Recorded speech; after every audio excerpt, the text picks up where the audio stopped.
te alalanga e paia, awa o lo sua fai matautia. E au ina ia matua vi ia, wo lalo langi matanga tauma. E fo umatu ya te ia, o ia kule I mea umana. Ia via o etama, ia te oe o levi inga, o lo sua fai whaanene ina.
O te whātala whātu rea tunu u, mā lor soi fua mau ma le langi mama.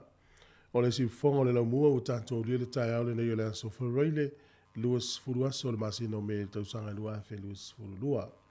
Ia alo mai au sumel whawhonga le tātou saunu ngā loto le tai au nei, te ia le sunga e whawhirenga Pastor Tomasi Taito, mai le Livingstone Evangelism Ministries I Lower Hutt.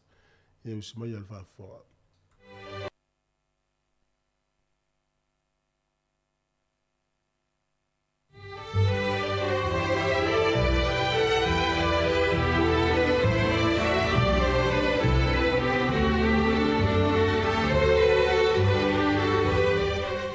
Yo vai, o lo umalosi, au te alofa lava ia te oe.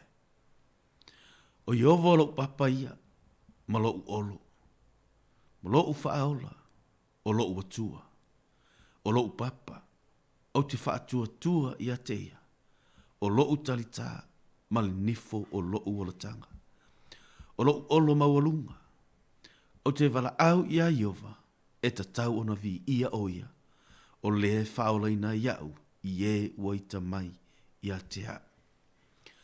Io e moni upu alau au nao tā vita.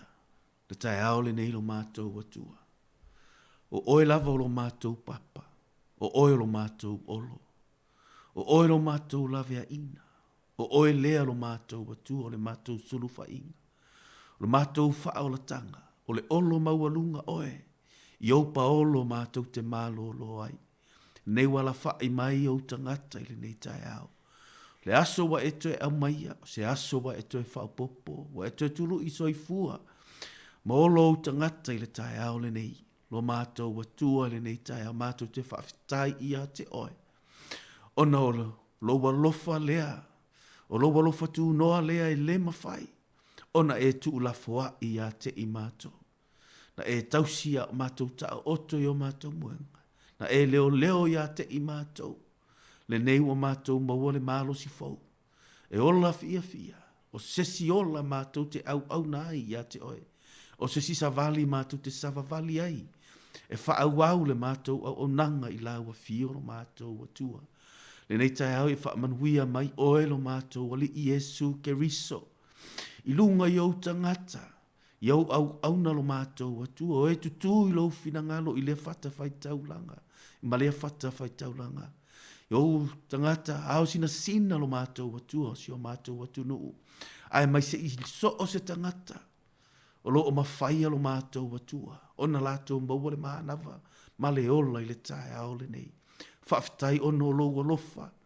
Whaafitai e tū maulava lo walofa e whaavavau. E whaavavau lava. Amene.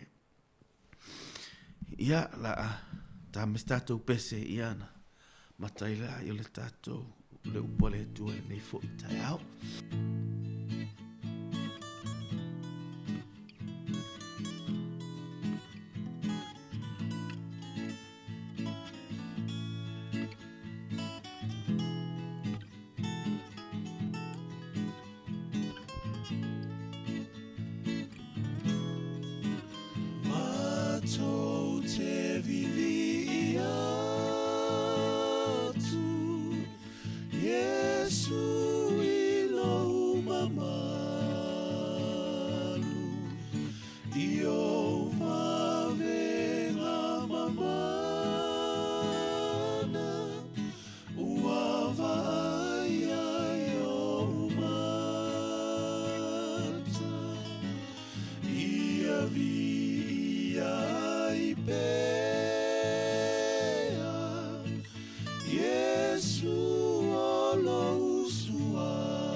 Luka no nam ta upo suma 5. Le watato se e mail fai upo suma 3. Ua mawai na yaso. Ona wha apoto poto ai lea e le wi i mea uma. Ua aru malanga i le nuk mamao. Ua whaata ape ai ana mea i lea nuu. Ua so ona ula vale. Na, tatou a mata ile, nei tusi ma tatou wha amatala mai ai le tangata na se. Ai le ave sea I lava le alofa o le atua malamana o le atua to ita ina mai. E pei o le tātou urutala le neiva yaso. O le maualunga o le alofa o le atua. O le umi o le alofa o le atua, po le umi o le alofa o le atua. O le lautele o le alofa o le atua. Ma le loloto o le alofa o le atua. Lea ua whaamatala mai le tala, lea ua e mātani ai. I le tangata lea ua le iloa. O le tangata na se. O le tangata ua pa u. Ma le tangata ua le iloa. O le whaamatala mai e le tuspa ia. Le tae au le nei Samoa. O le tangata ua le iloa. O le winga o le tala lea. O le tangata na te le malama I le fina ngalo lona tamaa. E mawhaina o iloa lo ua tua. Ai au te le malama I lo ua tua. Ua whai mai le tala le tuspa ia. Ua mawaena yaso. Ua alu le ui. E le malama le ui I le fina ngalo lona tama. O lona le malama lea. Ua le mawhai ai le ui na whaatali. Se I o le taimi e fua ina e tuai e lona tama. Lona lava manuia. Ai o loule malama. Lea e watele e tātou ona maafuaina tele nisi e leiloloa. Ono lo tātou le lava. O le ono sa ia.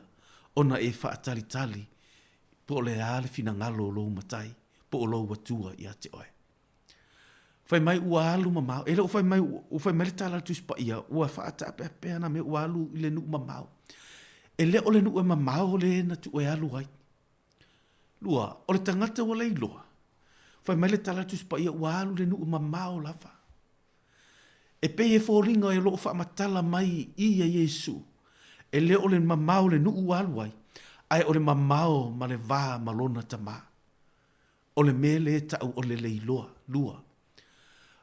O lo mamau ma lo watua. Po o lo sola ese mai lo atua. Po o lo le talia ina o le finangalo o lo atua. Me le fai mai ele tala tuspa ia ua mamau le nu e aluai. E le o le nu lea e na whata tau ia ele tala Yesu o le vā o le atali I malona tama. O le tele o le lua, o le tele po le umi, po o le umi o le vā lea po le mamau o lo waru ese ma le tama. O le tele fo I lea me e lusi I lo soifua ma lo wola. O le savalinga lea, o lo whamatalai, I le mamao na alu esi ai le ui, ua oina le iloa, ua lusi ai, le tele o whaamanuianga, na amata na whaamanuia ai ia e lona tama. Na amata mai po le fina ngalo lofa o le atua, pena whai atu, e le fina ngalo le atua, tātou te safa I le olanga nei. Tātou te avenga I le ola langi nei, pe tātou te leilo loa I le angasala. E le fina ngalo le atua, ina ia eoti, pe te maliu foi, po le uma atu le nei lalo langi, e te le I toe whaatasi pe te toe sau I ate ia. A o le tae au le nei o lo whaamatala mai, ai whai mai le mamao I o le mea na alu ai le ui. Nei loa e le ui, o le la vā lea malona atua, po lona tamaa. Ua tele me ua lusi, ele tangata. Ua mamao lana savali, po olo na alu. Ua le tu mai, ua le whaatali mai. Ua le vaai I lona atua. Ua tele me lusi ele tangata. Ua sola ese mai I ate ia. Ua tele me ua whaapena o na whaanoa noa ai le tangata. Ina ua mamao lana alu. Na tele I loa lona atua. Le whaata I mai le tala lea, I le mamao le alu ese le ui, na lusi mea na alu maia. Na lusi le whaamanuianga, na lusi lo na vala awina, na lusi lo na toho finga o I o le atali. Ai whaafetai I le alofa lea o le atua o tātou o mai ai, I le whai ungo le nei aso, le maua lunga lea o le alofa o lo atua I ate oe. Le loloto lea o le alofa o lo atua, le umi ma le lautele, le alofa o lo atua I ate oe, po le ale mamau o lo walu pe te sola ese, e le mawhaina ve e sea le alofa o lo watua mai ia te oe. Ina ua o fai tau le tala o loa ai, sa mo le mana i o le mea lea. E maua le mea te mana o ai, ona o le mea na mana o iei le ui. A o le whaingata, e lusi ai mea na avatu e le atua i a te ia. E lusi ai le lona tō finga, le winga o le tala. A whai o whaalongolongo mai le tae ao le nei. O iai se mawhau po ni manatu. I se mea e te longa e te mana o i maua, e mawhaina maua. A iai le mea lusi ai. A whai e te mana o ua ele i loa ma e sola e se mai le atua ono se mana onga o nei te mana o ai. E te maua le mele na, a he una lusi ai lau ainga. A he una lusi ai lau whanau. E una lusi ai lau ngaruenga. E una lusi ai le to finga ma le vala awina le atua. Ona ua e nau nau i le mea lea e te mana oi. Ona o lau le whaataritali. Le fina ngalo o lau tama. O tele ni ainga ua mawhai ona malepe se tu lau. Ona lusi le tamalo na ainga. Ona ua mana o atu. I le angasala. Ona ua mamao le vaa. Ua mamao la na malanga. Ua mamao la na aru. Ua lusi ai lo na ainga. E whape nase la ngona mo oe le tae au le nei. Ia malama. Po le fina ngalo lo watua i ate oe. Ina nei e mawaina le mea le nae e mana o ye to sina i ai petu na nau iai lo fina ngalo. Ae lusi ai le manuia na avatu e le atua i ate oe. Mele mana i le tala le tuspa ia. Ai fai tau fai mai ina ua to tofi ma ave le atua le to finga ma le vala awina o samasoni. Ai fai tau le tala. Wana o se fai mai o le mana o alo na loto ina ia maua le fafine o kalila. Na ia maua kalila. Ai na mau ai le mea alofa le atua. Na ia maua le mea na ia mana oe. Ai lusi ai le lona malosi. Na ia maua le mea na nau iai lo na loto. Ai na maua le tele o naso. Ma tau sanga na whaapolonga ai i le mea na ia mana oai. I le mamao lea le alu ese o le tangata. O le mamao lea le mana o samasoni e mana o i maua le mea laitu ina nau i ailo na loto. Na ia maua ae lusi ai le manuia po le maalosi po lona vala awina. E whaapena le tala le tuispa ia ina ua totofi e le atua pena totofi e Yesu ke riso. Iuta ina ia mawhaina whai masoo. Na iai to tono le manuia. Na iai to tono le savalinga o tangata whaatua. Ai whai mai le tala le tuispa ia. Na mana au le tolu te fulu tupe siliva. Na mau wailo na ola. E whaapena se la ngona Samoa. E olo na mamao le tatou savalinga pe mamao lo walu. Ese malo watua. Ona e te nau le mea lea. Ia le mea te nau ai. I oine i lusi ai. Lo ainga. I oine i lusi ai. Le vala aua le atua. Ina ne i lusi ai lo wola. E pei ona nau ne nei tangata o iuta. I tupe tolu se fulu. Na leilo ai. Na ia maua. Ai na maulo na ola. Ma i maulo na tofinga. Ma i maule vala au. Na vala au ai ia. E fai masoo. Ai sea. Ina watu ina naulo na loto. I le mea mana o iai. O le mea le lo wha matala mai i le tala le tuspa ia. I le mamao. O le alu o le ui. I fai mai ua mamao le nu e alu ai. E le iloa e le ui. Ua mamao lo na alu ese. Ua te le va o ia malona tama. E wha pēnā le tangata. Le mea le mana ia i le tala Yesu. Na wha matala i le maa rekoro na mata upo e valu ron wha ipo e tolu si fulu ma le ono. O le fesili wha pēnei a Yesu. O le asea o ngā.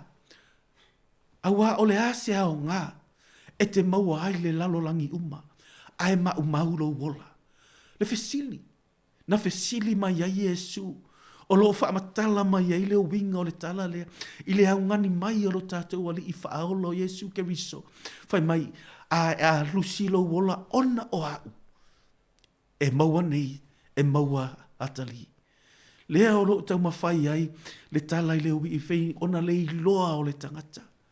O lo le iloa, le ngata ua e le malamalama, e le malamalama leo i le fina ngalo o lo na tama. E mana o lo tama e wha atali. E o ai le urumatua, e le malamalama fo ia, I le fina ngalo lona tama aisia. Ina ua toe fo I mai le ui.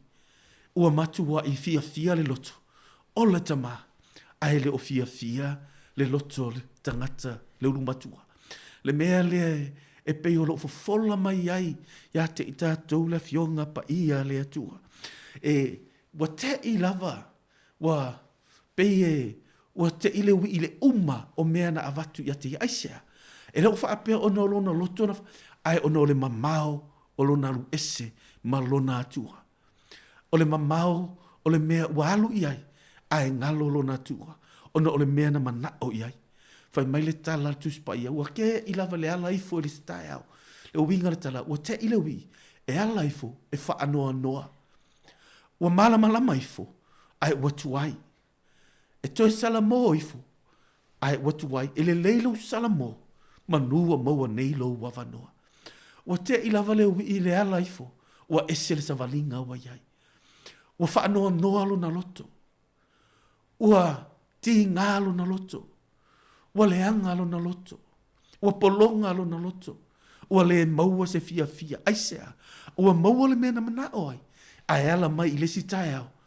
E le ola ngona le fia. E le o iai se sa olotonga. E le o iai se fi le mu. Aisea. Ua mamaola na alu. Ua le iloa. Ua sola ese. Mai lo na atua. Mai to tonu le ainga pena o fai atu. Aua te sola ese malo atua. Aua fo ini mamaulo waru ese malo atua. Fai mai le talare. A Yesu le fai mai o le asea o ngā. E te mau ai le meane na e te mana o ai. Ai lusi ai ia.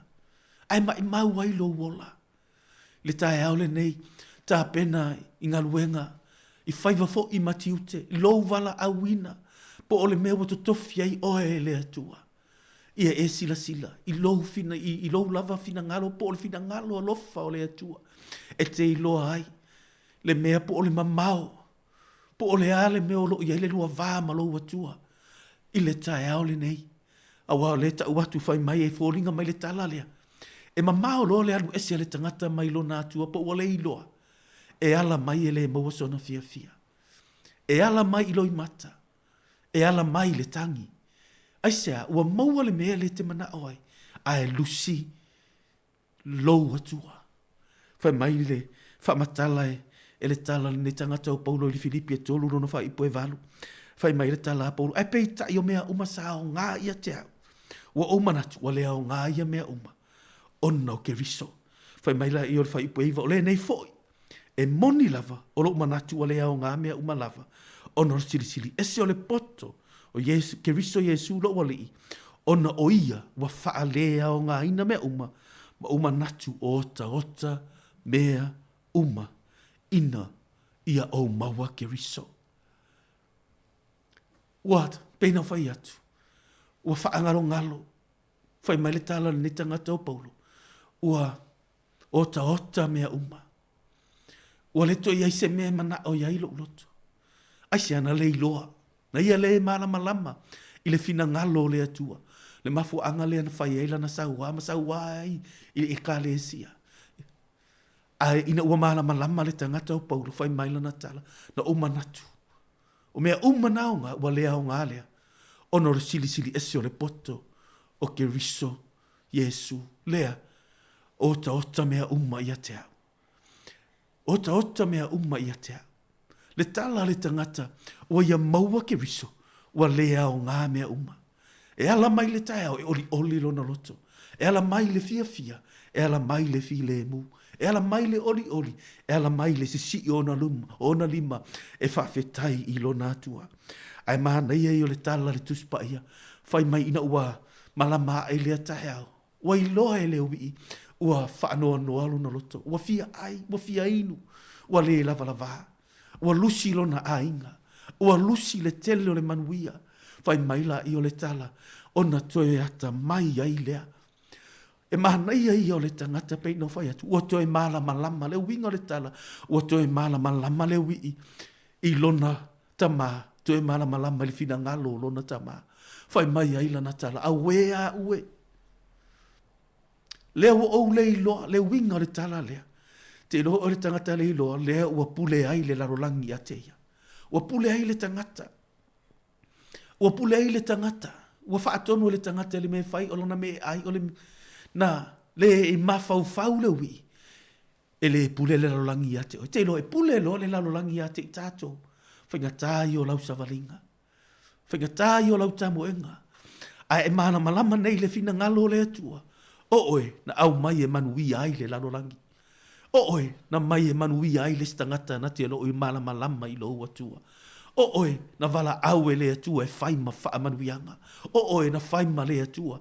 Ina e lavea i se tasi tangata. Po o se isi, mai le fina ngalo le atua.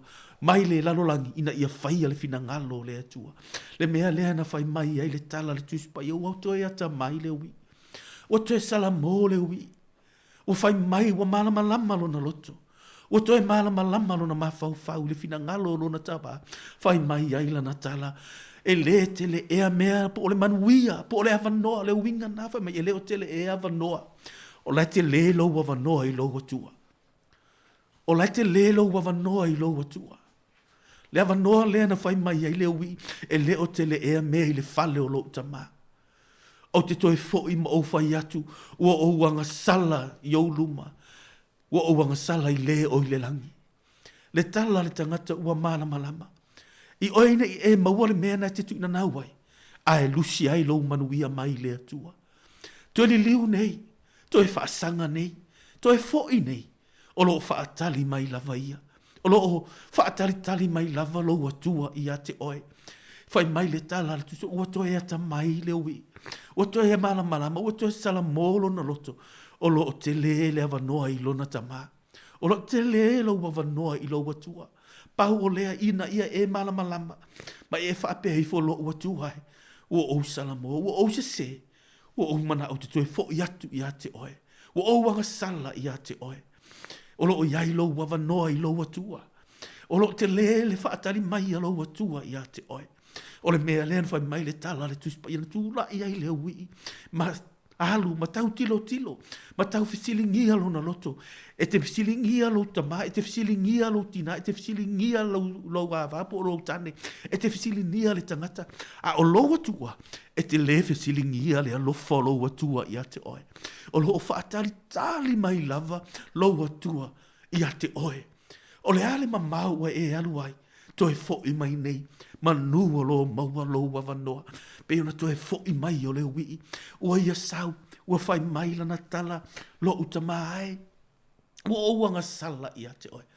Awana i toi ta ua u se atali, te ilo oele, mānai o le tala. Whai mai e tau wawa ai le ui, pe toi ta lia ia. Ai whai mai le tala le tuspa ia, ina ua iloa mai e le tamaa, na ta mo e mai le alofa tu noa e la vea i oe.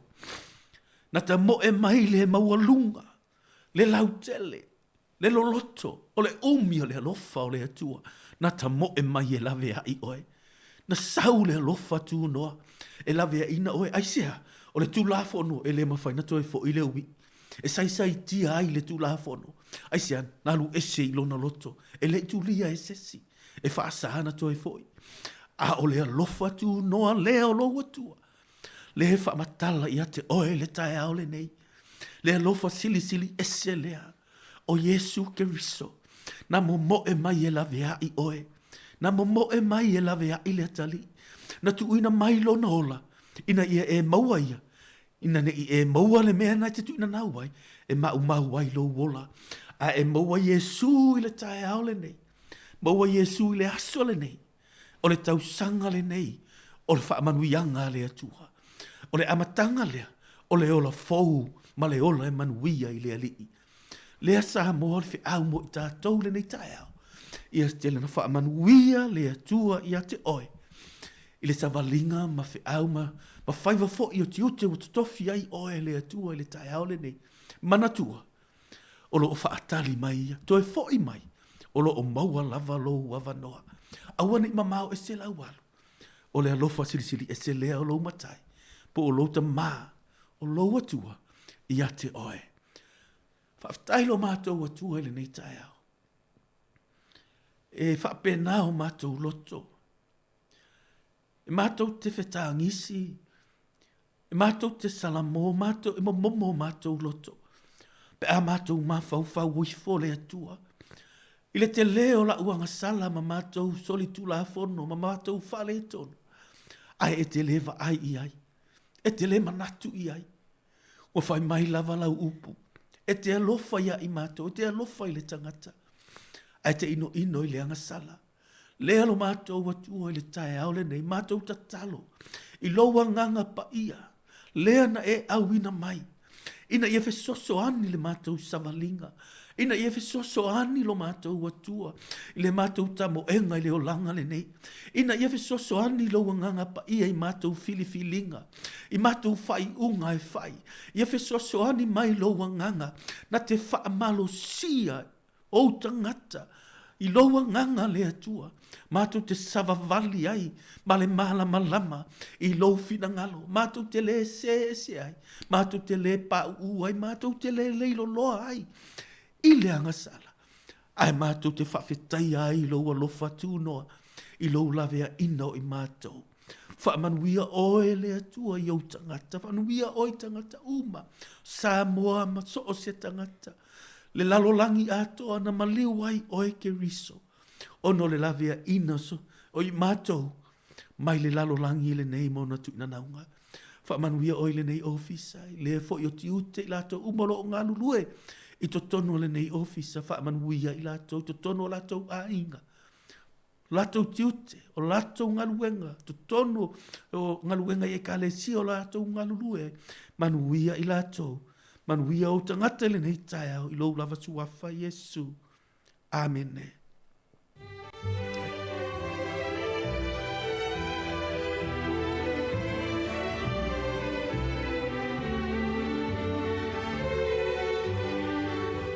Ua whawhongana tunu i le tātou sauni ngā lotu o le taio nei, le ana taita ia le sunga le whawhingainga Pastor Thomas Taito o le Livingstone Evangelism Ministries i Lower Hutt, le iwa yaso na whianga iai, le wauna le tua ia le tātou sauni ngā lotu, ia o le talo i whamanui atu le tua, whamalota pena, whawhitai mo le upolfola le tua ne yaso, ma le iwa yaso le talo foi, anga le lei atu i lau sunga whapet fa le tua, no fualo ia mesfoltapo inga le kālesia, i maduia foi tā penanga, o le aso pa i o le tua mua whaafatai lava. Te minei leo to e luas furu minuta na tālo le valu, tātou whaalongonongo, i le pese i o le whangasolo leo le tātou por kalame tālo whalava.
Hi, Samoa. It's Auntie Tala here. Instead of Fifi Fallo, il est attends le taille. Laugh of the morning. I'm at my apple feet to the Vanvale, so for a little more. Attends le taille.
Tai tato por kala man ata le tai au le fu tato to filo ma non so fu ma non fo lau a ma non tau tai te tonu samria ma non ngor por to tele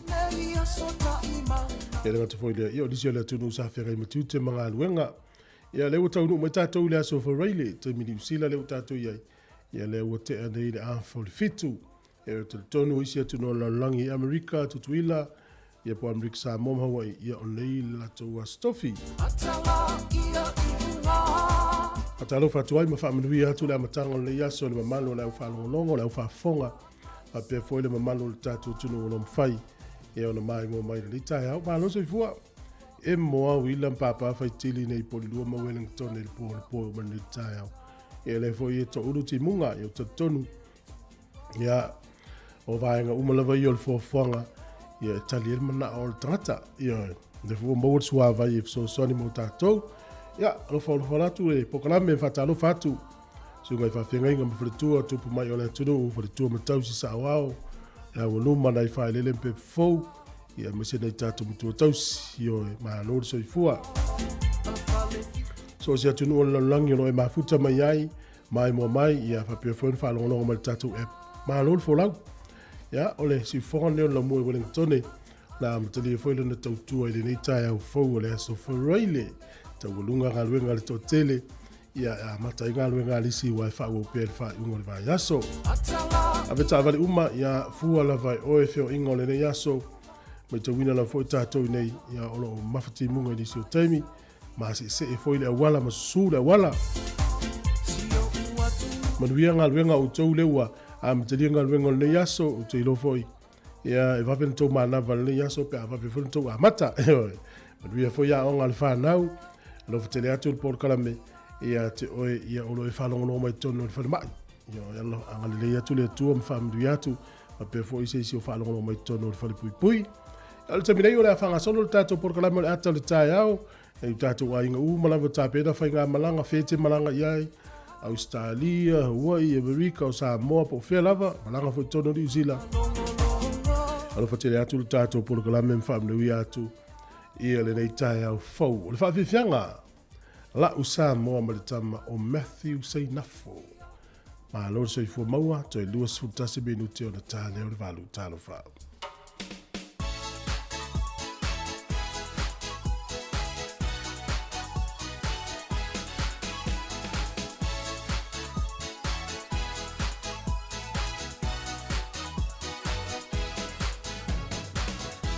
Time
E usi me whaafonga tātou tala o le tau mō le nei tai au pion whaare lo fisi o le vai tau le aso le nei.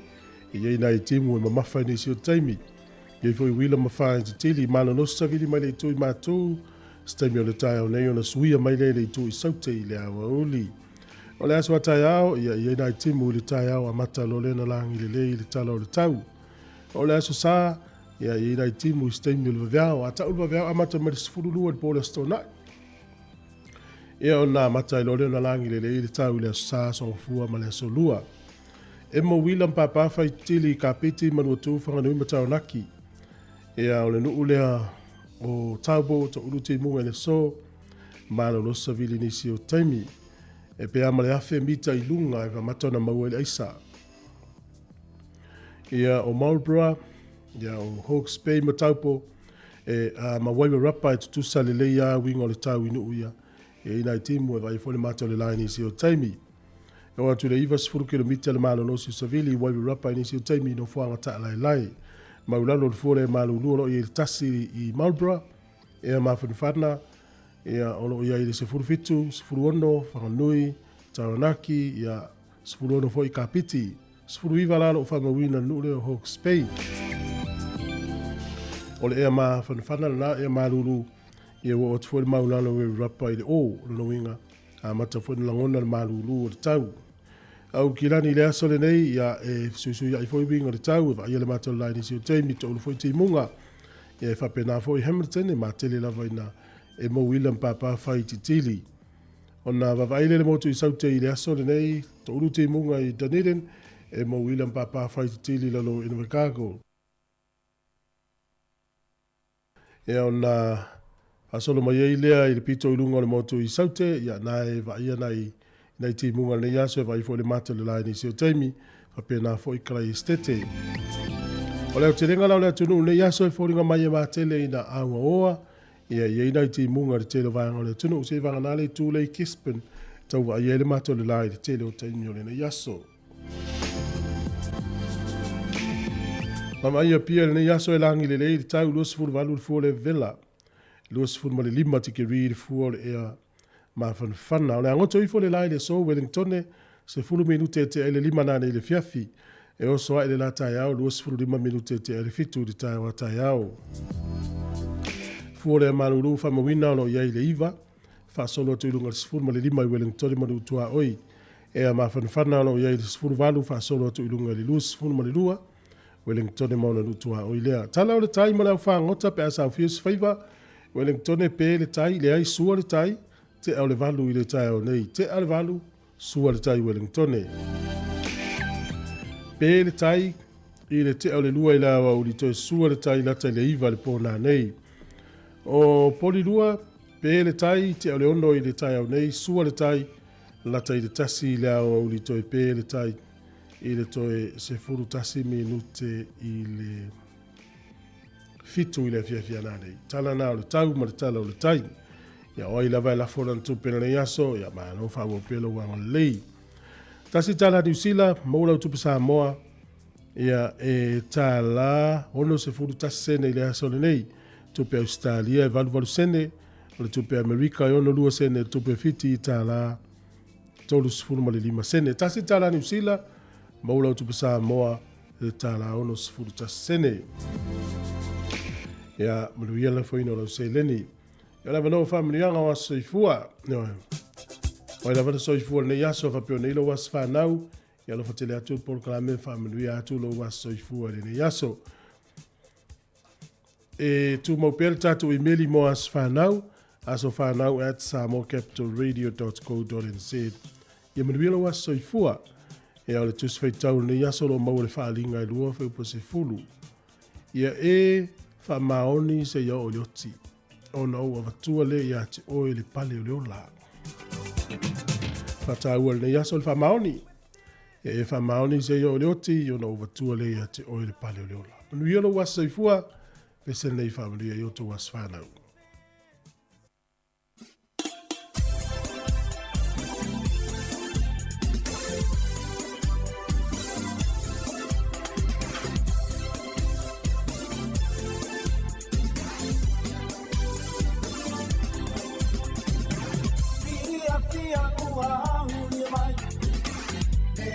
Samoa e mitiai o se tatala pa amanuia lo wasofana waruia e oni alo mani pena e usitai uasilena e manuia i lola e oli ai mafia fia oh my tato fia Sufana Maulia Tato Bibi Papa Appetite Ile Tua Maulia Mai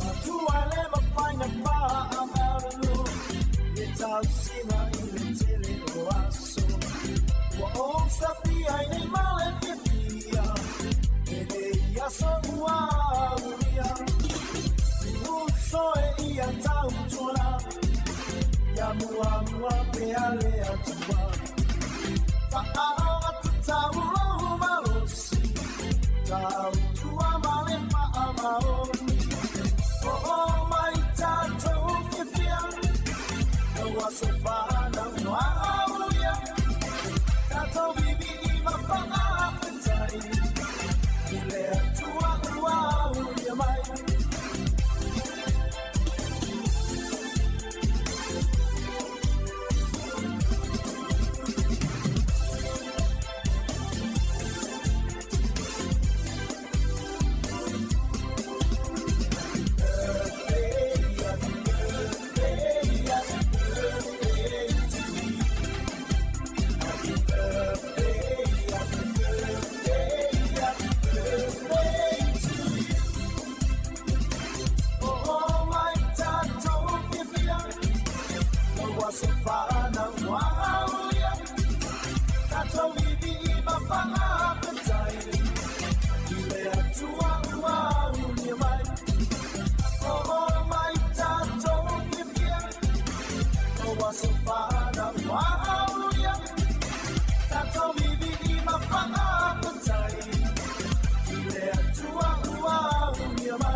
Ia talo falava o smel whafonga o tala mena tupu lau langi ne iasa o tātua o lia lea sa lua sifulu o me.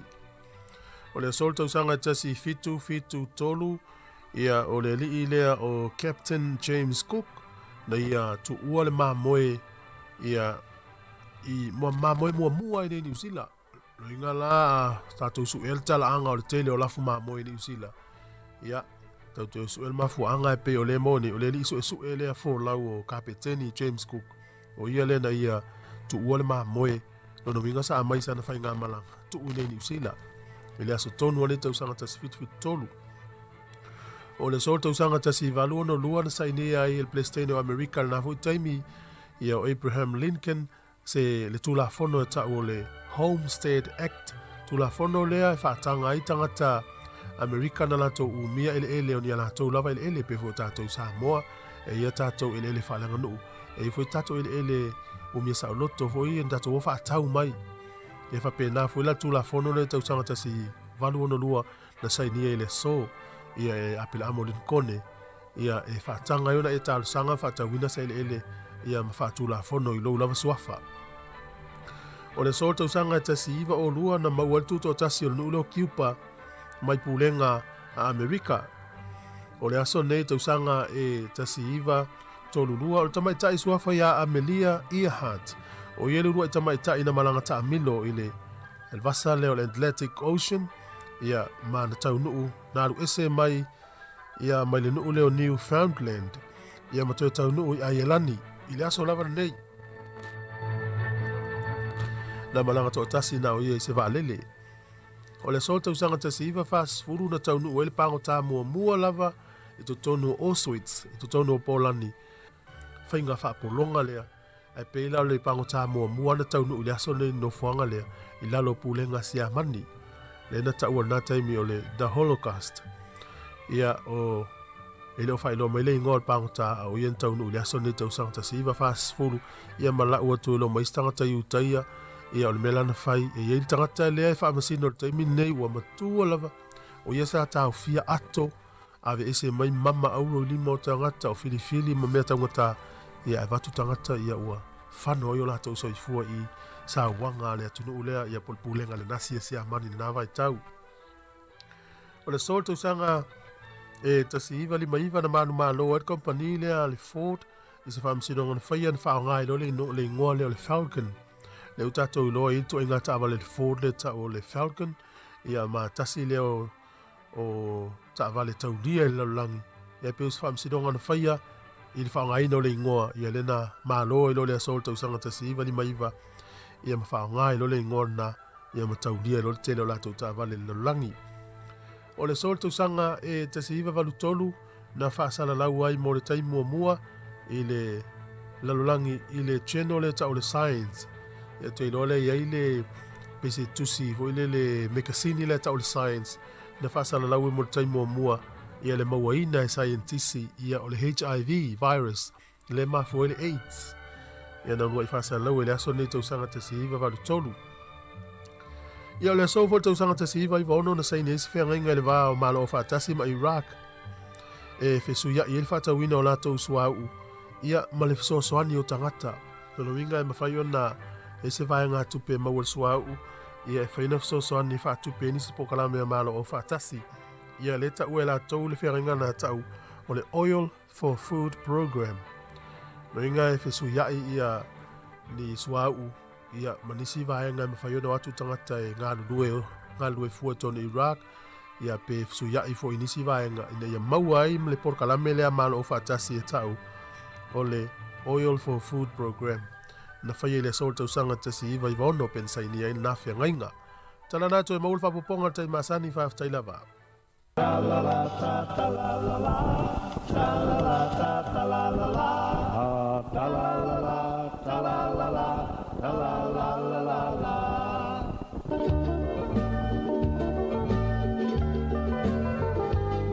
Leitu malo talota sa papea mo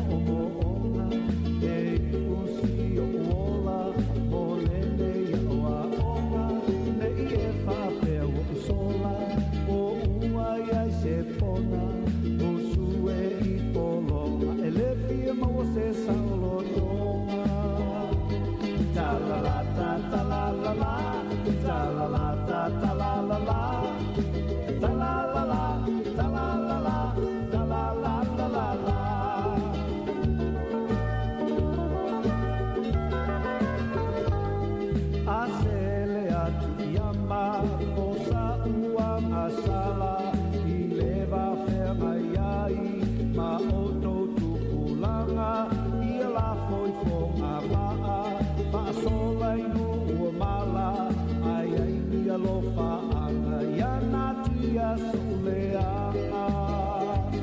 ta la la ta ta la la la, ta la la ta ta la la la, ta la la la, ta la la la, ta la la la la la.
Ma lolo fo laulu tātou tunu uina o tātou tu vail whai ungon ne vai aso ai o se whao poponga tātou tala wha wau mei Samoa e mea lo te tupuai. O le vai aso nei na whātou te ese sau nenga tā ua wha ale mālo e moli a toi leanga ngā wha tai ma le wha mālo mai lea tunu o Samoa e le tautua se tasi o te mali o lea tunu o le whaletua ia mase Dr. Tuwao to ia fiti a lama. O lana tautu afu mo Samoa mo na tangata. E ala ele ngā luenga whaafailau tusi le whono a wau whaitula whono. Sa anga lue mase en tautua le pāle mene ma le atunu o mōle umia lua se fulu tausanga. E a fua mali tausanga e a whiwa se lau valu se fulu male valu. Se i o antu i le anso tō se fulu male tasi iu lai lua a whe male valu. O le fionga le whonga talai o le maota papa li o ta euma se pau. Na whai masui o le malo ma le atunu o. Mol molia le tanga vai o le wha aloalo, ma le anganga wha aftai o le atunu o male malo. E le tautua le fo i te malei. O le tausanga lua afe se ful male fitu. Na wha e atua e lo tātou malo, le wha e longa le polo inga mō ngā luenga māua e ma le tau le leia. Ia mase to ia Dr. Alama, mai o ia le ulua i te mai tai. Na tofia i le tofinga wha whailau tusi o le whono, mai le tausanga e a whiwa se lau valu se fulu valu. Sau no le whionga le whongwhitalai. O le sau ninga wha apitoa wa whaia nei le malo. E amana i aile tangata nei atu i nātu lo na sao mawae. Alu i luma o so se tau mawhainga. Ai meise lava le tu i nātu le wha ma mawhai lunga o le poto salalau. Awa oina, tau si o tusi. Wha sae nisi ma mata aupu wha le lotu. Mata aupu i te tono le atu nu wha vau malo.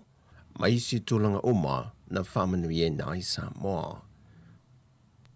Ua toi ave tua le suafo se tasio sui tau wā le JPP, le whionga so alo mene, ma ua toi to whae ne sui tau wā molwhai ngā pālota lai titi, a le tu mā longa ngai whamonga numera lua, wa tu i nātu le whaalo alo le whionga so alo mene, o le fo isa avea masui o le tu mā lo i le tofi, le whionga so alo poka, e whai ai o ia masui o la lato pāti, e ta moe mole whai ngā pālota lai titi.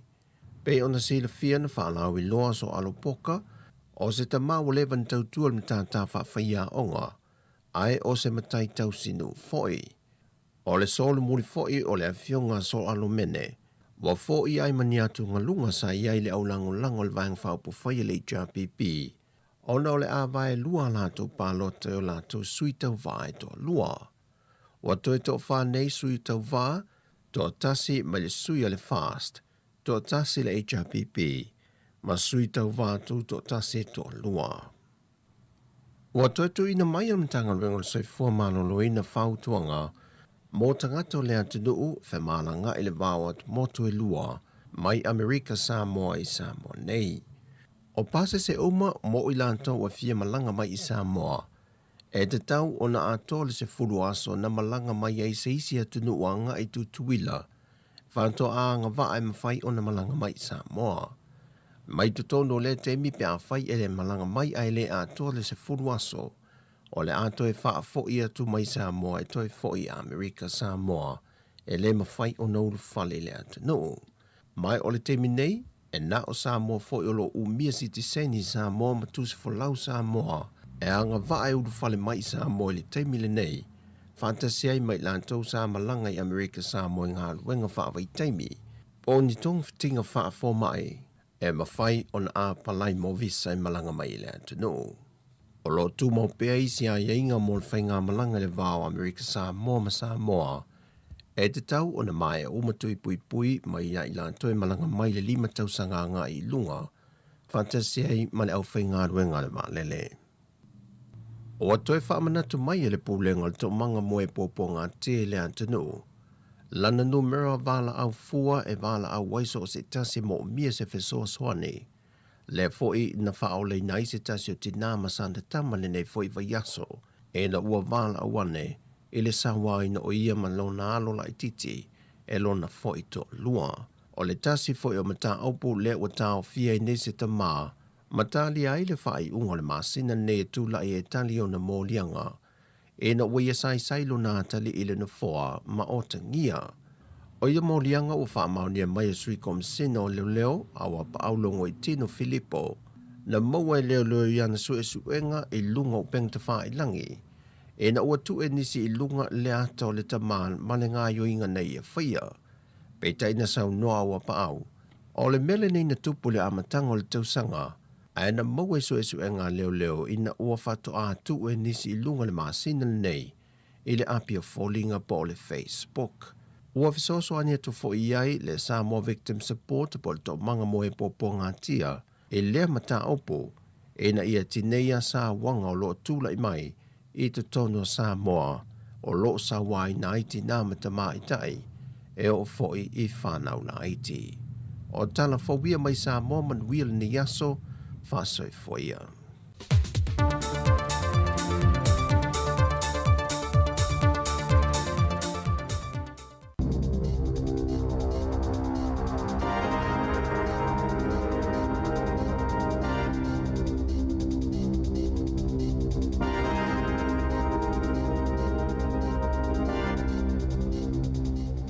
Talo flava o tala fo le si ufonga le la mo le nei taiao o le asolua sfulo me lua fe lua. E silia me le 2 miliona tangata ni usila o le afaatasi o na maua si tupe e tolu se lau 5 se fulu ta la.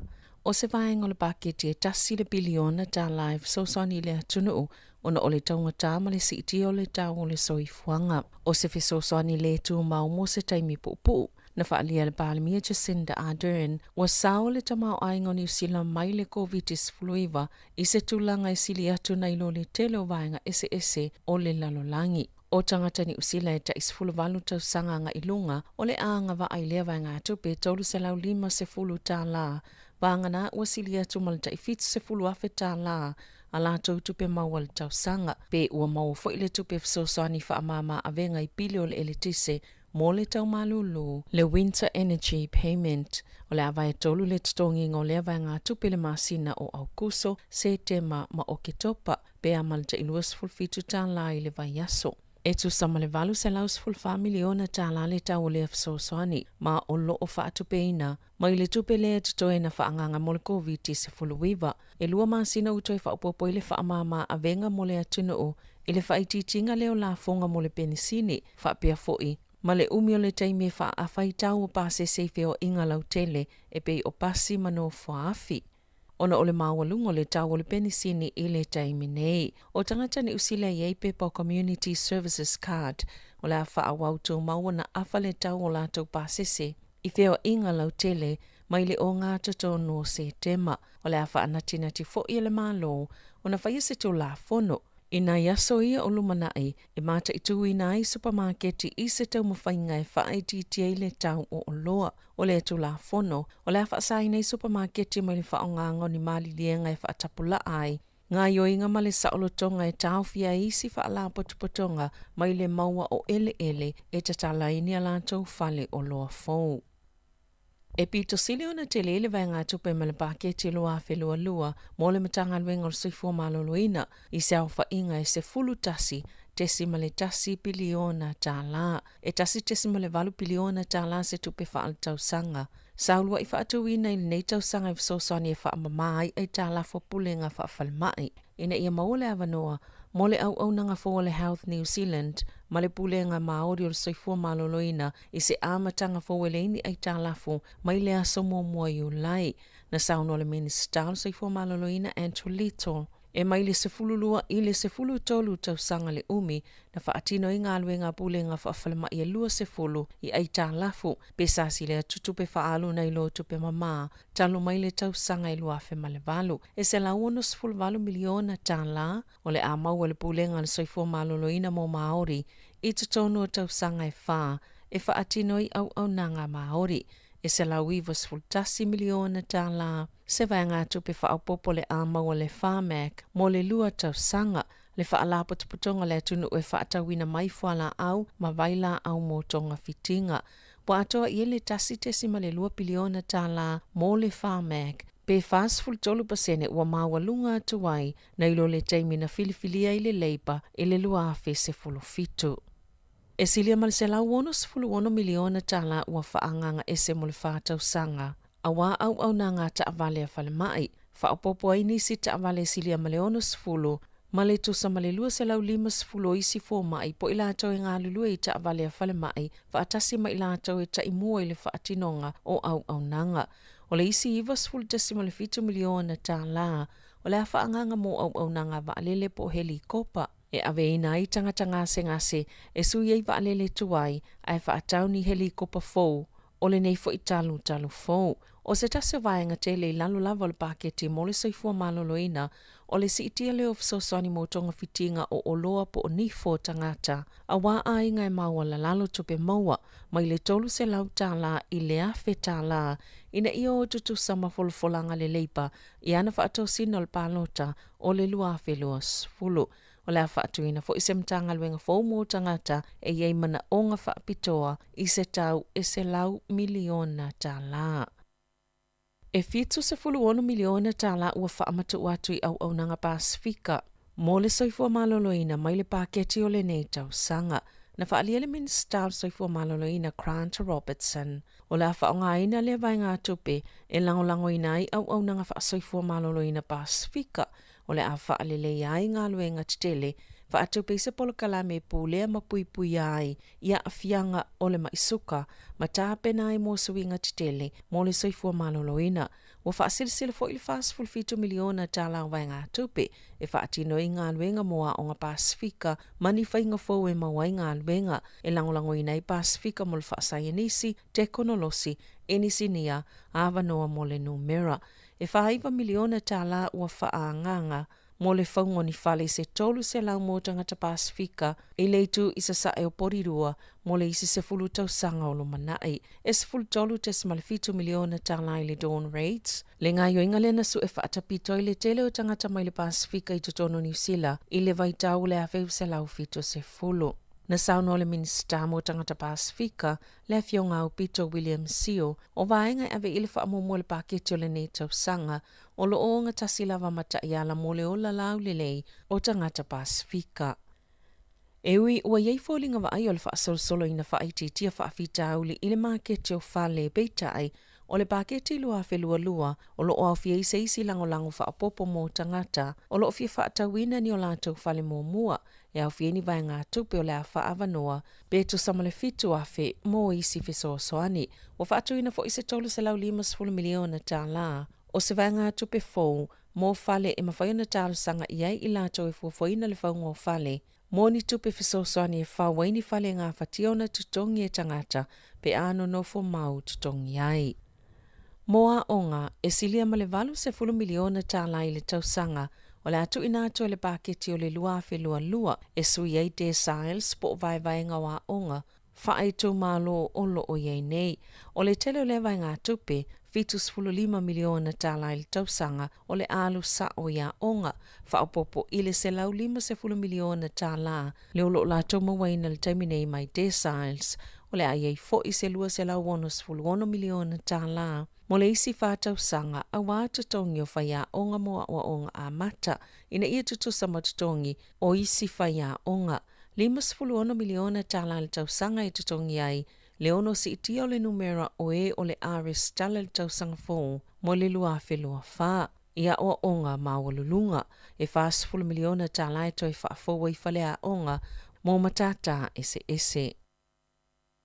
E silia ma le afa piliona tala ua sa atu I le itu mo le soifua maloloina o Māori, ma le 5 se lau fitus fulwiva, tesi ma le 1 miliona tala e aluanga I le soifua maloloina, ma le ola lau le lei o Māori. O le aso mumui ulai, o le atatala ina I le Māori Health Authority, te mana hauora, ma o le atauli maina le se lau vanus fulvalu tesi ma le tasi miliona tala, I le isi whātau sanga.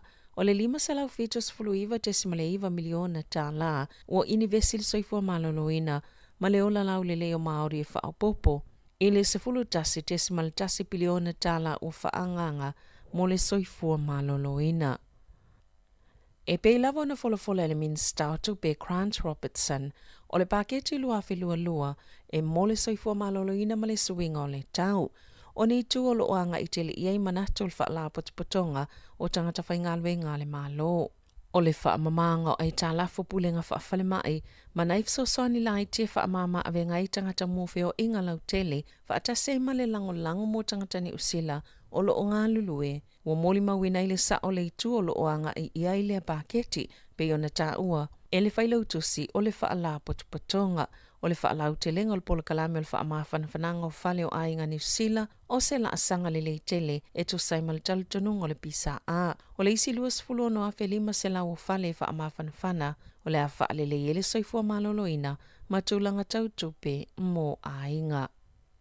O lo whanga solo se suenga I le vave whaalawi loa o au ilinga o le paketi e le Wall Street Journal na whaasalalawina e lea upenga ta whailangi o talafou ni whaamatalanga au tū mai le paketi I le itu la mua a o le I whaatanga ina so se au nanga na whaalauloina I a whaamaumaunga I le itu la e lua I le au aulia na nafi. I se pepa o whaamatalanga na ta ua le mtanga luenga o tupe a New Zealand sa I o le Wall Street Journal e usta ia le taimi whaatulanga ina whato ama whaileo na whailoa au ilinga o le paketi sa vave o na longoina le mtanga luenga o tupe le te o le tasi ina ualia e se whaasalalonga ma se tusinga o lo ia whaamatalanga.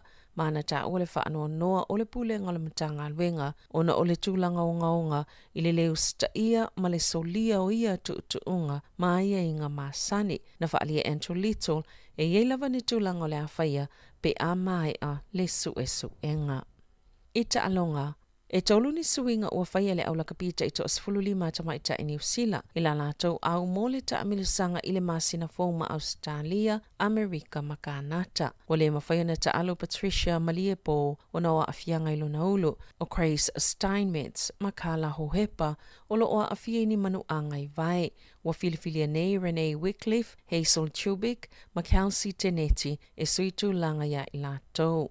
O le ta'alonga mua le Black Friends I le ta'amilusanga le Pacific 4 e ta'a aloa I ma Australia I kalai estete I le asolua se fulu o au koso. O amataina le whaala patongo le lakapia le laulangi se vainga tupe fesosani a amataina toe whaatolanga maatina ngā luenga titele mo le lakapia tonga. Sa afia ona ole maunga mua le tsunami. O le whaatupe ina I polo keti titele au tue pe o le whaunga ofisa le iuni lakapia tonga ma le whale toleni. E si itia I se tūlanga maawa lunga le ta alo I lātou I lea ta alonga whaapea fo I ma le toi wha le leo ma le lakapia tonga. E se lau iwas fululi maafe ta la Le vai ngā tupele ua folfola e amatai le ngā luenga o la whaatuina le lakapia lalangi se ta'iala e mata i tū mapule ina le le foa i maiuni i tō mālo ma whaala potopotongo le lakapi whaapea matangata ta i tō tase una ina i le lalangi ina ia langolango i toi whaafo i le lakapi i tonga. O le masino i ulai i toi fo i le au ale i kale tahi i ta'alonga whaavao malo le ta'amilusanga le lakapia lalangi le ipua malo le Pasifika lua whelua lua a o le i wawa a yesa ili sona vanua i le ipo lalangi lua whelua tolu i ta'alonga a Asia ma Pasifika. Tala fawia ma le si ufongo le laumua mo le nei vaenga o le tae au.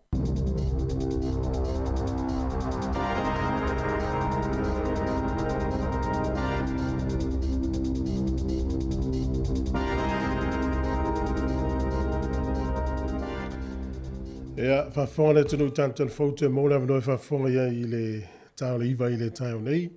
Ia la tantan pese le miruti o na mōna la vanoi whasoa ma le fionga wa suanga ma sunu talapusi e le whamui moe lea e loma nei tūlanga o tānonga tāpolo. E me sifuri te tō fitu il pōna nei le amata i tānonga tāno isi a tātou au. Sifuru iwa minuti au te nei le vānu si fonga neo lamu a tāno whalawa.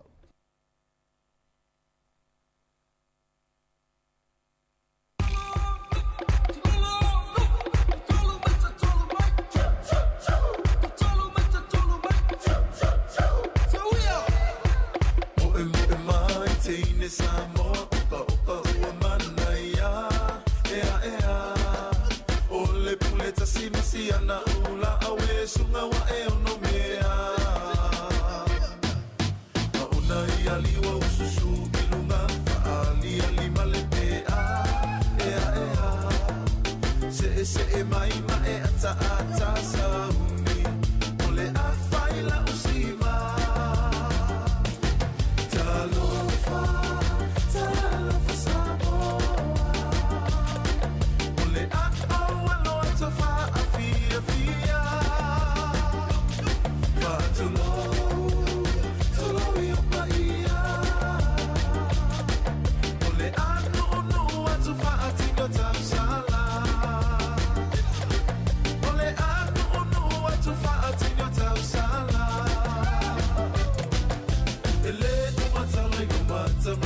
Samoa, paingata ole atunu otama ole manu Samoa.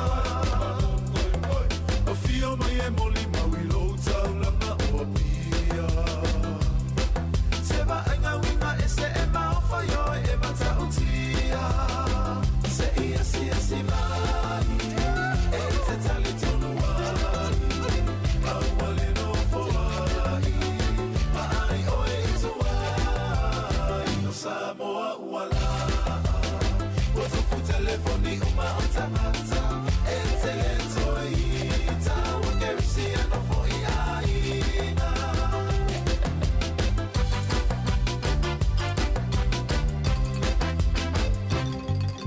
Maaine I mao sautala Ile motu usawai Leisi limata usanga Ua kumu ikama I afakasi Solo ane imanono maolima Ole limu malesea oka wafa ateteleina Se ia mai Ete tali tonu wai Awale no foai Maai oe itu wai Samoa wala Wazofu telefoni uma otamata Ete lentoi Ita wakerisi ano fo ia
Ia nai whawhiwhianga le tae ao, ia le pese na marisunga ia tio whailua, ia o Samoa la. Ole te minei fie whailoa tu leua, so taimi foi malifionga, ia whawhisuanga masunu talpusi, ia se whaifo stato tala, tulanga o nei ta longa o le alo, tu e whai ngore vai aso nei, ia ngata ilia, ia nisi o wha moe ngā tanga polo, ia so i fo manuia, whawhisuanga malo so i fua. Ia, tātou tau ma famalo ia ya lofo malanga le li tātou au ia mai nei whai ngole nei vai aste o ila vaina timu ia pa u timu ia nei mo ai tātou manuia ona rona lofa ia ma fatalo fatu i au whai lotu ia whape foi tinama ta mama tua wo mo mai le nei fasalonga le nei tā au malo so i fua tu fue Ia malo so i fua le so i fua manuia ioi ia e malo foi le tawata ia va tuela no tonu e male ta mata mai ta longa tanga polo ia va tai mole avno ia e pe ona si fia o le e lo manei le ono sfuta usanga o le tuto tasi o le tato o tunu ia o le lai fu e fai se tawanga foi le o le tournament tanga polo ia ele paule ile sofa o le stona ile o le sofa o uni ia mai o le talonga masani ai tau sanga uma paule se sanga o le tau sanga le nei tu fue ia pe foi le e failonga ai le ono fu tau sanga talo na tuto tasi si o tato tunu ia o le ai vala o tuai ma le faaloalo i au tapolo uma ia po e fie le nei talonga i le ngata i Wellington nei ia o nuu tau le lata mai ia venua le ai tātou mafuta i le talonga, ia, ma taltala noa fo i manai wo, ma e masani whatever i le toi mafuta. O le talonga le tufue, o le amata i le iwa i le taiao, amata i le stala i le afolfik. E lima sifuta la le, le stala, o mea te mau le lima sifuta la lea, i o lau tau mafa. E te tā ai, ia toi avanoa ai o e mo whailonga. Ia pe la vano le leile e tātou fia ai ma pa le tātou support foi ia ile tuto tasi ia mai o te langona o le tanga polo tona muli foi le fionga le komisina tātou le fionga le asi ia wa umaro na term foi le i nei ia a fio mai tātou talanoa ma tātou mafuta i la sole tu foi o le sole fai ai o le stonai o le sofa o le sofa o uni o le stala ia e amata tu nei le stala tau i le stonai ma o le numera lea ka pa e sa peni ia e nau ina ia tu sia nei lalo o le numera pa ona le stala iai o le numera le kalapu Trenton o le ofa lima lua fitu o toluiva ofa lima lua fitu o toluiva ia po le afionga ia to manga mai le toa o lana telefoni lea o lua tasi fitu o ono tasi lima fa o lua tasi fitu o ono tasi lima fa ia po la telefoni o le o lua fitu lua iva valu fitu iva toluono o lua fitu lua iva valu fitu iva toluono ia o numera nata fai o e tele le stala ia a o lo lunga foi o le penga te vai langi ale mai ta polo Trentham o lo o apahat malo o le ala le ini tu la fono tam du sanga le ti watu tanga tam tuale le tam tanga tam tuale lota o la alfa e se tu la fono fai le stala ia le mana ia le fiti tu foi o le talonga le so se si lava a fai le ia so me foi le ta o le handicap ia o lo ia lava le vaenga fa bitoe ma fai ona e tau sino ia e le o ia ni handicaps ia fai o ia so handicap foi le o le stalai o e tapolo New Zealand ia o ia foi le vaenga e fai divisions ia e o talonga nei le fai au e ta lava o ia e fa nga ila la handicap e o le tulanga na tu lo ia tu tamisanga le ma no fa tai ia no fa fo mai numela a matanvili le stala lima sfutala ia o fo ia va imsa vali fa na tu tasio o tato malo e se vai nga fa tau tamisanga le fa popo ia fa suanga le ai al paule fa tuanga foi le mal tu alalo o le tamilisanga ne tele a ina tele tangata tai a na le se lau se fulu a vanoa e mawhai ona te tai lunga le malai lea. Ia o le fua le o tangata e mua mai, o tangata e vave mai lana le stala. Ia o le tangata na e mua le a vanoa, a ole tu whata tali fua le se e watu le stona i ona e le stala e te wai o atu i o watu mule ia le starting sheet. Ia ona whainatale ona whaieki kwang. Ia malo. Tu sala pe le stala tu telefoni ato a tongi tu pe i ol malai. O le mea tonu wana, ia le stala tu ia tu pero ngoa i tonu le droa. Ia ona whaingofia ele a o telefoni na ua watu. Ia le stala mai e lo swafa. Malo. Tu tala noa ta tau pe ala talata ia i toi whamanatu i lea. Tino, ia misi lau ta polo.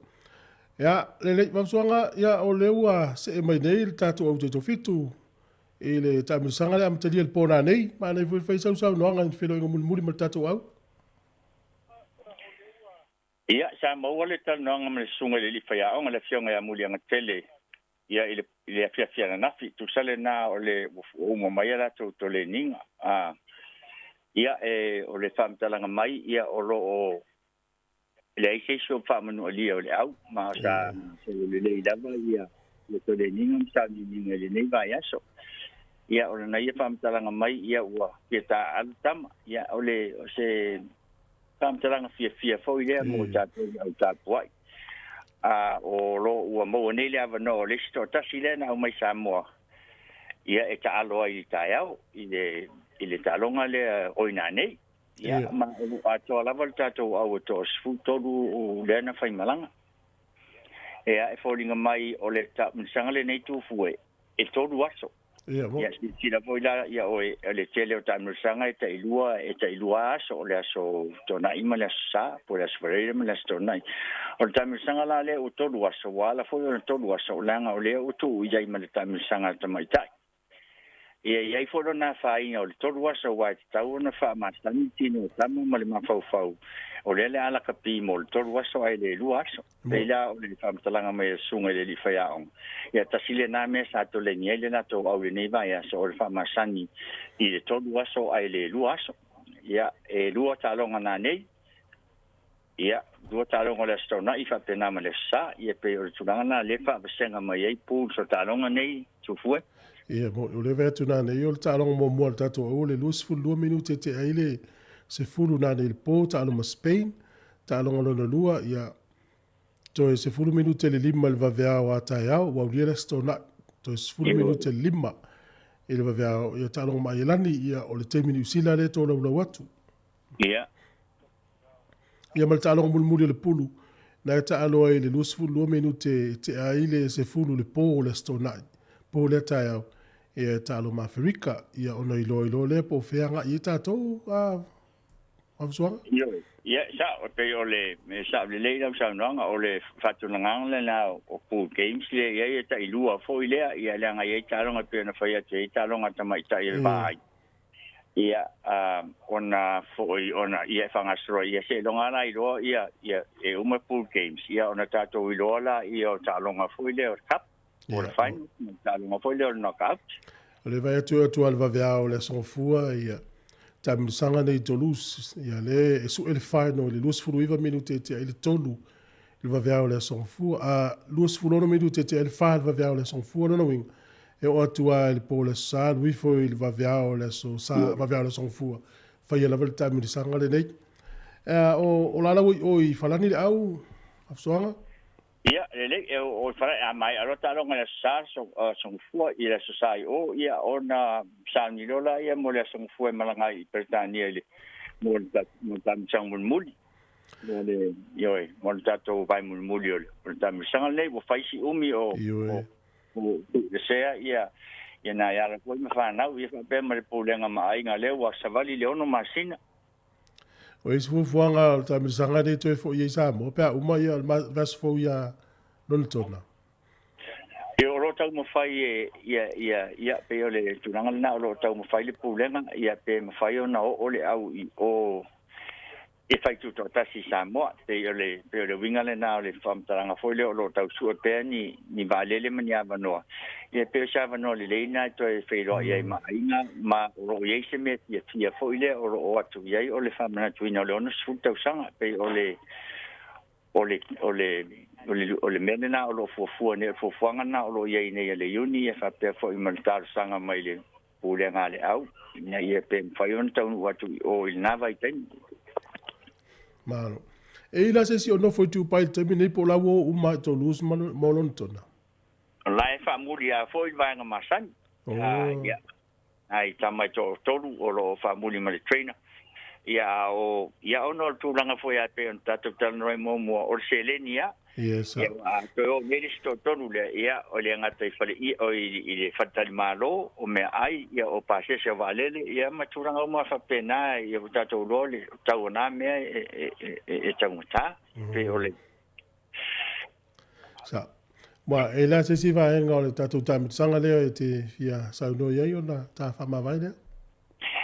Me tu fu na le talo tu tato pe tato tapo i se tato au ia manuia tau mo fainga nei tau sanga ia wa fai si umi o fai malanga nai na ia mo fana ia aton with so sonia tato talo ina ia manuia le lato tau fainga ia ina pa be tu fu fa tai mo le avano Ia fa te tele manuia ni yaso mo fa ngor yaso. Ia le fa pena fo so foi Fionga ya wafsoanga sono talbusi pe on normal tato fa soal nei tai au fa tai. Au va tu lisel tato au le tanga la watu le ta alo pona nei. Ia o melani matavao lus furono na tausanga. O le te fia ta ua tu le mafa la wuli. O le matua mama o ta so melani matavao lus furono tausanga valus furu kilo le mafa. E o leisi tama o ia feta per sound ufuru fitu tausanga valus furu iwa kilo le mamafa.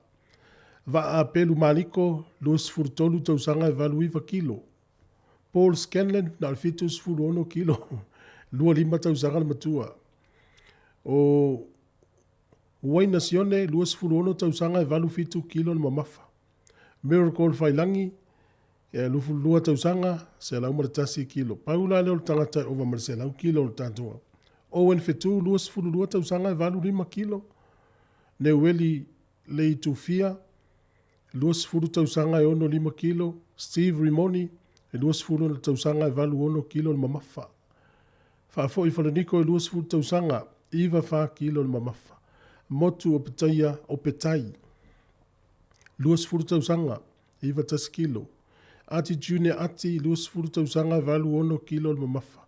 Wao vasa afa tolus furu tausanga ivas furu tolu kilo.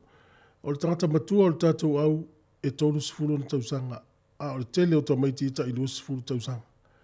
Ma le lufu lua. Ma na i la iti ata maiti tele alu mana i o la wuli i le tatou au te toa fitu. Pe atu mau e pe i tonu i amatu mau e pe il filifilinga. I amatu mau e pe wha maoni ko le ninga mtausi tu la fono lo mana i il whaia onga manu fisa. Tālu sia tālonga sia tatou au le pona nei pe on whaino atu taimini usila leo te tala noa atu ai ia o le te o le sefulu lua minute te e le sefulu le pona nei talonga mua ma se pania talonga lona lua i le pulu le ia i Samoa ia o Ielandi i le toi sefulu minute le 5 i le vaveao le ata au au le stona ia talonga lona tolu o le pulu taloi ma Afrika i saute lua minute te e le sefulu i le pō tai au po le pō leo le stona ia tārusia tau whainga sia tātou au.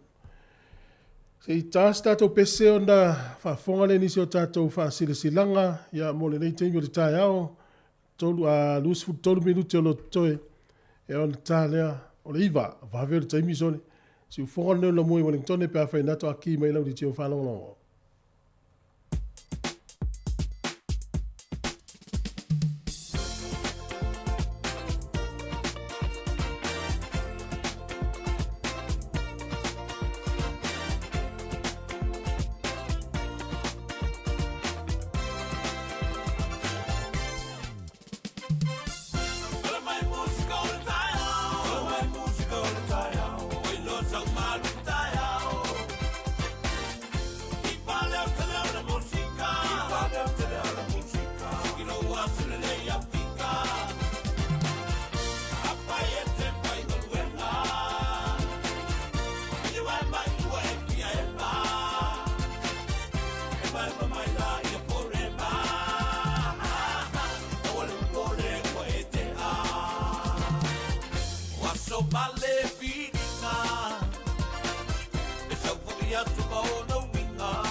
Faasilasilanga tāua.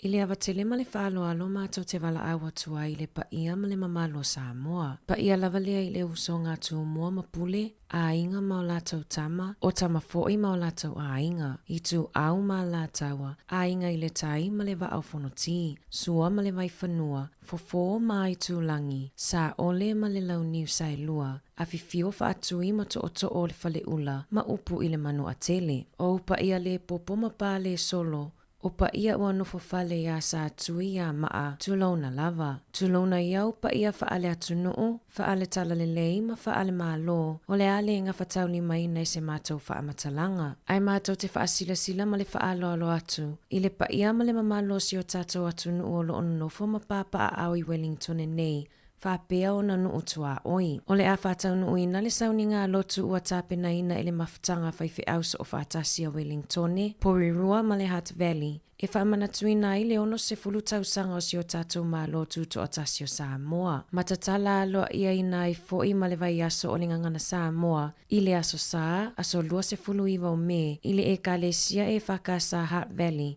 Tuatu si se lau iwa fitu Rata Street i nai, i le afa le ono i le afiafi. Afifio maia, susu maia ma au mailau a inga, whaapea lau e ka le sia, se i o tātou patipatia whaatasi le alofa ma le anga lei o le tātou tapa au o le langi i lana pule whaasoa. Tā lona sa aloto mai si o tātou atunu o mai pule nga whaakolone, ai avea ma maa lotu to atasi e peo na iai nei. E whaamoe a mai a le tātou tapua inga i le afiafi, ona whaai ule ai sina vai vivela ua tāpena ina ele mafutanga whaifi au, ma le whaalo lava, whaafetai sa inia ele laulau a fono.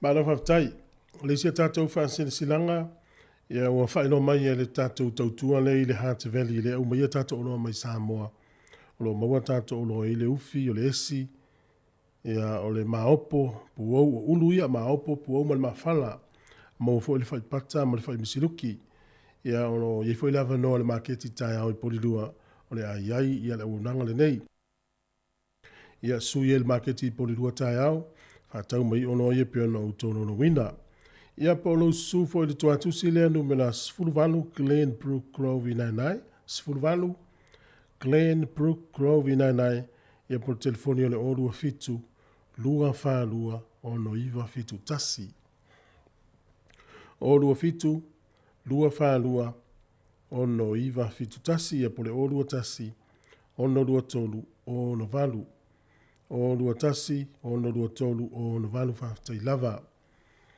e il famo moe umatatu telefone e na mauna leva no mate fa soa i mole fionga il minister ia upito so William Seal e a la fsiringi ia fultulanga o le paketi le na tona una wana nafi ia lo telefone i familianga le tate vai tu mo tatou Pasifika le talonga le supana kapi le pona nei ia o le fitu le fiafiana nei o le ata alo Crusaders mo le Fijian Drua talonga le fanya le noi kala estete o le pofo ia na nei le tois 5 minute de se fulu o le ata alo le mona Pasifika mo le o le Reds o le stona ia le ata alo le Chiefs mo le Force fa il talonga i Waikato i le toe 25 minute le lima i ne fefe le stonai.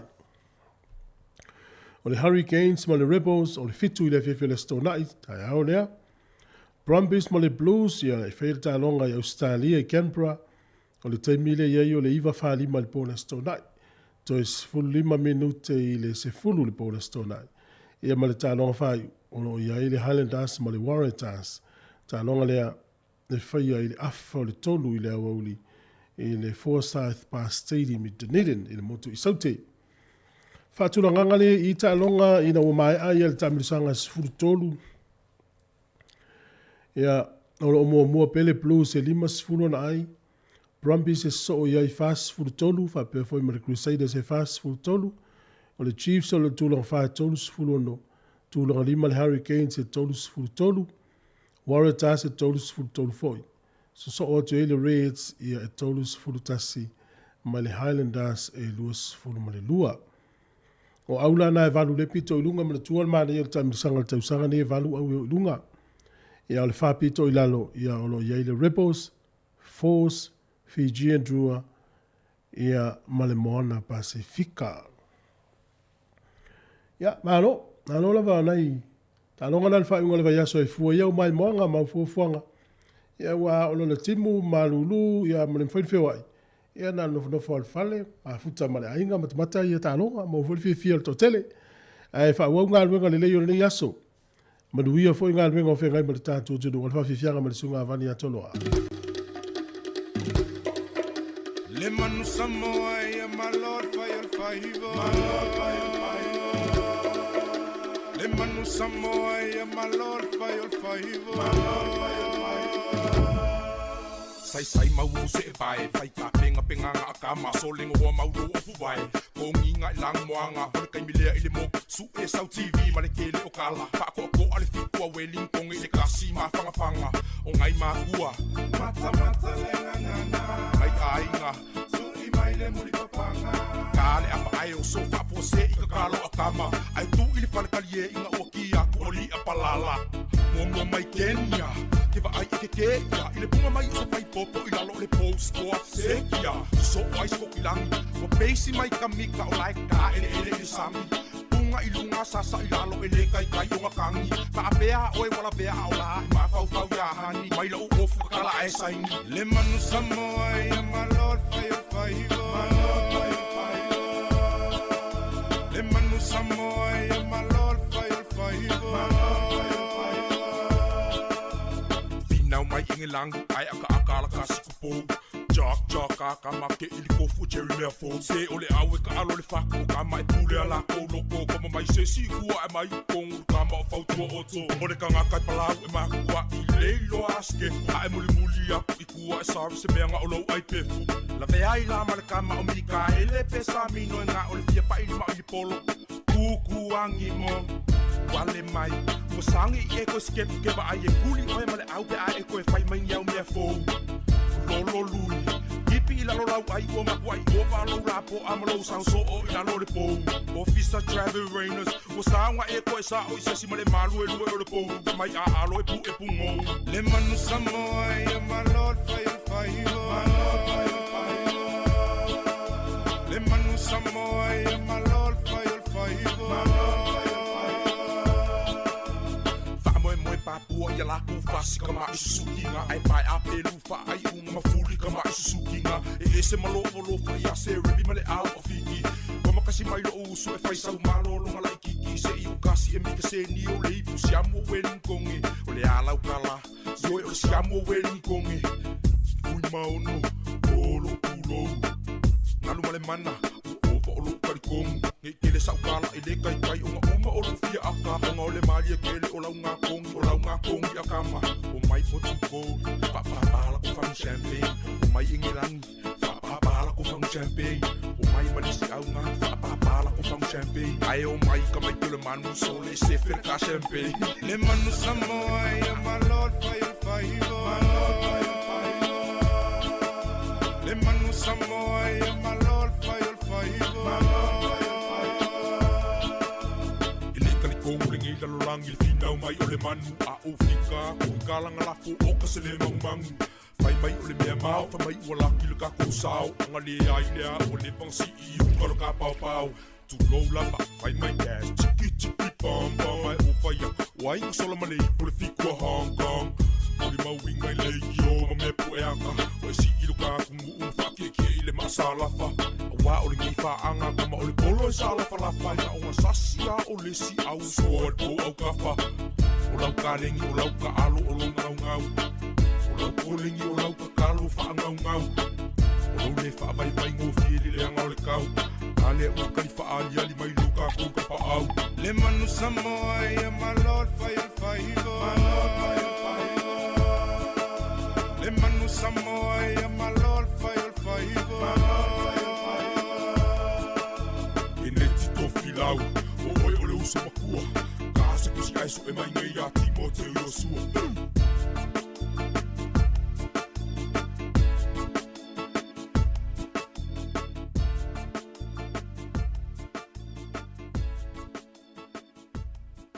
O le whaasisilanga tā ua, e whaamana atu i le mamalo le tātou au whaafonga, e iaila wa ia te tau i lalo le tulafono o le Broadcasting Act tasiiwa valuiwa, e whai e sau whaasea po o se whai tionga i mata upu, tau i whaasalalau lunga le Samoa Capital Radio. O lo o au ili lalo le upenga o sota inga le pūlenga o whaasalaunga, po le Broadcasting Standards Authority, bsa.gov.nz. A ia inga mo le whai o sau whaasea i se polkala me whaamanu alia i lau whaafonga anga, o lo o au fia i vaenga nei, o le ale teime mawhaiona whai se whaasea, o ai tu ai ngā polkalame mawhaiona o whaasea ai, o ai e whao o iai la o whaasea mō le teime mō mua, whaftai. Malo, whamana tōtu le tātou tunu, ia, e ili tātou tau wanga solo le whamana tāu aino le tātou ngana Samoa, ia tūsi sau solo. Whatau i le COVID-19 por COVID le tātou iai, Ia na o mai le fai tau o tūle tātou ofisa lau solo, tu se mono suafa. Ma lai fole tu ia ile tau sanga wa fua ia pole alwa ngai fua i tātou whai longa. Ia mana ia a maua loa, umano tu si lafo mai loa ile info@samoacapitalradio.co.nz. Ia pe momoli me fole tātou ofisa. O veri ngalo le tātou tunu, ia le tātou wha moe le vea so fau. O le tātou le teofoni, ia a mata lava le taia o le sauni ngā lotu. Ia le watu aile tau le lima ina fiafi. Lava se vaenga e te ngafatia o nei foai. Ta lia male ngā whaafitai. A wā lava le tau wāti na ina o le tātou ngā ruenga. Ia umawhona vatu leo le tātou wha te ngā tupe. Ia po le count number e mwhaiona tu ia ilo soani. Ia whani ngalo na e subscribe le tātou YouTube channel. E le Samoa Capital Radio. Le YouTube channel mwhaiona tāo umi le wangana subscribe. Ia na velo o tātou paanga. Au nei whawhiwhianga, ia o tapena mai tātou telefou le whapoponga lona lua. Mo le 12 time le whamano i lato umano mai mo mai. Whamano atu, tātou ainga o eva mai Samoa. Hawaii i whapefo i au kilani. Lone motu i saute ma Wellington e atoa. Australia ma Amerika, ia mahalo. Alofa tele atu po kalami. Ia e Whasisilia, ia lo whaanga whamirianga fo ima le whawhitai lato lo mau mali tautua. I lunga o le tātou le tio, tasi ono tesi ma le tasi whamo. So se whahenga Wellington e mali utua. Ia, o le tātou pese, whaatawa ina o le tātou ngangana ma le sunga ia whiu se mo le tufunga.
Pa malo le fo lau le tātou tunu ui na o tātou tu vai le whai ungon ne vai aso, ai o se whao poponga tātou tala wha wau mai Samoa e mea lo te tupuai. O le vaso nei na whātou te isi sau ninga tā ua wha ale malo, e moli ato i le nganga whaafitai ma le wha malo mai le atunu o Samoa, e le tautua se tasi o tamali o le atunu o, le whaletua ia mase Dr. Tuwao to ia fiti a lama. O lana tautua afu mo Samoa mo na tangata. E ala ili ngā luenga whaafailau tusi le fono a wau whaitula fono. Sa anga lue mase en tautua le pāle mene ma le atunu o mō le umia lua se fulu tausanga. E afu ma le tausanga e awhiva se lau valu se fulu ma le valu. Se i wantu i le aso tō se fulu ma le tasu iu lai lua awhe ma le valu. O lea fionga le fonga talai o le maota, papa li o ta euma se pau. Na whai masui o le malo ma le atunu o. Mol molia le tanga vai o le wha aloalo, ma le anganga wha aftai o le atunu o ma le malo. E le tautua le fo i te malei. O le tausanga lua awhe se fulu ma le fitu. Na wha e atua e lo tātou malo, le wha e longa le polo inga mō ngā luenga māua e ma le tau le leia. Ia mase to ia Dr. Alama. Mai o ia lulua i tamai tai, na tofia i le tofinga whaafailau tusi o le fono, mai le tausanga e a whiwa se lau valu se valu. Sau no le whionga le whong fitalai, o le sau ninga whaapitoa wa whaia nei le malo, e amana i aile tangata nei atu i nātu lo na sao mawae, alu i luma o so se tau mawhainga, ai mai se lawa le tu i nātu le whaama mawhai lunga o le poto salalau, awa oina, tau si o tusi, whaasa e nisi ma mata aupu wha le loto.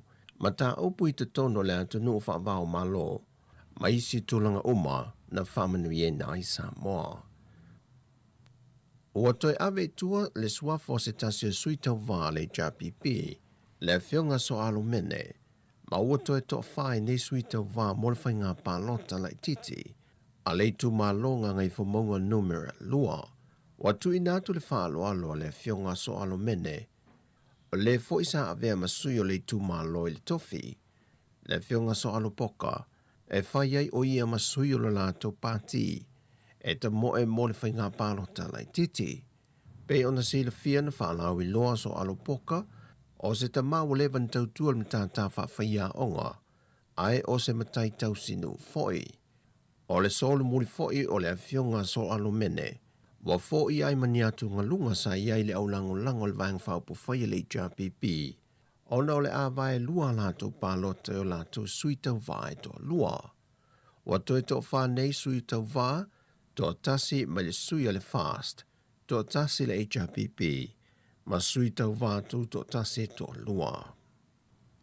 Wa toi to ina mai am tanga rengo le soi fua mano lo ina whao tuanga, mo tangato le atunuu whemalanga i le vāwat motu e lua mai Amerika Samoa i Samoa nei. O pase se uma mo i lanto wa fia malanga mai i Samoa. E te tau o na ato le se furu aso na malanga mai ai se isi atunuu anga i tutuila. Whanto a nga vae mawhai o na malanga mai i Samoa. Mai tutono le te mi pe a whai e le malanga mai ai le ato le se furu aso. O le ato e wha fo ia tu mai Samoa e toi fo i Amerika Samoa e le mawhai o nauru whale le atu no. Mai o le temi nei e na o Samoa fo i olo umia si te seni Samoa matusi fo lau Samoa e anga vae uru whale mai Samoa le temi le nei. Fantasia i mai lantou sa malanga i Amerika Samoa ngā ruenga wha vai temi. Po ni tong fitinga wha fo mai e mawhai o na a palai mo visa i malanga mai le atu no. O lo tu mo pea isi a iainga mo le whainga malanga le vāo Amerika Samoa ma Samoa. E te tau o na mai o matui pui mai ia i lantoe malanga mai le 5 tausanga ngā i lunga. Fantasia i male au whainga ruenga le malele. O atoe whaamanatu mai le pūlenga le to manga moe popo ngā te le antanu. Lana numera vala au fua e vala au waiso o se tasi mo mia se fesoa soane. Le foi na whao le nai se tasi o tina masanda tama le nei foi vaiaso, e na ua vala awane, e le sawa ina o ia malona alo la ititi, e lona foi to lua. O le tasi foi o mata aupu le ua tau fia i nese tama, mata li ai le whai ungo le masina ne tu la i e tali o na mōlianga, e na ua sai lo na tali ile na foa ma o tangia. O ia maulianga ua whaamaunia mai a sui komsino leo awa pa aulongo I Tino Filipo na maua I leo iana suenga I lunga o peng tawha I langi. E na ua tu nisi I lunga le ata o le taman male ngā yoinga nei a whaia. Peta ina sau noa awa pa au. O le mele nei na tupu le amatanga o le tausanga. A na maua I suenga leo ina ua whato a tu nisi I lunga le maasina nei. I le apia fallinga po le Facebook.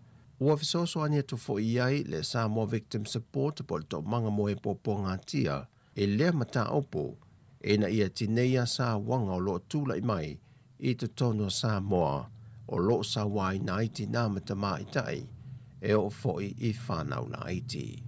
O tala fobia mai Samoa man wil ni yaso faso I foia.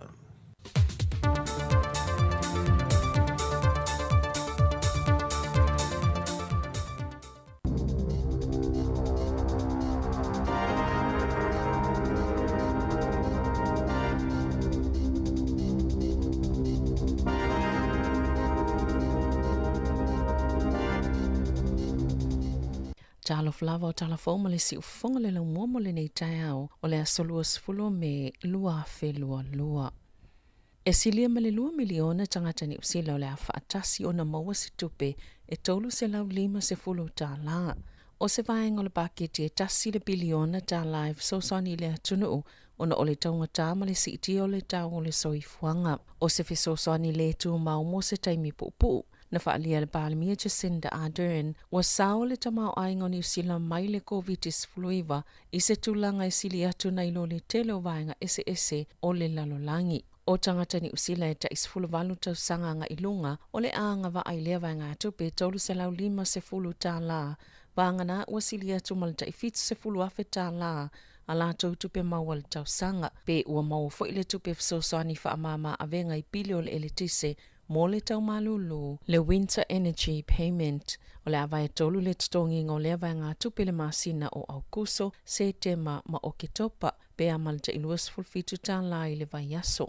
E tu sama le valu se laus fulfa miliona tā la le tau o le afsoswani, ma o lo o wha tupe ina, ma I le tupe le tutoe na whaanganga mo le COVID se fuluwiva, e lua masina utoi wha upopo I le wha amama avenga mo le atunu o, I le wha ititinga leo la fonga mo le penisini, wha pia foi, ma le umi o le taimi wha a whai tau o pase seife o inga lau tele e pei o pasi mano whaafi. Ona o le mawalungo le tau o le penisini I le taimi nei. O tangata ni usila I eipepa Community Services Card o le a wha awautu maua na awha le tau o lato pasese I wheo inga lau tele mai le o ngā tatono se tema o le a wha anatinati fo I le malo o na whaia se tu la fono. Ina yaso ia o lumanai e mata I tui nai supermarketi I se tau mawhainga e whaititia I le tau o loa o le atu la fono o le a whaasai nei supermarketi mai le whaongango ni mali lienga e whaatapula ai. Ngā yoinga ma le saolotonga e tau fia isi whaala potupotonga mai le maua o ele e tatalaini a lātou whale o loa fau. E pito sili ona te lele vai ngā tupe ma le paketi loa fe lua mo le matanga luenga o soifua maloloina I se au whainga e se fulu tasi tesi ma le tasi biliona tā la. E tasi tesi ma le valu biliona tā la se tupe wha al tau sanga. Saulua I whaatuina I nei tau sanga I visosani e wha amamai e tā la whapulenga wha whalmai. Ina ia maule avanoa mo le au nanga fo le Health New Zealand ma le pulenga Māori o le soifua maloloina I se amatanga fo weleini ai tā lafo mai le aso mua Iulai na sauno le minister o le soifua maloloina Andrew Little. E mai le sefululua I le sefulu tolu tau sanga le umi na whaatino I ngā luenga pulenga whaafalama I lua sefulu I ai tā lafo pe sasi le tutupe whaalu na I lo tupe mama talo mai le tau sanga I lua fe male valu. E se la uono sefulu valu miliona tā la o le amau le pulenga le soifua maloloina mo Māori I tutonu o tau sanga e wha e whaatino I au nanga Māori. E se la uiva sfultasi miliona tā la. Se vai ngā tupe whaapopo le amau le whamak mo le lua tau sanga le whaalapo tuputonga le atunu e whaatawina mai whala au ma vaila au mo tonga fitinga. Wa atoa I le tasi tesi ma le lua biliona tā la mo le whamak. Pe fast full 12% ua mawalunga atuai na ilo le taimi na filifilia I le leipa I le lua afe se fulu fitu. E silia mal se la uono miliona tala ua whaanganga ese mo le whātau sanga. Awa au na ngā taawale a whale mai, whaopopo ai nisi taawale silia maleono sifulu, male tusa male lua se lau 5 isi 4 mai, po ila atau e ngā lulua i taawale a whale mai, whaatasi ma ila atau e ta imua ili whaatinonga o au nanga. O le isi iwa 10.7 miliona tā la, o le a whaanganga mo au nanga wa alele po helikopa. E ave ina i tangata ngase e sui ei wa alele tuai, ai whaatau ni helikopa fou, o le nei fo i talu fou. O se tase vaenga te le lalu lava le paketi mo le soifua maloloina, o le si itia leo fisosani mo tonga fitinga o oloa po o nifo tangata, a wā a inga e maua la lalo tupe maua, mai le tolu se lau tāla i le afe tāla, ina ia o tutu sama folofolanga le leipa, i ana whaatou sino le palota o le lua afe luas fulu. O le whaatuina fo ise mtanga luenga fo mo tangata e iei mana o ngā whaapitoa i se tau e se lau miliona tāla. E fitu se 1 miliona tāla ua whaamatu watu i au nanga Pasifika. Mo le soifua maloloina mai le paketi o le nei tau sanga. Na whaalia le minister soifua maloloina Grant Robertson. O le whaonga ina le vai ngā tupe e langolango ina i au nanga soifua maloloina Pasifika. O le a whaalele ai ngā luenga titele, whaatupe se polokala me pūlea mapui ai, ia a fianga o le maisuka, ma tāpena ai mō suinga titele, mō le soifua maloloina.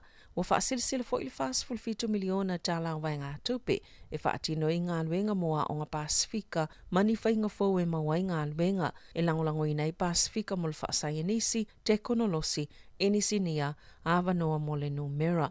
E whaiva miliona tāla ua whaanganga, mo le whaungoni whale se tolu se lau mō tangata Pasifika, i leitu i sa e o porirua, mo le isi se fulu tau sanga o lo manai. E se fulu tolu te se malefito miliona tāla i le dawn rates. Le ngā yoinga le nasu e whaatapito i le tele o tangata mai le Pasifika i tutono New Zealand, i le vaitau le aweu se lau fito se fulu.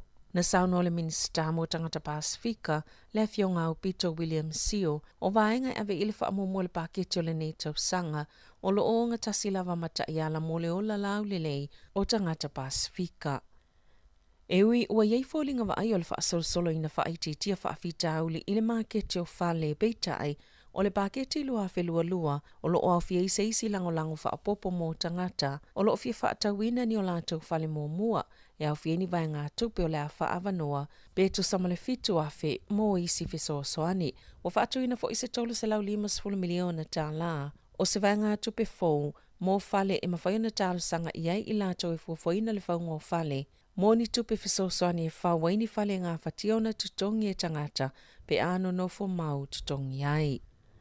Moa onga, e silia ma le valu se 10 miliona tāla i le tausanga, o le atu ina atu le paketi o le lua lua, e sui ei te siles po vai ngā wā onga, whaai tō mālo o lo o iei nei, o le tele o le vai ngā tupe, fitus 5 miliona tāla i le tausanga, o le alu sa o ia onga, whaopopo i le se lau 5 miliona tāla, le o lo la tō mawaina le taiminei mai te siles, o le ai fo i se lua se lau 1 miliona tāla, mo le isi whātau sanga a wā tutongi o whaia onga moa o onga a mata, ina ia tutu sama tutongi o isi whaia onga.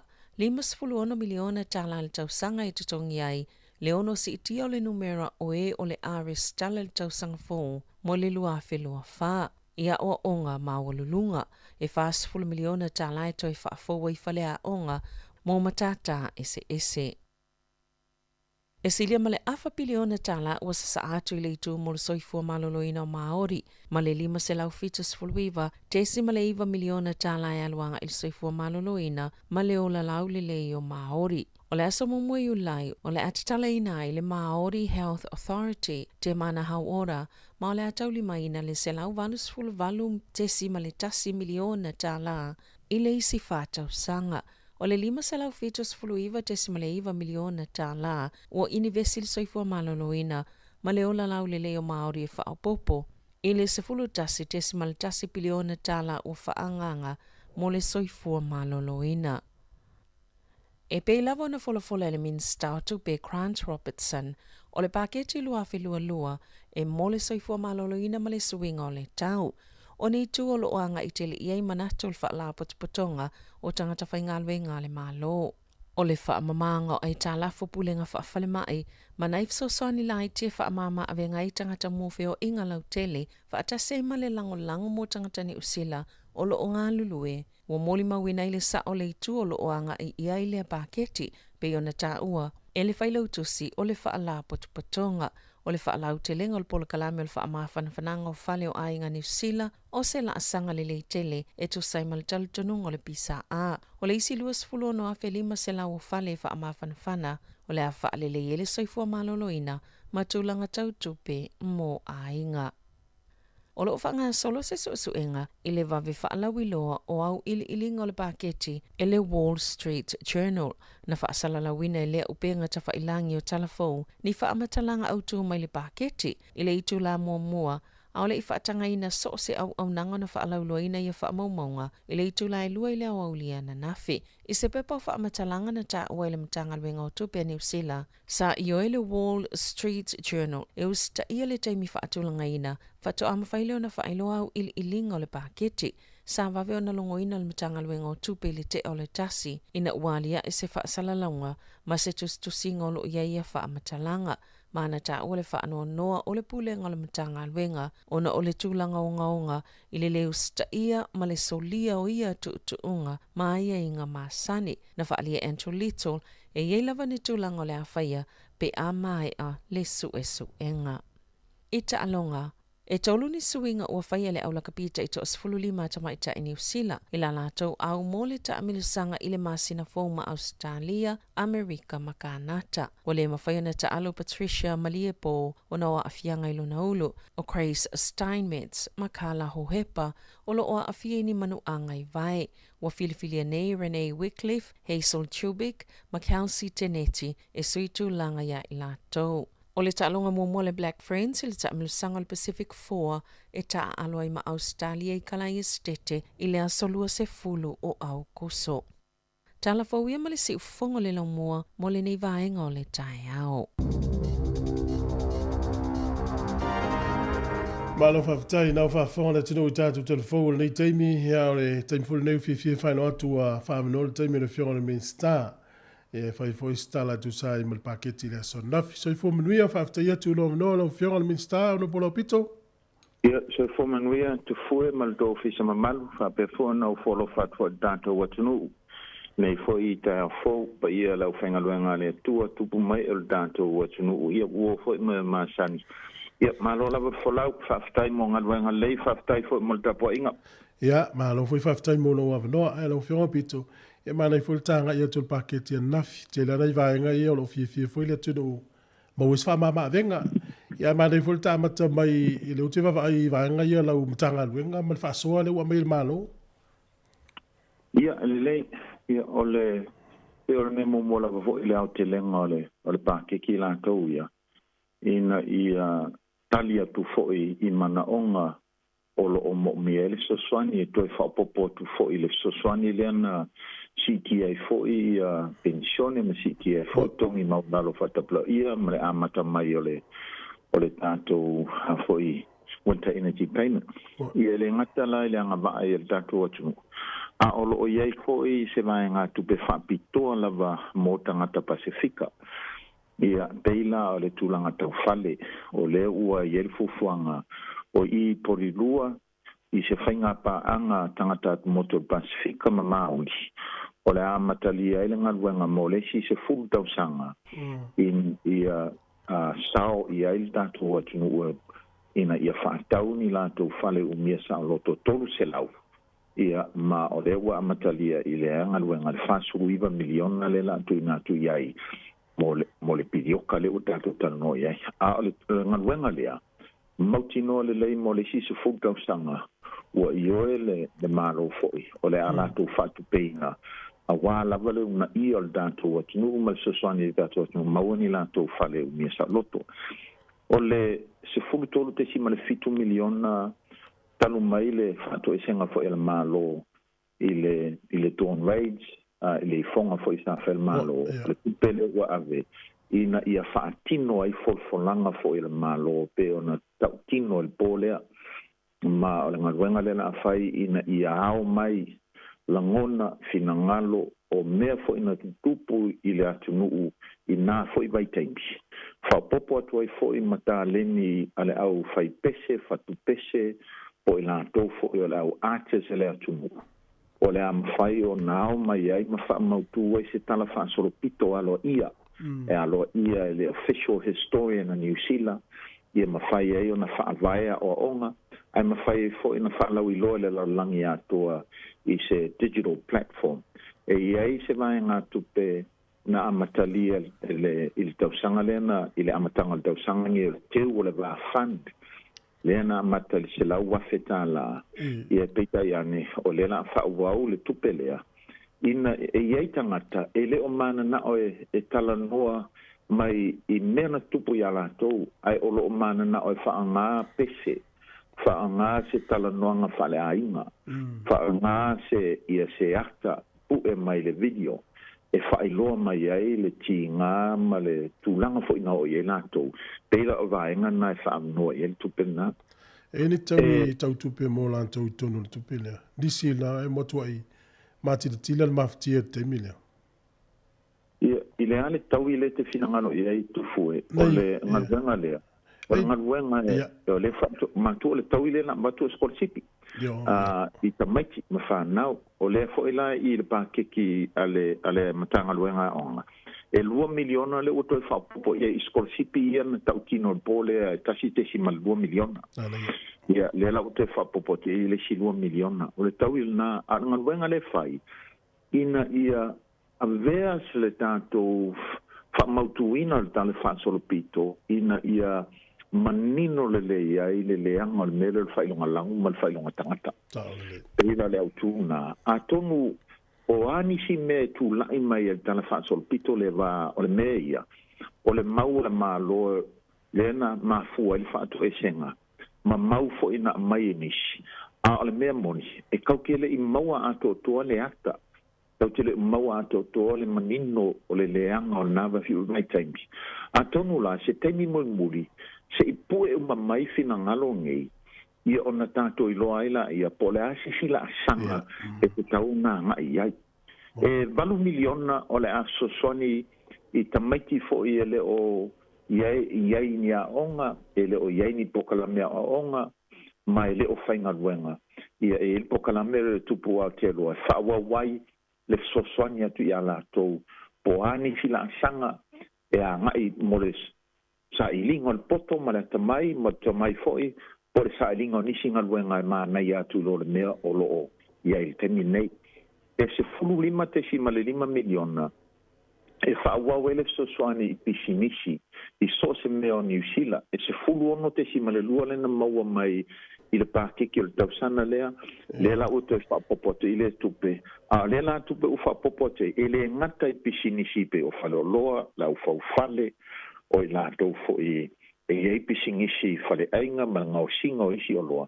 A o le aksosani e fo i mei o ta o social enterprises, o lono winga, o whala tonga tuma o ti e lau ke le sa i lia se polfiki, a o lo o ngā lulu e sosoani i le atumu.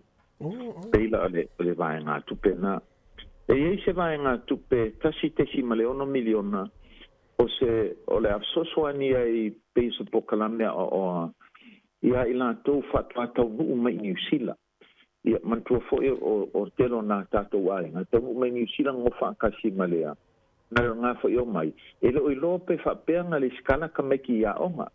Pe o wheme ave i ka meki whai kui pui pui. E leo i lo foi po film ka nga luanga e mawhai o nga whai ele lai senge au ka vale.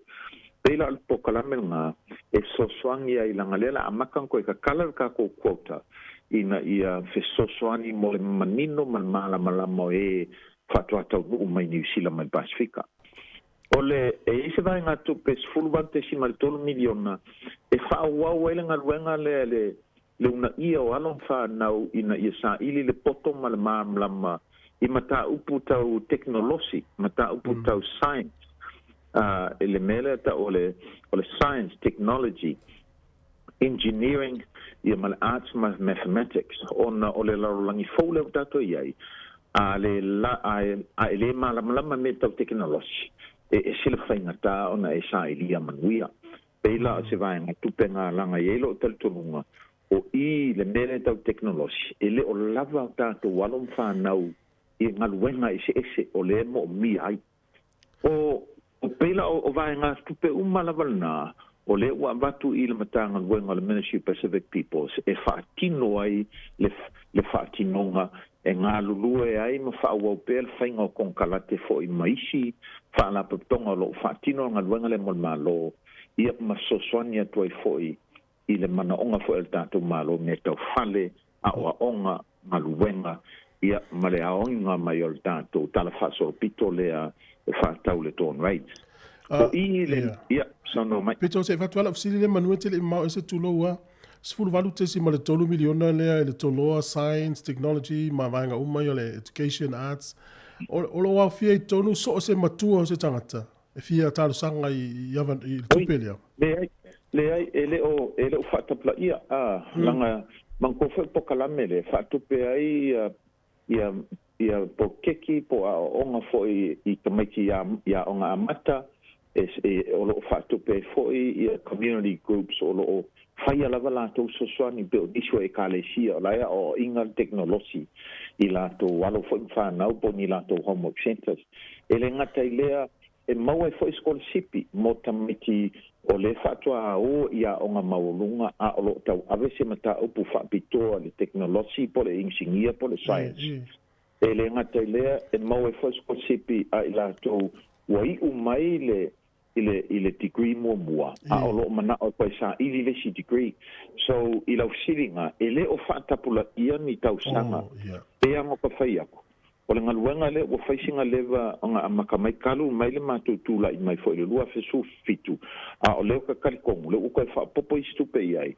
ina ia whaasawa ina ia awane I whaatapula ia le avanua mo so sesi langa le teknolosi o le lumanail na o le lau langi le wanga iai Mana ia tene ia whaawaulau sau noanga lau whionga pito o le I le matanga luanga soifo maloloinga e le ngata I tupe fo o se tupe mua le o whaatino ai fo le whaavaenga o le whaarapatonga fou le e pulea e whepulea mati apa e ma o le whaarapatonga fou le la tatu wanga I a matala so mua iulai a o lo iei se mai ngā tupe whaapitoa lava mo le Pasifika a mai se whaarapatonga I ta o Pacific Providers na tau ia sa whaatino ina nga luenga fo I le whainga dato tuipui. O se taimi mua le wau si ai le whaasulu iwa te si mariwa miliona mo Pacific Provider ma ia o lato uma ia whaatino nga luenga ia New Zealand wau. Ina ia batu se whaataita inga tufue. O le masani sai ai ia na ale 3 miliona mo providers ngei ia uma lava ia New Zealand. Ala ona tāua le tupe lea, ona I lau vai ai. O si vaenga lava lea lenga saunga le mua e ma pui ngai le whaatinonga tui pui ma soswani le tātou atunu. Mai se foi tu foi o me tau mafa ma isi me sa mo me le tātou atunu. E ilo tau tununga, a watu I el vaenga tupe lea mo le si whātau sanga o lumana. Ina ia kili e ona whamautu le tāua lātou ngaluenga. I mawhai ai o na whaawhainga ruenga ma le lei tutongi a I lātou o lo whaatinonga ngā ruenga. E le ngata I fo mai ma lau tosi mai. Ai mai se fo I lātou o lo ngā lue tua I le whaamautuinga le ofisa whaamautuinga le saunga le mua whaatinonga ruenga lea. Peila tūlanga nā langa a tātou wanga I atu I le matanga ruenga fau lea le Health New Zealand. O tangata nei po wharaptonga nei o le a pito sili o na tātou whaamoe I ai I le soswani mai a wale sa I linga pui ngore saunga le mu ma le soifua marolo I na tātou atunu. E iei se vai ngā tupe 2 miliona o le a soswani fo I le soswani tātou atunu melon mai suka langa whamai fo mai o le mai suka a le mawhaia o na tā fiofilo mai suka ia ona a whainga I o kidneys. A whainga o kidneys o mia o le a maua o le mai fo le ke alu e whaongare ma singi o dialysis.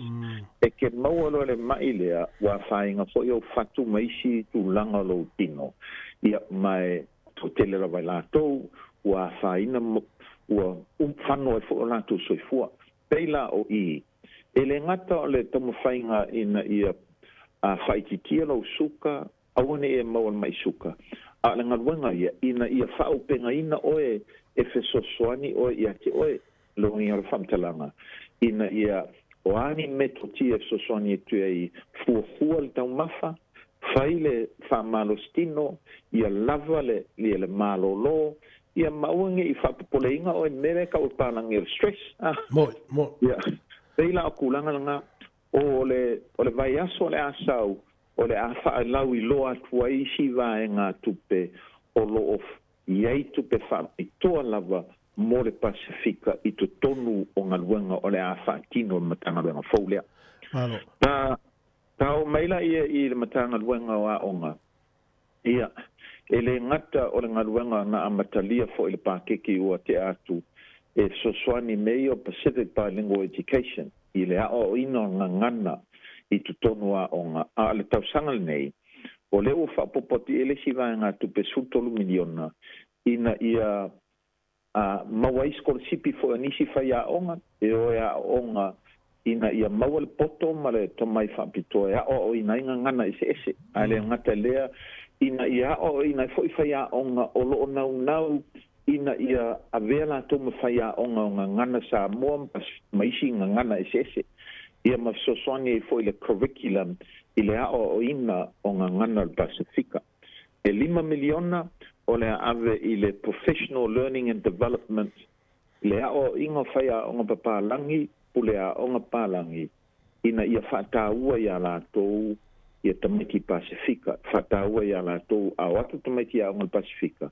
to telo tamaiti e luanga ngana e whaonga ia peila le tūlanga na ina I tā whiawhia I le whae longa langu ma le whae longa tangata ma whapea tu tamaiti awe ke sa ilia meanga e kere anga waa iai pero peila o le ngaluanga ngā o le kam whai aku inga ia maua le avanoa e alom whanau po ailava ia awane I whaatapula ia mea taune sa ini iai ma nau iai ina ia lele ia manuia le unga o na onga ia ma le tupe moli 2 miliona le no ta mo mua whaapopo I skolasipi ia na whaavae le pole o le whaatoe senga peila o le tūlanga na wa ia I le taimi nei o le tala le matanga luenga ia te au ele I maua mua ia vae ngā tupe I te tonu o matanga luenga whaapitoa mua Pasifika e ala na whaia whaapel malo I le mātou malo ia target le soswani Pasifika langa a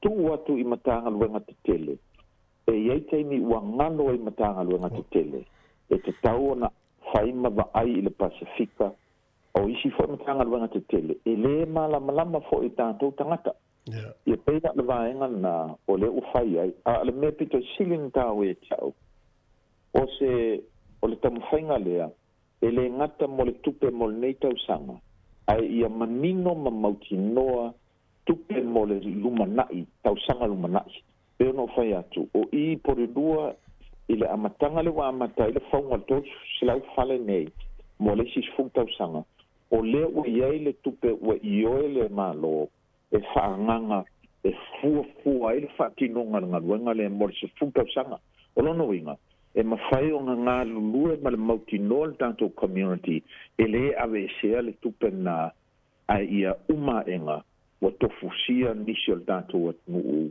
e anga I whale mantola le tausanga le ante nei e le lua se fulu lua se fulu le na isi vai ngā tupe e a mata I le whainga pokalame fo I le financial literacy ina ia tāpenga I le whaongai ngā tupe whaingo ai tā lafu o a uma mea mo'omnia ina ia ngai le tātou atunu e whaatau lava lātou hale ia o se whaavae mua lea wa ngāruru e ai mauli ia ma le Pasifika ma o se taiala fo ele lo utal tonunga o le ua toi titi lava o si fo i whengainga I Waikato o lo o ngāruru e fo i matanga luenga o I au ki lunch ia ma I se taimi fo I tātou tu liu I le South Island ina ia whaauau ai pēr le ngāruru e whaatasi so tau au a Pasifika ma mauli I le sa ilinga malo ina ia mautu le lei mau e tātou ainga i le soifua manuia pe ona tātou nau mai ai. Malo. Fai sau no ngai vai ngale fi siringi le tupele tol se lauri masfutala le fa pe manuia ya tangata 2 miliona ni usila. La tonu le famtala ino tupele apitu. O le tupelea, mantua le aile i whaia le pākeki. Le chai eile si tangale na watu le cost of living package. Si ti ai tupe mo le au pensiona, mo le au benefiti tangata o lo whainga luenga a lo i ai whanau I lalo I whasubantau sanga. Ia a mata mai lo le winter energy payment. Ia e le o anga wao mai e tangata. O le ala tupe, o le o whaapopo I ana tau e le I anga waa mo suangi le cost of living. Ma so sesi sfubantau sanga o lo whainga luenga ai lalo I fitu sulu a feta la tu tupe mauel tau sanga. O le anga waa mo le tau se lauli mas fulu le masina mo se taimi le tu mau o le winga la whamtalanga o le tamwhainga le tamwhai te le malo I a vatu le sosoani I a ilato ta o middle income earners e valu sultasi pasene le atunuu o le anga waa I mo le sosoangi nei ia ona toi ilo ila ia mankua e vatu le sosoangi nei a leu ngai le malo le talanga o pisingisi man whaauaunga o ngadwenga ina ia kamwhai ia koe whaanga ioi le kamao a inga makako koe fo I skulanga manguia. Malo, ole ato e tala noa atili nei vaanga nei lumana. Whaftai tele molo taimi lo vionga pito mato whamri atu marui e whaingo le vaiaso. Whaftai tele lau te fua e soifua no tato watino. Ea soifua na fionga le minister au pito suo William Sio. Ole a sauni mele tato proklame le so ayo tala la urungo le vaiaso te lo foi la tele foi tala o le paketi e whamanino atili mo le silifia lau whafonga whaftai.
Salino fa amaoni tu ma pe se io o ile oti ta la la la afio oe ai aluita tu Yehova inotava tofa ina soifua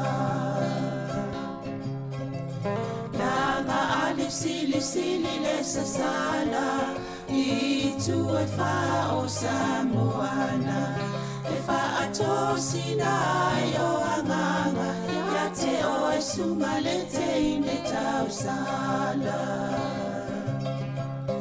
la ula fala wa avea talua yo e sunga le mana mea pe a fai ua elekea tu ai pe sia mea eta fea la upua tau no fole nei tau wai so se sili ne la lele ma le fuaro sa mumu e te fa ata patima e tuli ususu ta la la afio oe ai aluita tu Yehova ilotava tofa ina soifua ta la la afio oe ai aluita tu Yehova ilotava tofa ina Fatalo fatu malo ufalo alo fafonga anga le tinu ni tai au fatalo fatu le au fainga runga pa ia le tua tupu mo le tatua tinu ia male pa ia silasi o tatua o fafonga malo level so ifo mo male langi mama fatasi ma samlina kasiano ne foi por kola me fa so to inisio fu fanga le tatua le tio ai mese awili ili atu inisio tala la ulunga o le vaiaso io tatala fo pensi fia io lo na famale fionga ia la wano ati lawa le songo fu wa taitasi ia ai fa samlina la so nei ele so na so ni ma ana ono le pisi lo tato visa io fitu na ifa pena ia le o mane o lava vo tato o fa news to tele if so ni fa so atu na mta o pe wal si le fiel malo le tinu talfa so ia mana so po sanga to fa talfa foi le fa fonga nei tai au ma lo lava le soifua e ano vai le tau to pito ona pomani oka tele fa le tono le fa yo le e mo le wila pa fai tile au ti munga fo i matua ma lo sia ma le angi o le mata e fa pe a nei mala ma mai tai au o wa lalo mala ma to pitono ia ele ai a tono i si va nga pe o le vin le fa no le fa lo to ile fa tele ile fa ta lo fo ia to le vin ia fa pe to fa no mai tato po kala minita ia ma to te ala lo fa ti to ne fo na mo tala ni tai o tu langa nei o to fa ia sina fa le tono tu la mo le tau ya te to ya pisia siu e le fa pe o ile fa le o le trampoline o alu tu lungo o le si fa le fonga fa le luona ya tono e o le tu langa na e le malo si o le fo ia al penga fa natura Manitimo aisa ya manitimo aisa fa tu sa isi pe se golf ball e la ball e se ava pe ni si o to fa fonga mai mane fo to vidi mai sei mi ta to po kala me ma se di poti ina fainga luenga I loa le tūlanga o e o tō. Ia awa apeo le tua inga la pōna o ise ina e. O fa ia sina wha le tōnu e awhi e mata vale. Ia a misi atonga la au. O nesi lea no o te lei mo tato veggies o mo meo fruits. Le wha tau whale uloa. Ia lona winga wa te le awhianga o nei whai whato anga pa wha apeo tūlanga na o iaina. Talu si e le o awhi e te le tūlanga wha apea. Ia tono fōlinga ia o le climate change po le sui ingo tau le tal no so oi. Ia o le tato wa ia pe le tele o swinga le we nei tūlanga wha pe le ngata I le New Zealand ia mesi fo inu I fafo. A le mu tele wafi ia o mutu munga la ai a ofo le teimi ia fo e malaseleti munga mutu ai lolo vai ia o Australia na le lolo vai wa fi tau sang taitas. Ia tonu o vaenga mo ia o le te whaintal tala no ai fo I mta o whapene na ia whaista tonga luenga. O le te watut paketi tati o istaimi o le fo ele vaenga tupele o whaanganga mo le so ni tali e tua I sue ingo le tau.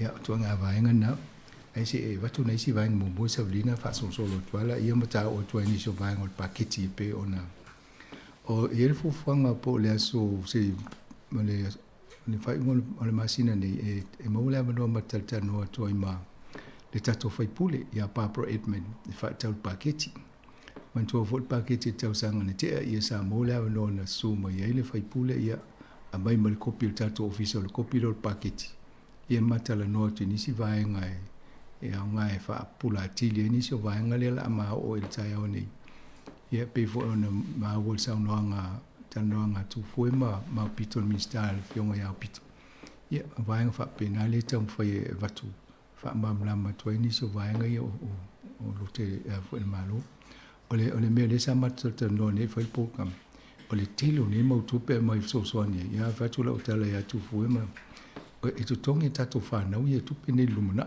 e de tongi tato o tato le avel tato la fonga le temi le ole mai tau tu fa tas ia va pe ole poro pe ai tala ia o tongi le sia ma tu pulanga tu pe la ve fa na uma tato tu langa le ai ole vai so nei la so lua le sa tantano to in fa linga le ota ia na va to vole le lisio ila to fa o wina ile fa unga ni tau sanga ia ole na mo to i ngo to telefo yo la to mo fa ilunga ia a fa pe mai la to mo fa ilunga fa popo mo meu postgraduate degrees ia ile PhD on Mariela na faita watu ingo a ngalo e te o le pito ilunga le pepo ia tu itama fangaloa to lo muli ia ole fionga le ia tangaloa taima fangaloa ia le fa o ima mola na PhD le Doctor of Philosophy in Education man Samoa ia taima atono taima ole le fionga ia tangaloa telefone tal no tu lungo tato por kalamini o ia sa fairnga luenga lo fa wau sa fa wau le tofa ia so o to matangaloa ile matanga luenga ale DHBs ia le fa manu ia ina na umalona na fai longa tau sanga lentia na fai le ma interview ma tanga lom tal no fo e ave fo fa manu anga tato official ni fo tam fai ia le wa o mai ama tonu ia fo sila la sanga ola o te ia ma to tele wala fa na ia to va to fo fa ma lo ma fa manu ia te auto u ma la vai to taimi tele na to tau sinio a wala vale va ai lumana i ole tama male tene la vala to ia ai fa fia fo ima ia ainga ai me se lava ma tua ia o ainga la tele ia fa fo ma e kalesia ma lo level fa o lo ye o to o lo fa wa pe to wa ia a to ni fo stay mo na tau sanga o la mo melelisi ia o la ye fo ni si o la fa pi a to tato lisi o la to fa wina man le Victoria University lisi vaenga le fo i fa solo pe tato por kala me fa tala noi si o vaenga ye iso enga fa scientist ina ia o se tato mama anga i tūlanga o meni o whaingo tui o waila au so enga waia pui ngau tato o le solua la saula fa tala noa to ia Professor Hermans by the American Institute of Medical Research. O lona ia mata whai o lo wawa ai e wha ngātu e treat pe tonga fiti ai o tātou ngase. O le tele o tui e whai nei i pe o le tui o le COVID. E tui e pui ai tātou. A o Yesu isu inga o lo whai. Ina ia whai le tui e tonga fiti ai a mai ese. A wa e la total tonunga o whainga o tui le o iei nei tai pela o le COVID le tui e tātou e ese fo ina tu ai ngā singo o le tui. E ma whai ona so sa o ale si ama le e mawele ngase o tangata. Ia ona ta pe rola ia. Ai le afia le telo tino tātou pe o mena pe a whai lau kemu. Ia le i wana to ulu lauru tangata. A wa e tele mo tino a afia le whainga o tonga fitinga na. A pe o isi tonga fitinga le whai suenga. Ina ia sa iri sa oa le siama le mafua ia ona tapele na o siama na ai le pepe maisi sela o le tino pe o vaenga la na le tau fai el tanoanga le va so le asa o le aso lua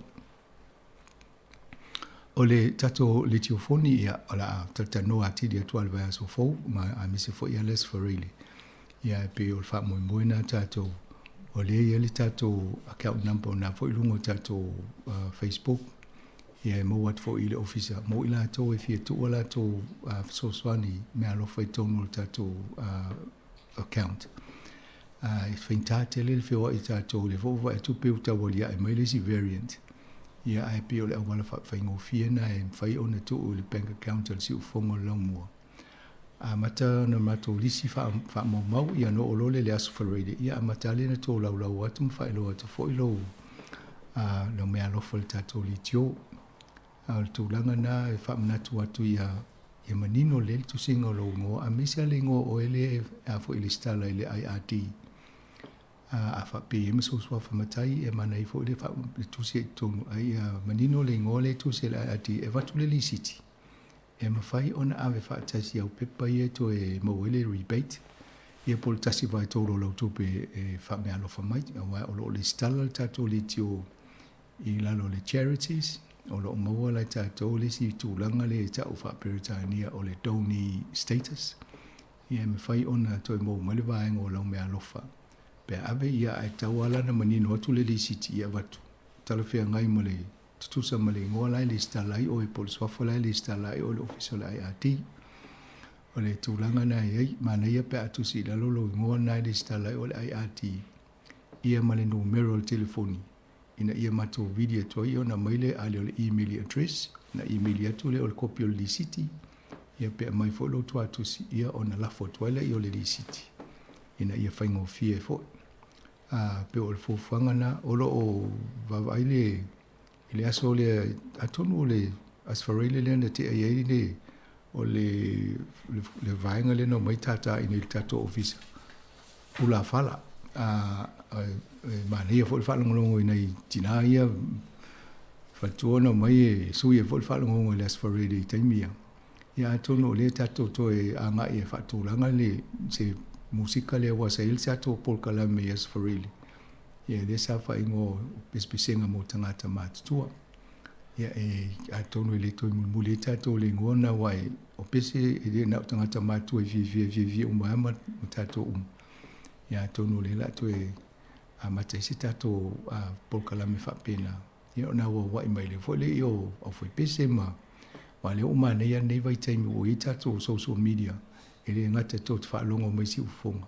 Ia sirisira mai fo i lale lei o la to mai ma fa to atu tato musika i lungo le tio pe o si vaenga na le tawanga i o le lai mo fo i ya tu fue ma la to lo fa fo inta to por kala me o le o to fa tu langa wales for read la sa ya no winga la so ani fo la i tato te mi o tato le tio fo ni este mi fa fi to au te lo e fo ste mi mai fo ma to la fo nga luenga eu so tu ma to pese so ani to ye il whaingol tato polkala mele aso lea. Se i tamu whaia o leini mato pese i ono mato maile i e whaso at i mato pātia fo i pe ono. O whaise si ti pe tu wa ale le lei e lea o ngalwhel si ti e. Lo inga na mato ato e matamata i mato si ti mwhanu longo si ti. Ia atono lela a mataile si wha moe moe si ufongo lau mo stemi mumua. O lela a wha mai e le tato potu le luma e mwhailona a mata o ne o whaia tato recording o pespesenga po polkalame ia o le fufuanga na mo le luma nai. E mwhaia i o na whaia tato ia tūlanga whaapea. Ia ma pu e tato musika tu ilungo le tato YouTube channel a mese fo le Facebook. Ia ma a le lei ala le pese le tangata e tele na amna ia tangata o laulangi e te ia o popular ia mai lo tele ai o e to tele o tangata o laulangi. Ia pe o isina vaenga le anga ia. O le golf le no whalongo mai ni tai au mane fo le whatananga tu foi o e fo i wafusuanga. Ia o le wha moe lava o le golf wha moe mo le independence a le wha manatua le independence Samoa. Ia atono le si vaenga le mo whaanga tama a ila toi fifia fo i le talonga. Ia wha manatua i le ngata o tuto tasi. Ia o le onus fultau sanga o le a fo i o tuto tasi o Samoa. Ia atono mane fo i le maulawa no e ta alo e whaatasi ma le fionga o komisina o lona tausanga muli le ne i masina muli o uni. Ia o lana mansu tai muli nai ni New Zealand. Ia ela ia fo i le aso lea. ia fa nana batu numero po kala me tu foi ma mo to fia awai le stala ma fa fa ta se le aso ia nei vai ngane mo to isa valina le tata ao ai mai o po ai si vai ngata te no ni ta ao ya alo no le ma nei fu il falongo longo mai le tanoanga to fue ma le fiong al minister fa ni no vai nga il pacific ai to pe fo ia mo mal paquete mo na fa manianga ia me se fo ilale si vai nga na le au fio mai tanga to le tuno pe lua te si miliona la fa ingo tanga tani si lo le fa mania ina le tolu se la limas futa la le ole paquete le fa le val se la su miliona tana ia ai pangale le manuia o mai wa pe la to ilunga to fitus fulu afita la ile anga ba ai mai la to fo io mo le winter payment o la eta mo faile mi sta tu pe e va ai se me mo le la hotele a o le tu ngai fa mai o le backwards budget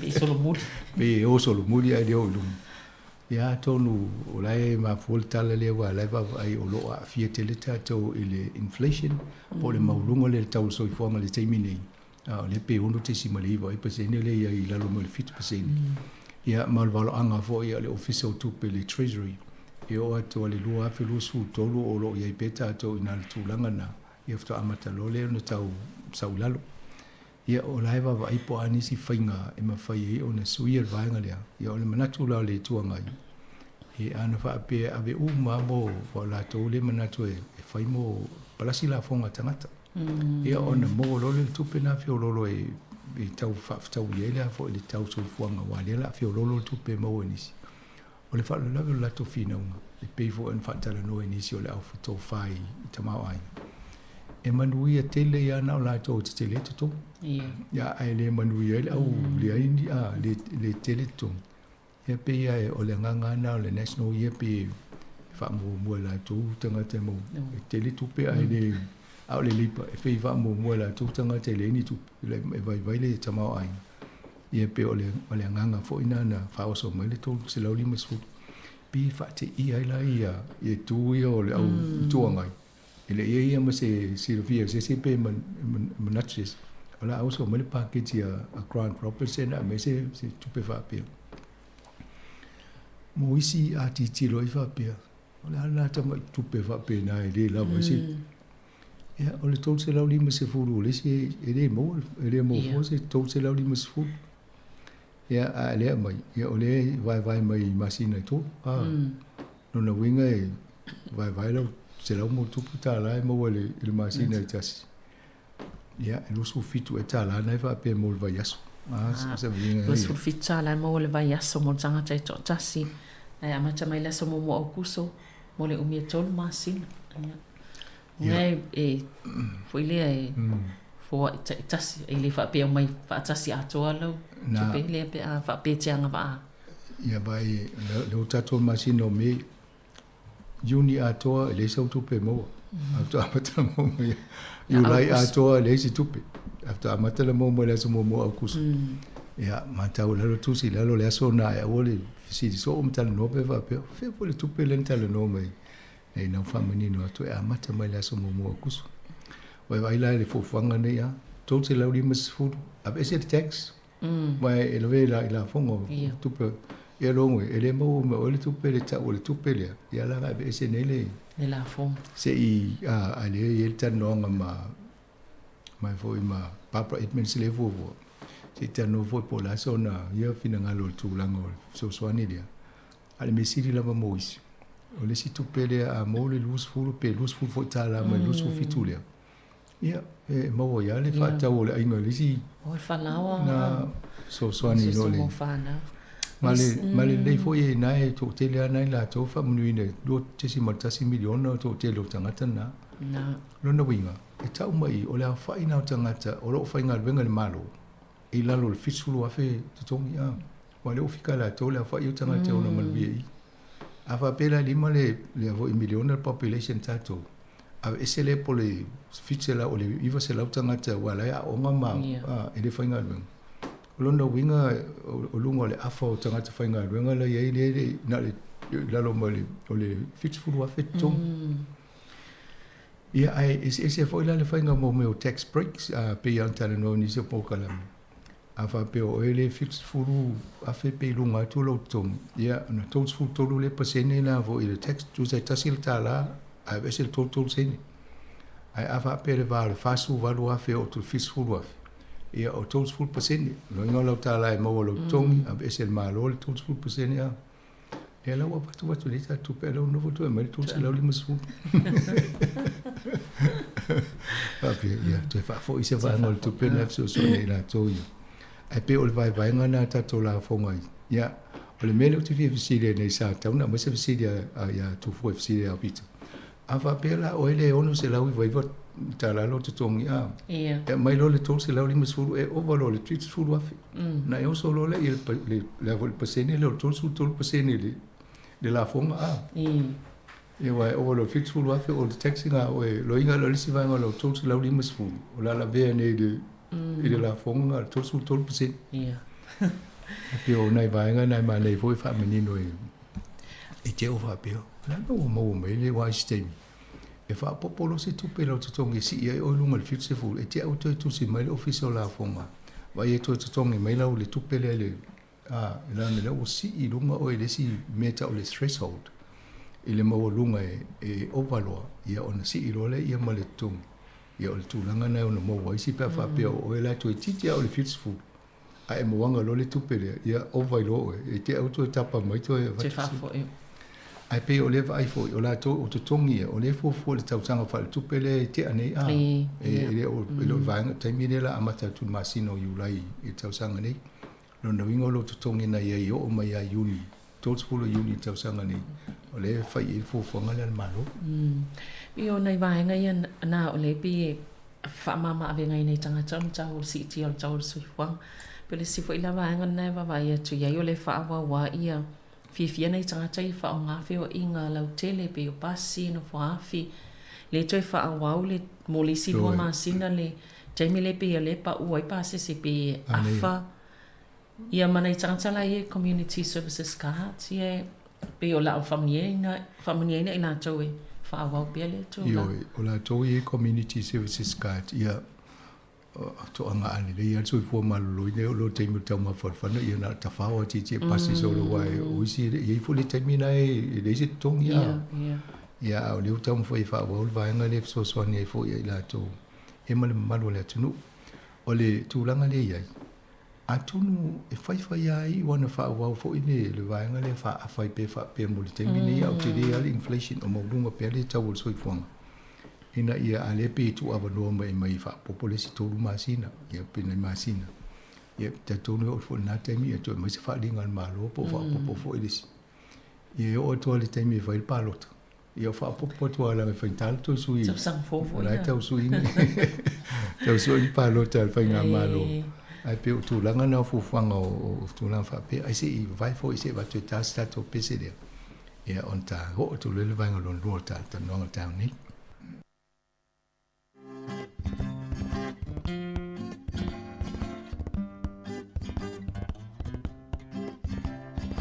Auli mai o maua pe a whaafua o ni timunga O loto le tutu sa wala i ona le maua se unga O loto le tutu sa wala i ona le maua se unga Wai e le poe wana upu e se ina dia oe Mana o iai le loto ai vai lo utino e Mana o iai le loto ai vai lo utino e Uma mai o aso ai le umalo salo Olo alo e te le tala i le sao Olo alo e te le tala i le sao Se se a e le pona wala iona li ua le alofa Fai mai wai musi a ita o le fui fui vine e ona Fai mai wai musi a ita o le fui fui vine e ona Sa wia tao Tai vai ne yo Beta te no fo Ile malie o si o loto Awane I eto e ma salo funa Bete tali tonu pe ata so sola I maunga Wai ele tama wana upu esela untau sala Vai le tino mama lingi ayo uloi mata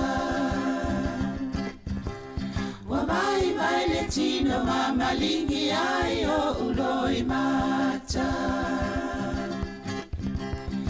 Aoi ole langi wa whenga solo ai imata Ya, toi whaatalo whatu le whawhonganga le tino li tai au. E le ngata lau vaenga ia masanga I toi whaawawa masina I le whaafau pāse se whio inga ia. Ia whapena fo I le tūlanga o le sosani a tātou tong tāte le o le pensini nei vai tau. Le fo I whaawau le sosani nal malo. A tato vai nei tau o pensini le nga e fisili la ia. La e le mea o lo whai I le tupe le na wha maa benga le malo a le fuel excise la fonga le.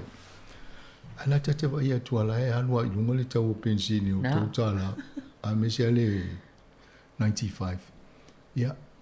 A tonu le o manino le tātou pe whawhia. Ia whio inga o lai. Ia vo I tua I la tau le tau alai wha Ukraine. Ia alala tau su e Lucian me a vena sua o whatau. Ia langa lele o talia tātou alai. Whai le sanction a lai. Whai le saa vo le o whatau a mai a. Ia tonu e umaloto te tala mai. Ia lona winga la a tau ngofia uma. Te loe wa lai pe la o e a fo I whatau mai intia le sua ua. Ia te o whatau tu e whatau mai intia sua ua tātou a. Ia. Nānei pōna Ai a tau ngofia a pe o vaenga na ia.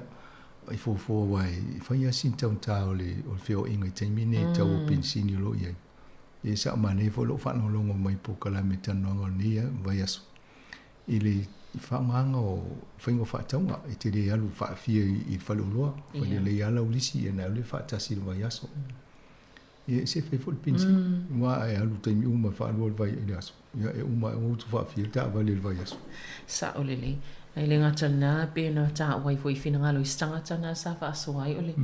O le alua toi whaatau mai le me nā alue nā laina mo umia le alue whalolo e toi whaatau mai malisi me le mo umia. Pio vahenga nā life so soni I le stangata. Mai so soni tūla nta weta talo I mo meo paketi ma tupe ina ia whaamama avenga fo I mo ui. Ia atunu I e toi reset e toi wa aipe whaafiana whaima ngā luenga ma sani le ainga ma amiunga e me whaingo tō whaataunga me whaapea. Ia wawa I polale awala I se where tupe pe sosani e fo I paketi ainga. Mane vaenga sanga wai tala noa le whaingo mene o paketi tono ainga. Ia le tau te tupe o le paketi le malo o sosani tangata mo le tau o le soifuanga le taimine. Ia tono staimine le fo I toi amatan toi whaatulanga I matatou paketi I te tono ainga. Whena. Yo, matou whale o whatuniste. Ia lo fal fo ko so Mr. to take away from my o tangta when mane o tani sa ole ia ia mane ia la ia vai fa mama venga na ole isi vaenga pe ole ana na ta o fo ila I tonu la vole ole pui ole vaenga le ole tau so fuanga le paket al malo ole la fa na tina te fo isela to la fona la vai mo supermarket il vai o pui ngo ni mali li ngo ia tau fiu fiel sa lo tongo Whaatauanga e mawai mo meo ele mole. Ioi. Whai whalo no fo. A tonu, wale wa mai tonu paketi alo ia tonu le forsanga. Lo inga la no fo ni supermarket pe ile pe pelo malo le wa matala. O le wa mai alo ia tonu, ia tonu no fo uta ma fai se fainga fo ile. Ai mane le fo fanga le wo ia I pe fo tata no ni so po kala mi tona. ele Commerce Commission po le official o le malo e va i tūlanga whatau inga tonu tātou ai pui nga fo tātou le au consumer. Ia ma le Consumer Inside New Zealand. Ia le si tino na e lo wawai fo i lātou ia whataunga matau o soifuanga ia ona whai e lo leo lātou whai tionga po o lātou li poti. Ia mpe whaasea fo ia ma whinau le malo tauna whai se suinga leo. Ia lela ia la swinga de wa matana baba ina malo fa tu la fono ina ia iai ni pui bunia ia inga e au wene to e faia le tu langa le o le faia o tonu le lua company le ne e pula la to le tau o tato sa ele te mi sa fina o ia fo e fainga malo le national ia pumping city ia va pena vo le pani si tau sanga vai wa e termina ia ina le faia company na a e oso mai lo le kau mai si tau pinsi vai mai fa tu la to pam pinsi te ia o sui male tau o pinsi ia almena ia e faia na to fa le palasi nei le sta ta o le sia so alu ia lunga palasi nei ia na mai pam pinsi ia sa u tau mo la lo te o mai la lo tau vai ngai te fa pena tonu ala le mele lo le tu langa le tau va le malo ele o lava ia tau vango ia nei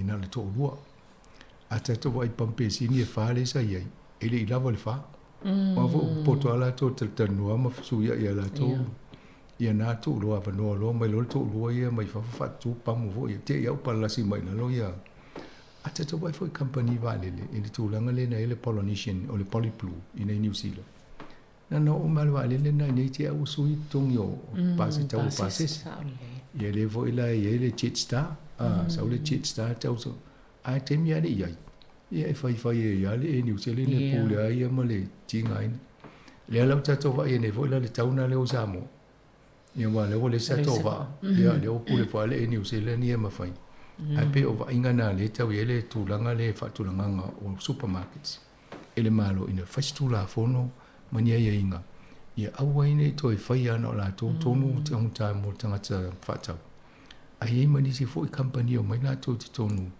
e ma fai ona fatau o le si vaenga le baba ia to le tam foi sui tonu tu la fono le ina ia awane ia se pule le mo we vaenga le e o to uma le fai fatau anga pe o mai sai ni tatu fianga na o ma to we fatau mai to lo na le fai le na lo e fatau o lo le stanga te pe la to vombe e fai no ofa te o li mata la yo karoti ia lai fa tau ona luta la ia pe o avano na o leva vai ina ia mawal sa lo tonga la fai fa tonga e ma fai ona fili la to tanga te le tau la tu o tu fa to no lo e o le sai tia i madianga lo i wa mena o le fina woni wa sai tia e la vanga ia la fai fa tonga e ona le ma fai le ona e lu fai sau fa tau lo sistema o mele o le vava ia tu tam whainga malo la fan sala o nei vai a sopo oni wa tino mai le tu la fono no winga le o fa pe fai tu polista usanga le la tam fai fa tino la vai tono staimi va tono le vananga lu e ni si o le officer o le Commerce Commission i va tasi ma si vo i va engol malo le lo o le MP o ina tele o mai lai tau lai tele official malo o le Ministry of Business, Innovation and Employment. O tel tono na fo o ngā lue ni si i whaingo tu o tau o loa. O te lo isa whaenga i child support payments i sa tano to i fo le fionga o pito. Ai o le soifo malolo ina pe o le whaenga le o tele i pe la wane il fulfolanga al malo pe o soifo malolo ina ma le swing on tau pe o whaenga tele i lua i tele il paket. Ia le lau saus fu tasi te si mal tasi piliona ta la mol soifo malolo ina. O soifo malolo ina ma tūrango tau o aonga. O vai ngana i lua e mamafa i paketi so se ngā maloa. O le fo atala no le national time ni fa mamafa fa tau la to le health and education. Ia le lau mai le paketi le malole ni se fulu tasi te si mal tasi piliona ia ai pe fa e tau sanga le fofuanga ia ni so fofuanga ia. Ia vai e la vea ila ma le toi fa le leingo fa le mai. O le fau toi fa fau ato ai se fa le mai ba o le tūlanga le nei. Ia e pe o le mai alam fa le mai na mai ngo fa le mai fa inga luenga i fanga rei. ia Hamilton, the mental health na, ia Canterbury, ia o Nelson. Ia au te lo e wha bi e ne mal whan mai ar tōpi tunu. Haia. A peo tau whanonglonga tu fo i tau whan mai i Wellington e ne tai o le vaenga le tau nuu i tanga te watu wha pia o le vaenga na at risk e se sianga up. O lesi e prone to earthquake, o lesi at risk a prone. O lono wing e loa e matua i le se fia pa lulul ma fui. Ai a at risk e wha pia. A tonu e a fia. E a whaina pa lulul ma fui. O lono winga laiva e tuala a tonu e a whaina pa lulul. Ai awa e tu lo e pe wha le leo a pe oile. E lulul ma fui pa umai lalo vaenga. Nā lai mo, pētai wha pēnā fo ila me lai mo, wale mai ia, no hati, le whai ngō heritanga, le wing na, po le tino nā alfo, ma wale whai ngō ia heritanga, le vaengal na. Ia, lai tau whai le fōwhang. Meu te ata il whai mai o tau, o le vai asoa nei te aua pisi ai, ai rei ro mo mua, o whapia. Ai na wa ilo le la folosia, le pāketi, whapia lo le ia, a mailo i lunga, a tōne mo te vaengal tupe. Ale nanto e taulo le songa foto i suia i ale numero fa popesesi. Fa popesesi miliona wale la. Yo, se wa e te le ale a fianga. Fia milio. O tātou pe a fa pe fa le tonu le fa le mai le Hart Valley. O lo fai ma onga. Isi vaenga na o ia onga o isi fo i o tangata tausi mai ma tangata. Ia ma vaenga i allied workers le fo satala no lupo ka la mene na fai il vaso. Lono winga te le ala ia vaenga a fia. Ia ale o mele paketi ia e tastesi mal tolu biliona ia ve mo capital investment i o whaunga na o fale. Ia penale la ve ilai fale maina pe ona matu. Ia ila malesi a tastesi male valu biliona le le tausanga mua. Mo le Health New Zealand. Mataulia le o mana tatano fo i utoi. Talai el malo o le onga lue nei disestablished be to e se umale los fulu ia district health board so lo ia nei New Zealand. Ai faina le fa ia ai mai la lo vaenga le ta o le Health New Zealand. Ia le fi ia Marjorie Fepuliat. Ia o le Samoa. Ia tamai tai Samoa ia na le va ia vaenga le. Ia male la mauli. Ia pe o vaenga tupe umale le ia mai mania o le e foi mai si tupele tau soani community services e le fase la vol miliona ia e poi foi nisi la manuia i leo le faenga le ia ni tupe e tau mai tu nga tupe fa mai se le la ia sa o le e pe o le tele ara o le so fa me pe pe ale na ta o vo ele national pe le ban aid pe na se me fa pi e po se tu lo to mai atu. Ia e foi mo le vaenga tupe mo Maori Health Services, no inga e se ale tupe mo Pacifica. Mo le lautene. Ia e se ia tupe ia mo Maori. Ia ole meu ufifia o whalongo le paketi, ele vea ma le 5 miliona. E foi e wha de lei ai tala for district health boards. O iu i le CCDHP taluana whau mai le whale lea wa e whau le whale. Nau mai a ele i lawa wha tupenga deficit pai na tuzalain no i ala to e ngau ala to tau sanga pe a whitalo tupe. Te lea tupe wha anu nei lo tupe. Ia, ma tau rio whale mai tasi al mea laiva i fo mai awal popole pe fie tau o mea mai tau se manga sengas. Ia alwa i al malo, wa i pe fie tupe lea luna whale mai.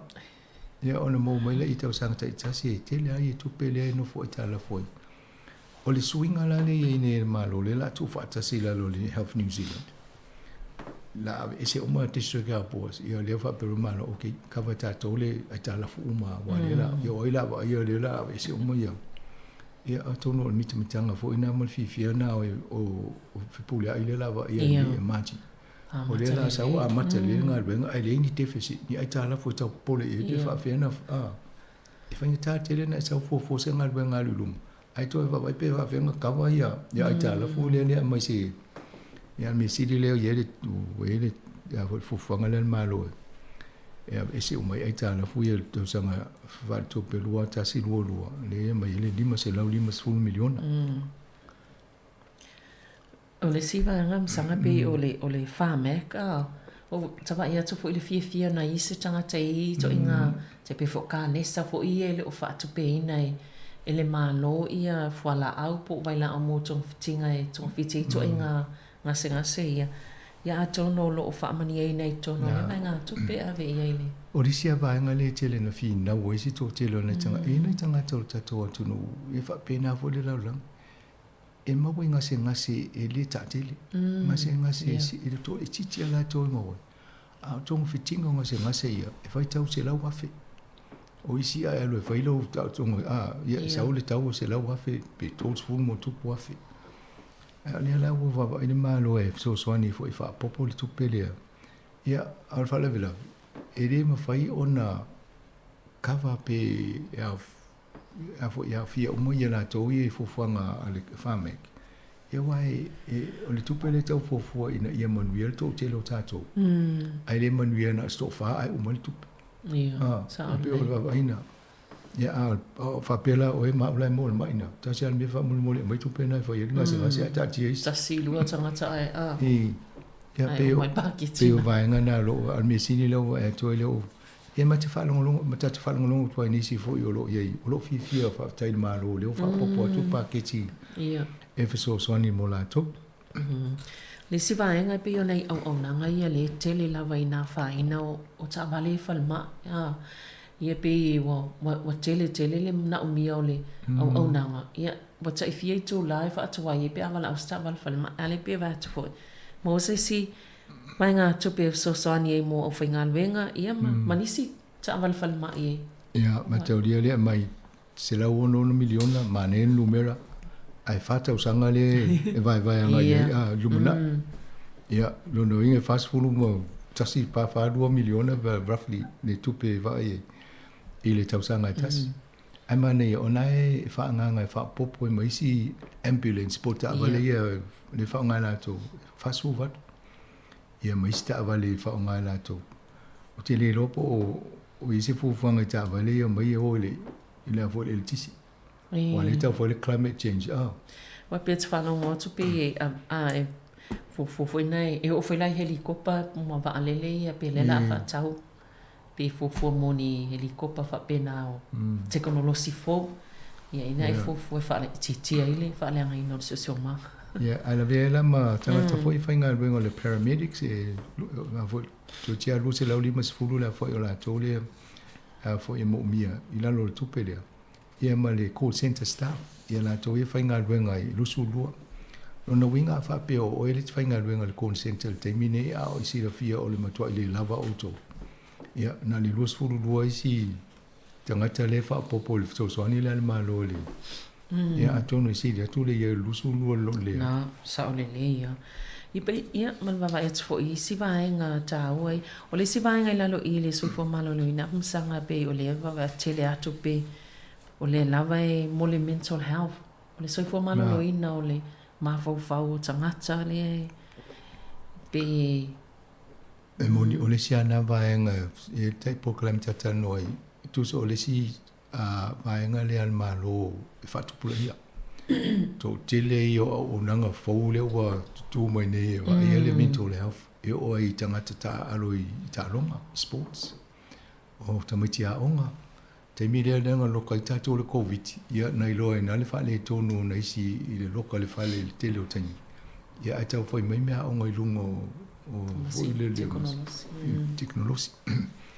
e o le lawa vai nele malu ina ia fo se jau nga tu pe se lau miliona le wa umana fa a momo ia malesi ivas full miliona le fa popo ai ave so ni ya onga ina ia amatai ona siaki matai tu ya lom fa na ya onga ile tu lango le la to mental health eu te mi ta onga te le mo se sina polimelo to ma fa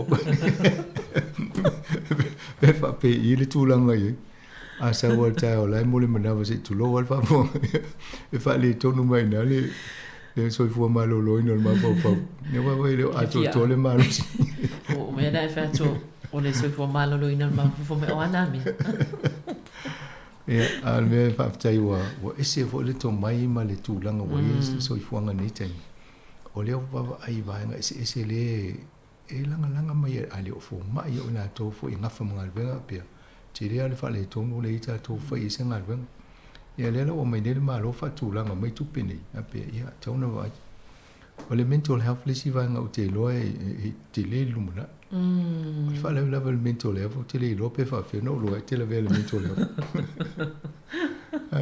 ai sa wa fa mai o le fa le ma fo ia ta se me o te tunu vina o ia avele sia ke fo mai o si temi a sia ke fo mai a mele li po te fo mai o te le o lo mo ti no fo ia ai nai lo tanga te le nga se le o ato to lo na i pe o vai nga na le la ta wa le stupele e mai pa ke te le vai nga to pe i vai nga o le si vai nga le pe le sa nga ia folfolanga fo ia ale vai nga fa fai le le pa temi fa nga pa lo chap so sani fo ile tonga cha te le fa nga o lo po tonga fitinga o lo po ni fo ia peila le wa tali mai ile si vai nga le ile te le lo po la le vai nga le fa nga lo to pe le to se la ia wa le so sani sa mo na to se la ta la ele tai la va pe alo va le fo mai a alo nei ai fa le root canal e to e me fa ni se fese ni fo sis ia o le pilia a mata o le lua ia ale mai afe a lo inga tongi o le si afe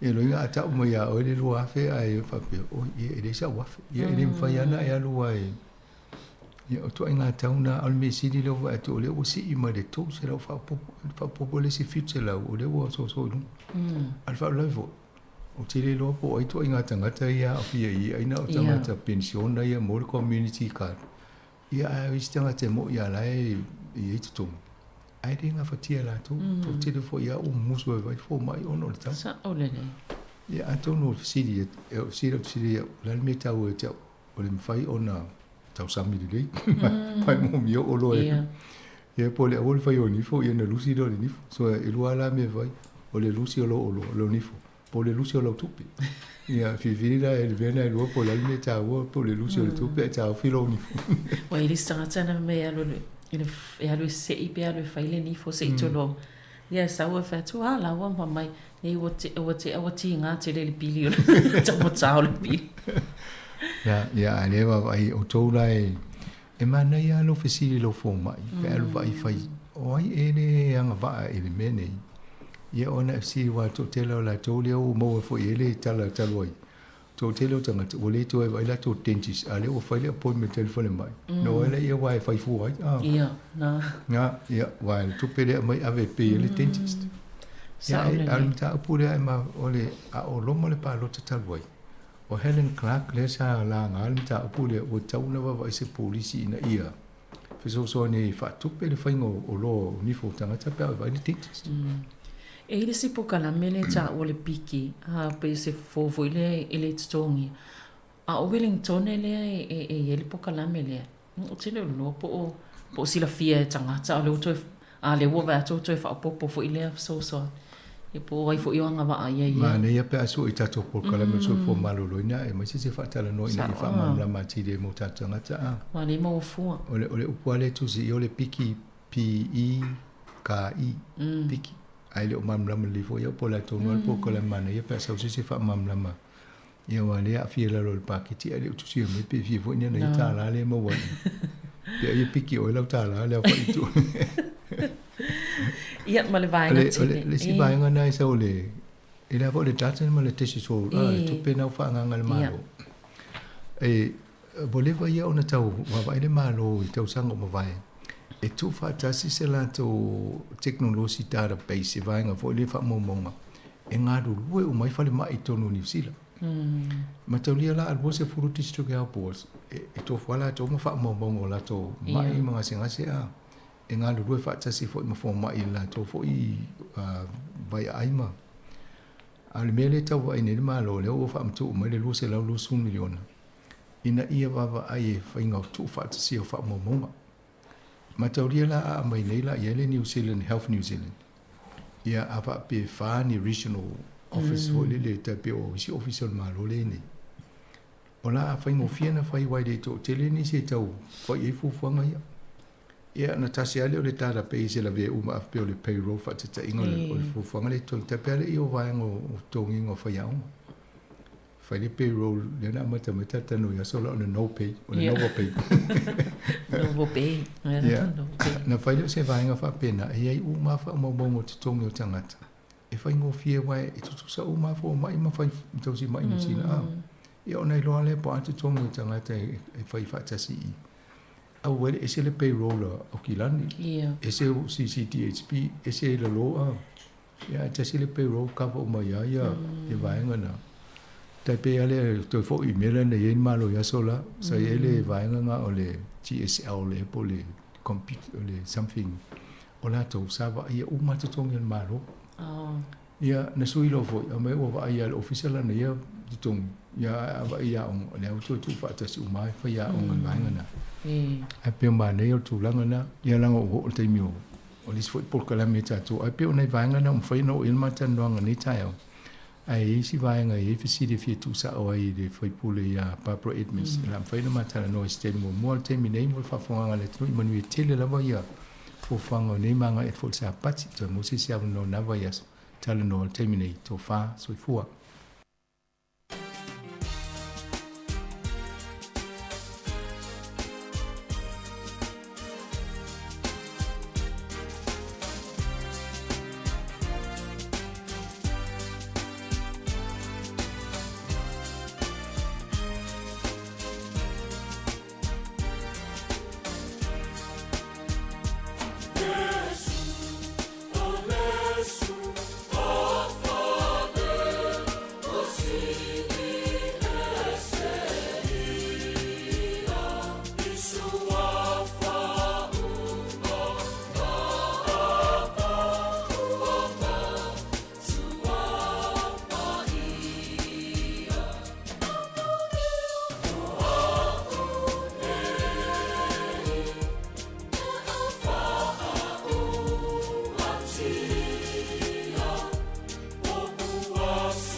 tai fa fonga le tino tato porkalame o tala la ulunga le mai so terminei o porkalame le sisinga le fa ngalo ina fo yo lo maftia i mai o tino malu tau le yo langa ele utape da mai sunga ile tausimtanga luenga Reverend Missy Faseu mai le kalesia metotisi Samoa i pitone i lo hat mo tato porkalame e usmai al fa fonga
Moi whatalofa I lau whafongaanga, Samoa I le neita e au fau.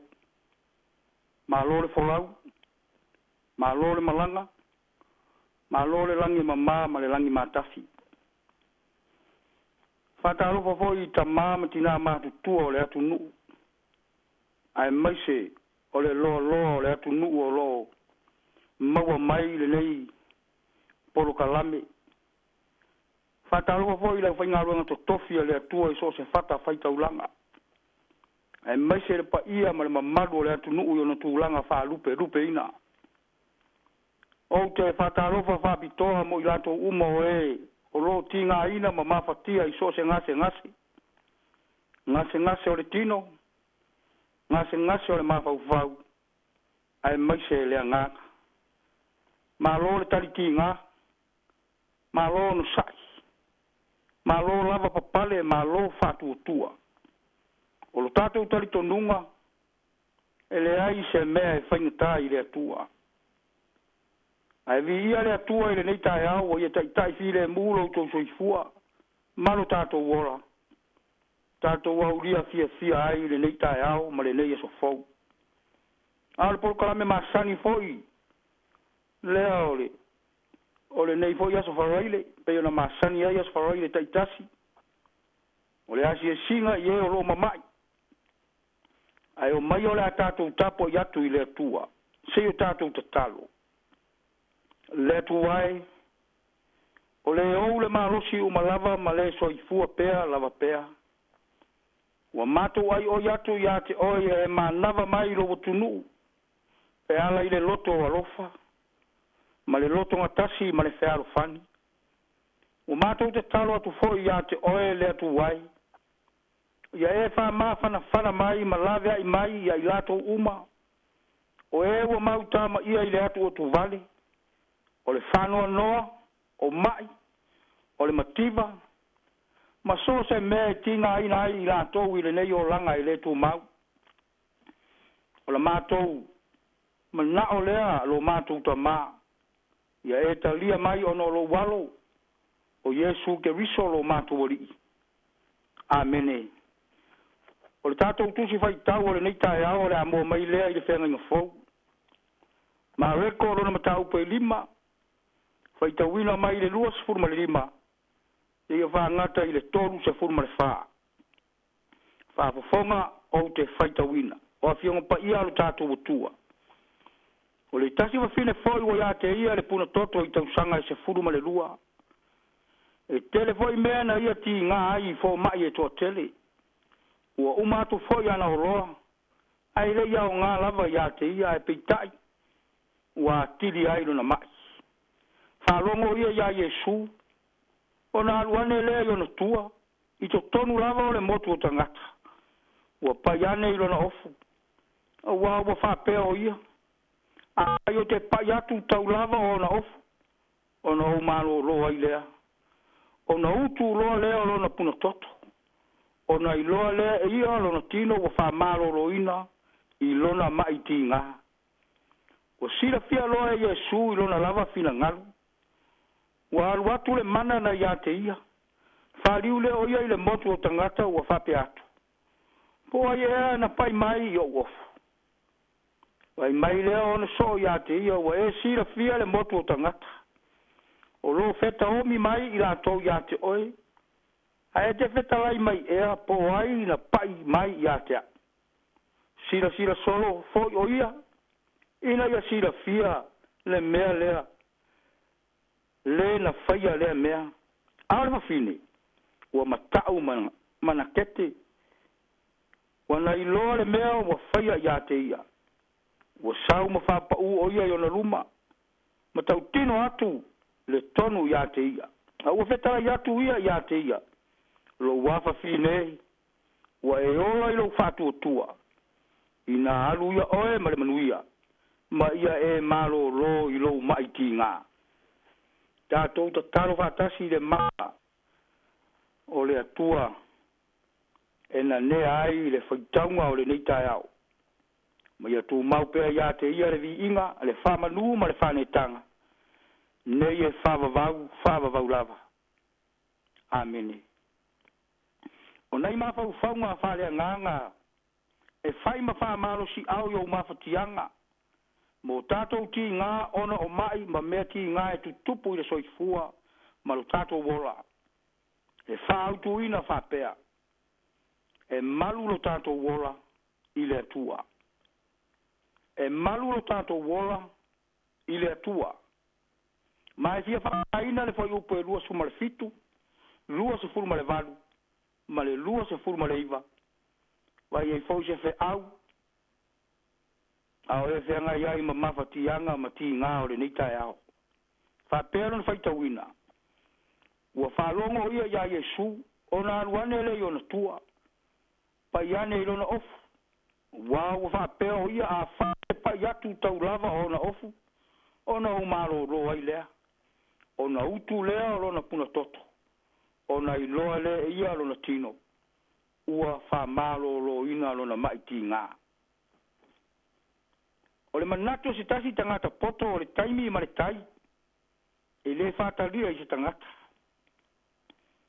a o lava i le taimi e sua pe ai le tai e le fatalia lava e fa pena i le taimi a o lava ina tā le taimi e le mawhai o na whātari i se tangata a o le mori mau tutua ma reko vai mai o le taimi lava na whangoa i le whawhine le nei a Yesu e le i toi whātari lava i se me tasi a ua tūlai ma alu ma le mauti noa alu ma le loto ua ato toa alu ma le loto whātua tua wawa ia i roa o lona taimi lea ma lona ava noa le lei lea e feiro ai atu ai i lona alii upu moni ua leva o na whengai le nei tina ma nei mawhatianga ua au tau sa ngā o tau ave nei ti ngā ua au tau sa ngā o tau wamo le nei ave ngā mamafa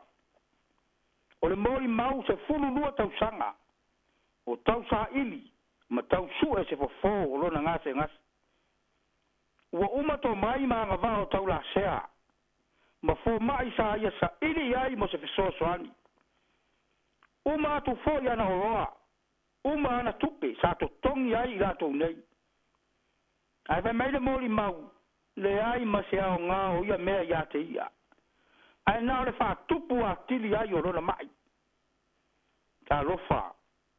ta lofa i le neiti na malona mo ina ia maua se feso soani ai ta lofa o si linga tali seu ua le maua lava sona toa file mu peitai ua whaarongo o ia Yesu o na aluane lea ia te ia ua alu ma le loto whātua tua alu ma le mauti noa alu ma le loto tali tonu e tali le li i lona manao e maua fo i le li lona mapusanga e ui lava fo i na tau sa ili so na ava noa ono le tumo le motu o tangata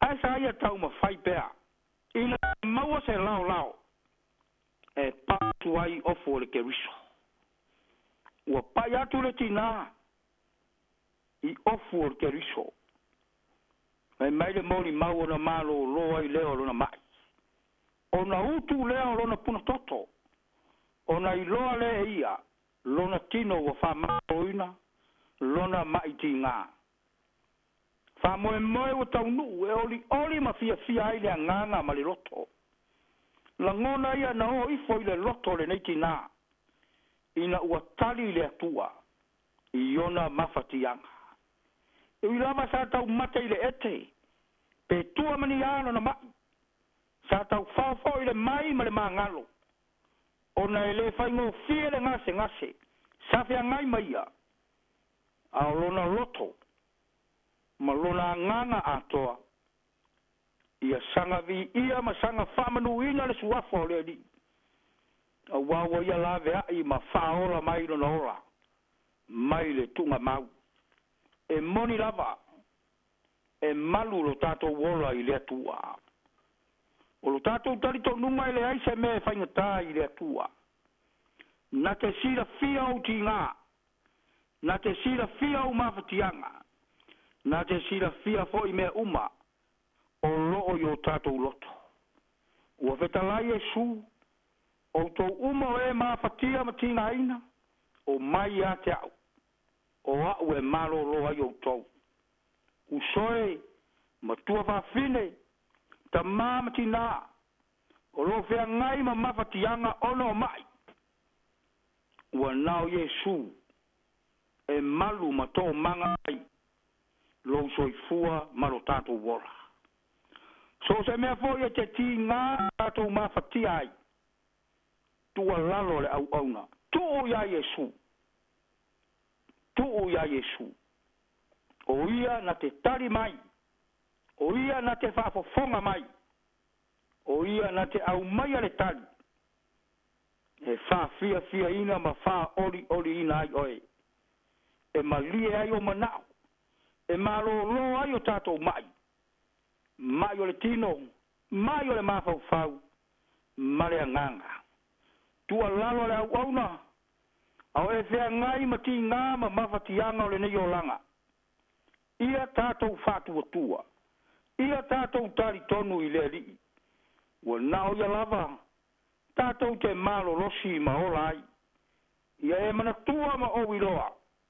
E malu i le atua, lo tātou wora. Ono Yesu. Ameni. O le a tātou whai ui le pese o saunia.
Samoa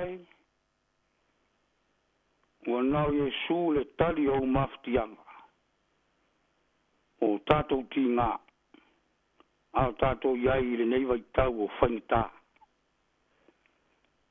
si o tātou tataru i oe leli ie ua mātou i oe matau tino ua nau e lava e malu ai le soifua ma le ola o roa tunuu ma ona tangata. Ai mai se lava i lātou. O eo mawhatia ma tinga ina i so se mai. Ao le nganga whawhita iae ma le loto vivi iae i le neitai au. O e taitai. Le soifua ma le ola o roa tunuu. Ua mātou au lia ai le neitai au fau. Ma le neia so fau. Whawhitai le malosi fau ma le ola fau. Ai mai se o le ea fau o mātou mā lava ina. Whai lava ma whaasiri ngā mālosi.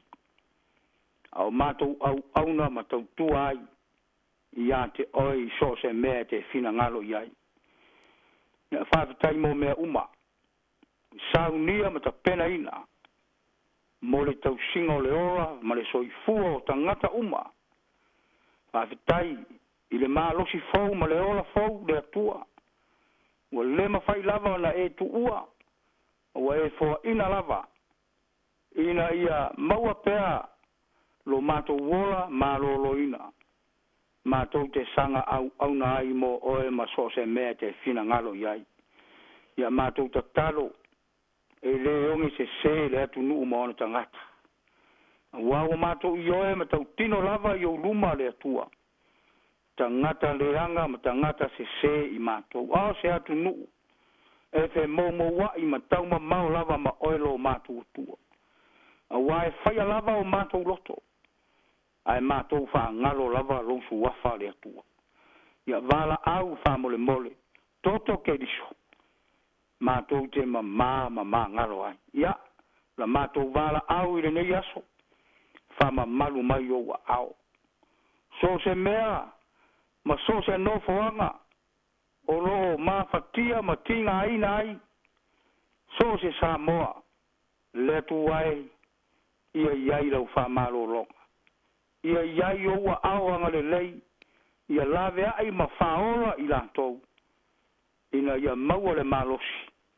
Au auna ma tau tua ai mo oe ma lou lava fina ngalo pa ia. Ia manuia Samoa ma ona tangata. Nuia le au whai ngā luenga. Ma la lato ngā luenga mori mau i so se fata whaitau langa. Ia iai roa nganga. Ina nea mea uma lato te whai. Whai lava ina ia vi ia oelo mātu o tua. E ala i le soi fua ma le au na ofo mo oelo mātu o tua. Ia mnuia le siu fonga o le lau mua, le li pule ma lau whainga. Ua ala tu ai le nei poro kalami. Ia maua lo lato malosi le tino ma le anganga. Aua le tautua ina o Samoa ma ona tangata. Ia whanau le atunu. O eo whea ngai ma ngā ruenga ma o onga. Ia malu pea lo lato wola i o wa au. Io le mātou ta talo lea. Wha moe moenga ma lava singa. Le atu nuu. Ai mai se fōi o e kālisia. Ia wha ma malu mai oe le atua. Ina ia tau i manu mea uma ma ia iu mea uma. E vi ia oe lo mātou atua la mātou ta talo lea. E ala ia Yesu lo mātou wari. Ua mātou wole ma vala au tuai. Amene. Tu mau i lungo Samoa ma ona tangata mai mātou uma. Lo manu e tele le atua le tamaa le alo ma le anganga pa ia. Nei e whavavau lava. Amen. Amen.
Na ua whafonga le tunu u tātou purkaname le si singa, ia ele whangaloina e o mawhtia i mai o le tino, malo i tau le nei o langa. Tāpena ina le sunga le tausi matanga luenga, Reverend Missy Whaseu, mai le kālesia me tutisi Samoa e pi tone loa hat. Whawhtai tele lava i lau sunga, ia, mātou whamiruia atu fōle nei aso mo fuanga, alo tāpena, whawhtai mo le upu fola e Miss Foi, o le talo familia, o le talo fo le tulu i familia atu. Le atu le sunga fa pet fa tua no falo ya pe vol tapo inga le kare sia fa tai lava. O le vinga o le tua mai ne kalesia me totisi Samoa i Washington i Amerika. O le pese o le wha malolonga i a whanga sono to ileo nisi o tātou pesenga. Afa le se funu ma le tasi o le porokalame o le ina ilau o tina. O le tautua le nei o le si fonga o le lau mua.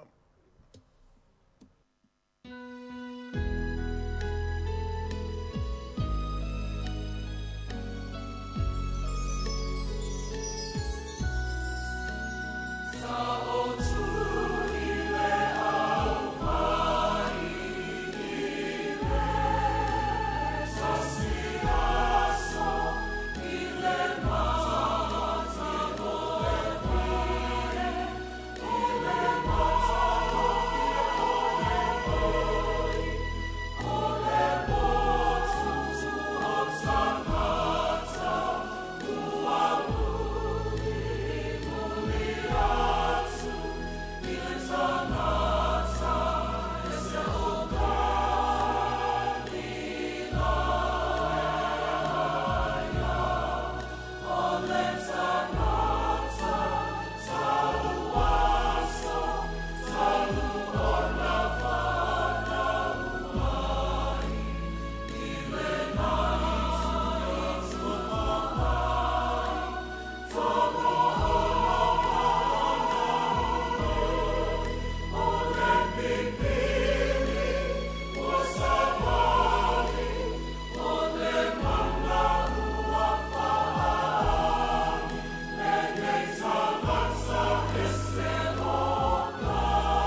talofa, si ufofonga o le lau mua.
Got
record. Hey, yo, Mr. Brothers. Eu lo uso apoio. Eu lembro vai na mala. E que eu lo fa. Onde no for no mamau, e va no va e vasa. So e mana tu i for so fa mala. Si yo uno umoni bele ilo uanga. Sa po ilo la fanga tu tono samo. O ngata tono fale alili male atu ale sa fa onga sa po mata anga tasila. Pulenga ale no le asunga fua ua fai sa ofa inga ama taita ule le suava. Ma o popo fe alo fani malia mata iva. Le au aluma wo mai le fale la langa lo fai. Le ai se bisi baling out le happy all the time. Sa po e silio lo no fana wai. Sa po te lo uno. E pele oi i lo uanganga. E le mafani na ngalo poe. Ua tasi oi i la usamoana. Le tausa a fia o tangata umalaba. E la tonu mai le matata ata.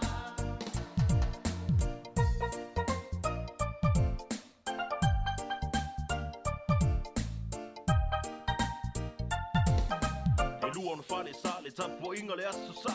Le meto tisi ma le la mosa. Fa afetai i le atua i lona lo fapu. Taita inga wale lei a wala se manui. Le atua i fa momua i o tata wola. Sa po e lo onu e pele i lo uanganga. Mai o lau fanguat fonga kai le vau makua. O la lau si usi la au o fangua. Nga lue inga pea le mangu ia le abesia. Ma ngai le la ala e vanga kupulang. Ka faonga kulisi e o mai malanga. I sa po e lo ungu e pele i lo uanganga. Sa po e lo uno. E pele oi i lo uanganga. I le mawhai na ngalo poe. Ua tasi oi i la usamoana. Le tausa a fia o tangata umalaba. E la tonu mai le matata ata. A fia salala koa, mahalo samla unu. Maliu mai ngā poa re kula fale re kuia kua. Maliu mai le konga upua. Maliu mai fakili o le kapungu. Mamalo sa fakili ma le fale ongo. Pa ia ngā sengu ia keu mauloloko. Sa po te lo uno. E pele oi i lo uanganga. I le mawhai na ngalo poe. Ua tasi oi i la usamoana. Le tausa a fia o tangata umalaba. E la tonu mai le matata ata. Sa po te lo uno. E pele oi i lo uanganga. I le mawhai na ngalo poe. Ua tasi oi i la usamoana. Le tausa a fia o tangata umalaba.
Tele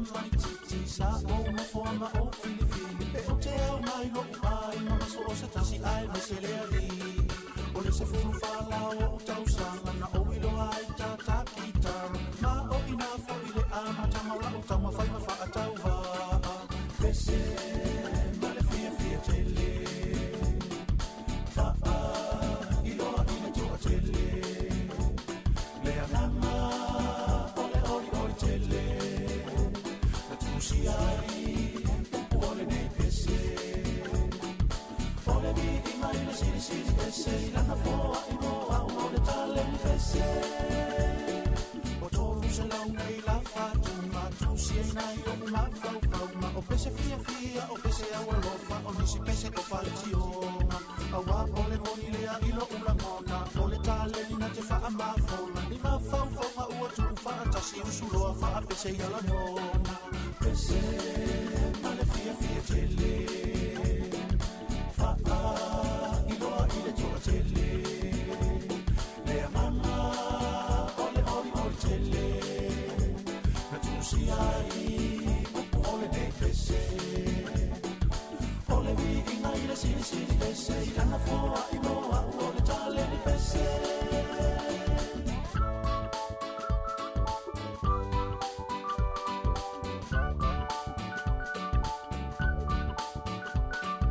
fa afetai le tua fa afetai tele fo io i matua awa ana le se no o ua i le tau sima fa amatua fa afetai le atu una tele i le fia fa afo fo mapea ia u pese la fo ne ia i fo ama tele se na ngana ua sala ese ma le fia fia tele fa iloa i le tua tele le amana ole ori ori tele si ai ole ne pese ole vi i mai le si ese la na fo ai mo a ole tale pese pese ma le fia fia tele fa i lo i le tele le mama ole ole ole tele tu si ai ole ne pese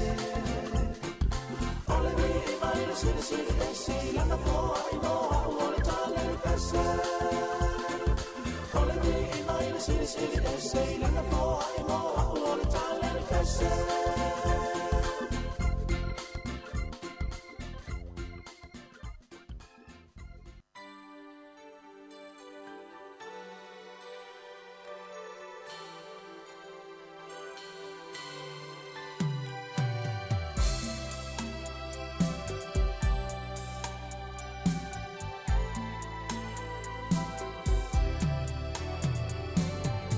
Ani mai o i sana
Awane imita mita setasi ilona malosi.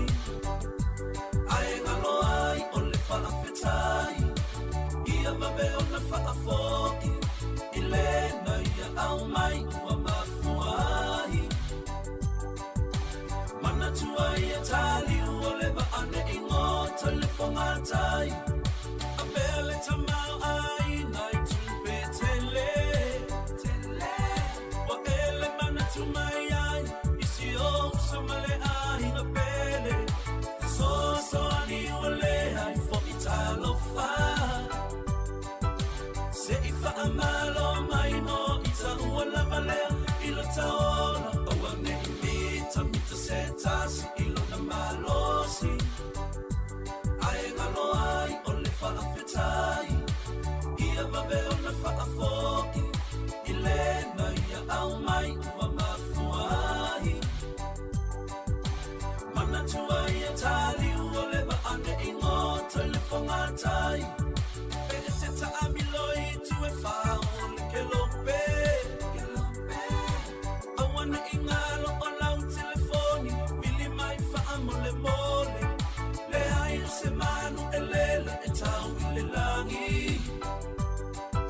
Na ole mamosina e lele mawalunga ai talila na sua i le sami. Awana imita mita setasi ilo na malosi.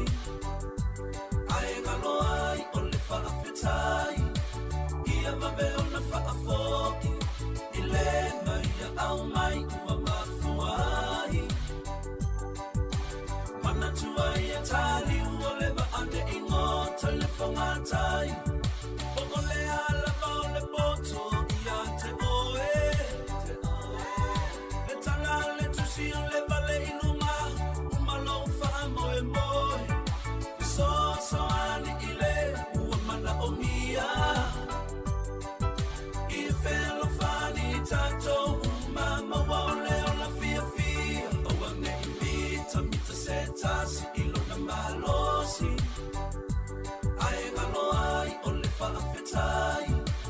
Ia mawe ona whaafoki. Ilena ia au mai ua mafuai. Mana tua ia tali uole wa ane ingo telefonga tai.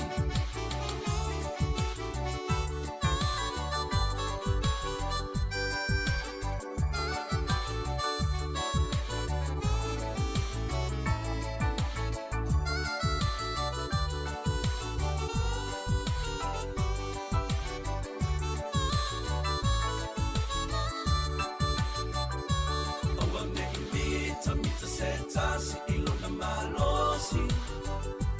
Ae ngalo ai ole whaafetai. Ia mawe ona whaafoki. Ilena ia au mai ua mafuai. Mana tua ia tali uole wa ane ingo telefonga tai. Awane imita mita setasi ilo na malosi. Ae ngalo ai ole whaafetai. Ia mawe ona whaafoki. Ilena ia au mai ua mafuai. Mana tua ia tali uole wa ane ingo telefonga tai. Awane imita mita setasi ilo na malosi. Ae ngalo ai ole whaafetai. Ia mawe ona whaafoki. Ilena ia au mai ua mafuai. Mana tua ia tali uole wa ane ingo telefonga tai. Awane imita mita setasi ilo na malosi. Ae ngalo ai.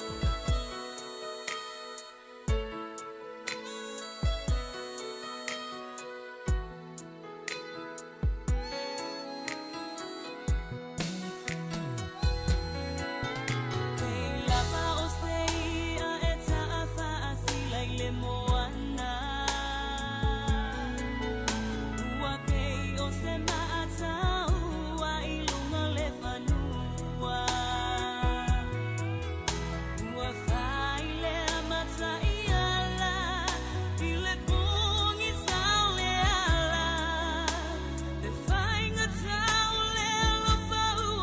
Ma lo fa tai ni te mio le tai ao ia o le ua luas fulu iwa minu te wate ai le se fulu ma le tasi. Tau tua le nei si fongo le lau mua. Te minei, ia o le tato por kalame le nei lau tina. Ia o ta pena me foi il faritua ma lo no pensione. Ia fereni ete. Ia wa foi le tau tua ina o le tato tino. Ia o le te minei, ia usimai al fa fonga.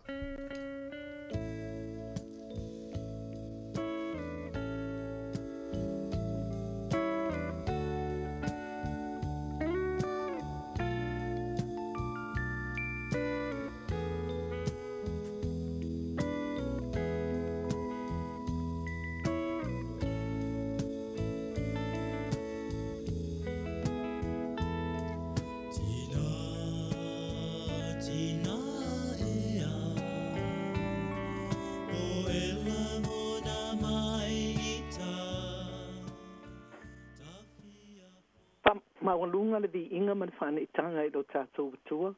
I lo nā lofa ma lo nā ngale lei wa au mai lo tau soifua ma lo tātou ola. O whai e fwoi on tātou toi wheloa i lunga o peangu le ea. I le nei asa wharai le luas funo me lua afes. Luas funo lua le tau sanga. O le tātou por kalame lawa e pe o na masani ai o le tātou tala amata. Ia o na wha solo atu ai lea o le tātou por kalame se ia o ino na whai unga. Ai malo lava le soifua maua mai le atua. O le tātou tala a mata e whaapelo na uru tala, o le tātou whaia onga mai le langi, our heavenly teacher. O le ngā luenga board po komiti whaatonu so se a onga, e la tau te filfilia whaia onga, ina ia mautinoa wa lava se iloa whaia onga, e ma whaiai o na lātou wa o ina tamaiti a onga i te tonu so se a onga. O Yesu o le whaia onga lea ua filifilia e lea tua mo i tātou tangata o le lalolangi. O Yesu na te silafia o onga i te tau o nā o ina i tangata o le lalolangi. O le lalolangi o le whalea onga lea ua tu ina i tangata, ina ia lātou wa o onga ma mautinoa lo lātou tūlanga, e te tau o na nonofo ai ma te tū ai i le olanga nei. O lo awa o maila tātou whaia onga mai le langi i asa ta itasi, ina ia tātou malama ma tātou i loa le tūlanga, tātou te tūwai i le taimi si tia atuai i tātou i le whalea onga o i le langi. E o ina i tātou uma ina ia tātou malama mai loa tū la fono ua tūsia i lana tusi pa ia o le tusi leo le ola. O whaia onga le lei uma e lātou te i loa vaenga uma o le olanga o le tamaititia o ina. Tamaititia onga. Mai whapena foi o na whaia o onga e whaatau mo i lātou. O le whaia onga le lei foi e matua i loa le leila na masenga o winga ma mionga ta maitita i to atasi. E whapena foi o na o ina mai le whaia onga le lei ma tā upu ina ia malama le leita maiti e winga i ma tā upu o loo awa o ina. O le whaia onga le lei e masani le lei ma winga o ta maiti ma whapena foi o na malama ta maiti malo lofa i lo lātou whaia onga. Ma ui lava i whaia, i whaia onga ma whaia onga. Ai le aise whaia onga i pito i sili atu na i lo Yesu le alo le atua. Nā whio mai le lalolangi e le ngata ina ia oa o mai. Ai o ia foi o le fōmai o fōmai. O whaola ina i tātou whaale tino ma whaale anganga. O whapena alo tātou whea ngai ma lo tātou whaia onga le leile alo o le atua soifua. E le aise mea le lalolangi nei po le langi i lunga e na nefu i le sila whanga alo tātou whaia onga mai le langi. A wā o le whaia onga na fufoa mai le langi e lona tamā o le atua pa ia. Ma sa whapena foi o na tausi Yesu i ona mātua o le lalolangi o Iosefa ma Maria e tu sai malona tu langa whaatau le ale e talavou. E whatoa a mata le ngā luenga whaamesia Yesu i le tolu se fulu o le tausanga. Whaina mai na maliwi o sefa lona tamā, ai no nofo lava Yesu ma siona tina, ma tausi ia Maria lona tina. O se ali ia lofa tele i lona tina. Na tātou i loa lava i le taimi a o tau i lunga o le sātauro. Ai whaapea i fo lava i a Ioane lona se o pele. Whaauta i lau tina. Ai toi whaapea atu i a Maria, whaauta i lau tama. I oe, e le o se awa onga le lei e fo i lea watu ina mai mo a tātou whanau. ina ia lātou I loa o nā lolofa I o lātou mātua. Ai ia whapena fo I mātua o nā lolofa I a lātou whānau. E le tau ilo sau noa ngā lofa le alo le atua, o le perenise o le langi ilungama le lalolangi nei. So se taime sau noa a Yesu e langona I tangata o le lalolangi le o ana sau noanga ma pai mai I le tangata. Le mamalo le au whaafonga o I tātou ula mama lava o tangata e le lava so tātou I loa e winga I le manuia o uma ona fola ina mai o le tātou whaia onga mai le langi o Yesu. Nā whio mai o ia ina ia o ao ma whaasino ia I tātou le ala moni e tau watu I le ola e whaavavau. E le whaingo whiele lalolangi o lo o tau soifua ma tātou wolai. To tele I lātou o se ala o lo o iai. A wafo I lātou tele fia e whaalongo I le si ufofonga o le whaia onga mai le langi. Le ala o le atua nā whio mai le lalolangi e whaasino ia I tātou le ala moni tātou te uiai. E le I whaingo whiele ngā luenga na ia whai o na olona alofa I le whanau a tangata. A wae matua poto fo I le whaia onga o Satani e whaatou sina I tātou I ala mātango whie I le vaaya e olona I unga e tau watu I le mālaia ma le tangi a we e whaamavau I seoni. Whaalongo I le si ufofonga o le whaia onga mai le langi o Yesu. Le alo pele e to atasi o le atua. E to atasi o le langi I lunga ma le lalo langi nei. Lea whaia onga na ia whetalai. O au nei o le ala, le upumoni ma le ola. O se moli mai I a tau. E wi lava ina ola. Ina oti ai ola lava ia. Ia o le tala le nā ai whaafonga le pese le vavai ai foi.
Ia, malo, whaafonga. Talo mai le taimi ina wai ai le whenga inga fau po le New Testament, e le I whaingo fia mea na tutupu ai.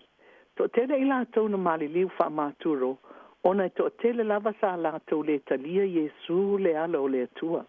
Ina watu mai pe teri lunga o se tūlanga mawalunga, e mawhai ona I loa atu ai o ia e tangata, a o ia tā lai atu le tala le lei I a Yesu, e ala I upua le perofeta o Ioelu e whaapea. Moli ane, e ui ina o le lingi I folo wanganga I lunga o tangata uma. Ona perofeta ai le o tau a tali I ma o tau a fini, e whai miti o tau toia ina, e I loa whaalinga e o tau tau le lea, o te le lingi I fo ilo wanganga I au auna, ma au auna whafini, o te tua tu fo I wavenga I le langi ma le lalolangi, ma le afi whaani tu, e mua ona le iua le la I le pauli uli, ma le masina I le toto, I le o ai le asotele, ma le silisili o le ali. E we fo ina whaola ina I lātou uma lava o e wala au atu I le suafa o le ali.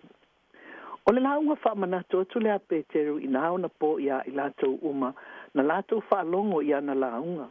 O ia tauan I na atu o iai, o lātou waso muli. Na whapea fo i tali tonunga na ia i tangata kerisiano i lea vai taimi.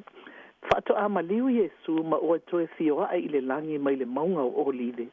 Na whapea na fo i ona tusi atu Paulo i le ekalesia i Tesalonia, e pei ona tusia i le ngā luenga mata upo moa fo i upo iwa i le sfultasi. E whapea, wala ona tusi atu le apostolo i a Tesalonia, ona o le whaanoa noa tele na o iaile au kerisiano, ona o e na mali liu, e fōlinga mai wa le aiso lātou wha moe moe, e tō mai i lātou i le ola fōu. Na whamalo si ai Paule pe lava ona maliu Yesu ma toi tū manu malo, e whape na fōi ona toi tū mai ma le manu malo i lātou. I lātou, ma o i lātou umana mali liu, a o Yesu keriso, e toi tū mai i lātou. Mana tua foi o Paulo le tasi fasio ti tangata sa ia i tulo le whaafunga anga Samoa. Ai talu lava ona liwa e a vea ma kerisiano, mo silia tu nei le tu malosi o Paulo i le tala ina o le tala le lei ia Yesu. Na fai lava le fia sawa o Paulo, na ona taia lava le pupula o le malama mai le langi, le ailo ma se isi la ai toi fai, wana o le ta oto ma whaalongo i le si ufufonga o le alo, a li i le langi ma le lalo langi nei.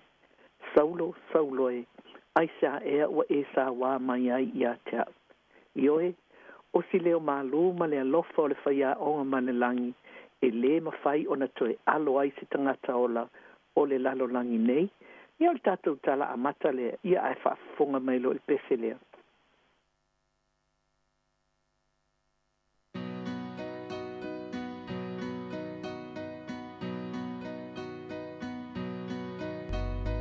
Ai ese buana maua se arra milele o mau futa e siri ona tauri penina mau uma o tali tonina o ia lana tane le o se loto tawina havane le lofa o moni o lana fatu tumu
Malo whaafonga. Ia talo ai lava o le taimi le i mau atu le e seta po le asa toi tu o le tātou alii. E tātou te toi mawhau i mea na te tupu i le taimi ina ua whio Yesu i le langi ai tu ua na alona au so. O le apostolo o Ioane na ia whaingoa i na aso ia na ia o lai o taimi muli o le lalolangi. Whapea lava Ioane le nawa i taimi ai o lea ua o le lalolangi i lona i unga. O Christi of Hippo, lea sa sua whaina i a Saint Augustine. O ia o se tasi o le au theologian po tu sitala o le tala lelei i le whenga inga fōu. O filosofia fo i o le tala lelei e ala i a lātou tusinga. Sai soi fua mai le nei ali i le ti a e tolu lima whā e o atu i le whā tolu o. O ana tusinga ia seitu o se haikskiu o ke le lopo e wha leo i na whapalangi o le ingo. O se tasi fo i o li tala i o mta upu sirisini. Mama ta upu i le tusipa ia. Ma sa whapea ni se o ana saunoanga o aso muli o le lalolangi o le a mata tonu mai i taimi o le au apo se tolo ai whaai ule taimi e toi tū mai ai Jesu ke riso, le alo o le atua o le ali I whaola. Pei tai, e le o fuafuanga nā le atua, e matua li lilo lava fuafuanga le ona I tātou, e o lava I lona alo pele o Jesu, e le I whaapea mai ni saunoanga Jesu, a mea la o le aso le ao o mai ai le unga o le lalolangi. Ia e whaafonga mai fo I se I bawai fo I le pese lea.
Malia o pole pese a wai tasina faia o le leo le lalolangi o tina a le leo le tina I o fa pena fo ina le lei fa na tasime o I sita I me fiwa tina le lei ai a fa longa tata tamaiti ya ese le mana I le fa o fa tunga fo I o faia I nei ona e lango ina fo I mafisosoani a tili ai I o tatou langona fa tina ia mai se fo I o tama ia ma ai mai se fo I o le fa manatu ma ia I tātou ina ia avea fo I tātou ma whaia o ngā lelei nisi taim ia I fo I taim e wha le lelei ia I fo I whaia o ngā tina ia e so soani mai lava le ngāngo Jesu.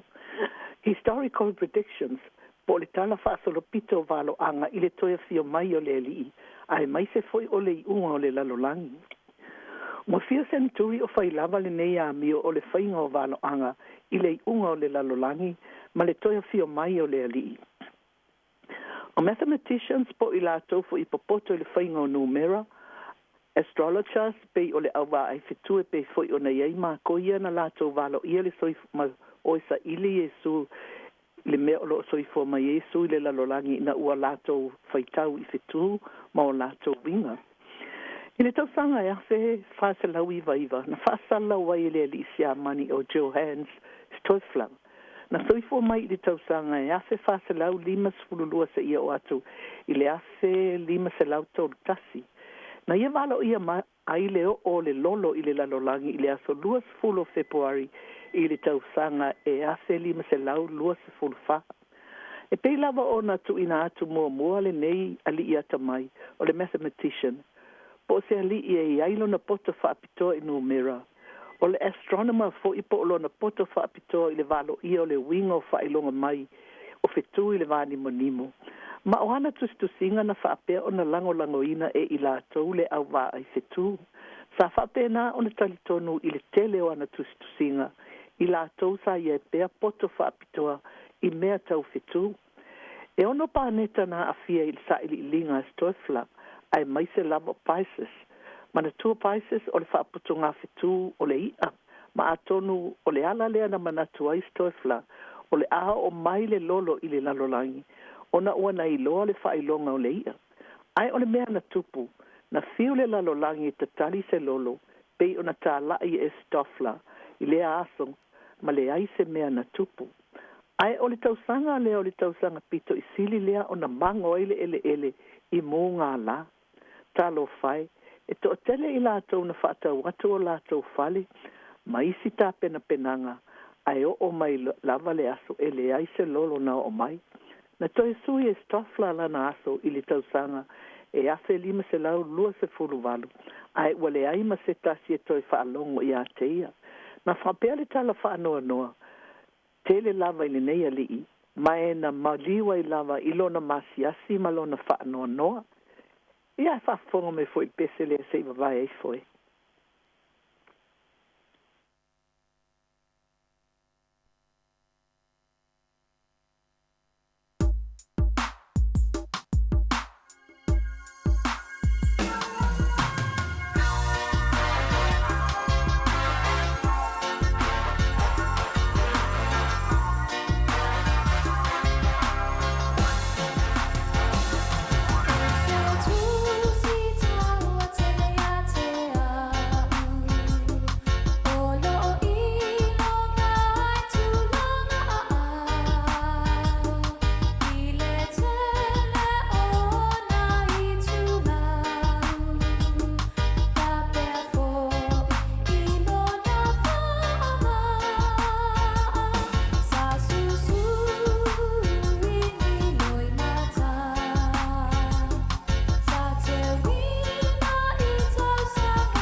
Mali si fonga te mai tai pese. Ia o le tusi pa ia lava o le tusi lea o le ola. Ia ma le tusi nai tātou te maua mai ia o onga le lei. O le isi foi la fai valo anga le li isi a mani o Mitchell Stifel. I le afe fase lau valu ono e o le afe lima se lau ono fitu. Na ia valo ia lo ia ile fe au tāua mai le atu e le tusi pa ia. Na ta ua ile masina o ke topa ile tausanga e afe lima se lau tolu sifuru tolu. O le aso le ana whaatasi a istifol mai la tau na talitonu i lana valo anga. I lunga o le a enga i le a ai o lo jau. E whaatali ai le unga o le lalolangi.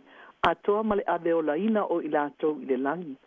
E le ai ma se mea whaapena ana tupu. E le ai sei sina ave o la ina i le langi. Le ai sei unga o le lalolangi. Ai o le tūlanga na o i ai le aso. Na matua le fia tangata wa uma o na whaatau atu o lātou whale o na ole a ave o la ina i lātou i le langi. O le tūlanga la na o iai le aso na matua feita tangata na lātou talitonu i le neini a li ima na valo anga. Tolu wai o na wa uma nei o na whaatau atu whale o tangata wa le eini me no nofo ai. Ia o na lokai leo Mitchell Stifel i le whale pui pui. Ina ia whaasau ina mai o iai le ita o tangata wa matua le fia ona wa tele le whaale tonu o lātou ainga, talu ai le whainga valo anga le nei ali o Mitchell. Ia whapena fo i tātou, e tātou no fo uta lava i le vaenga whai valo anga. Paula Valea, lava le ono sa ima whaatali le taimi moni, e whaasino mai lava e leo tātou watua.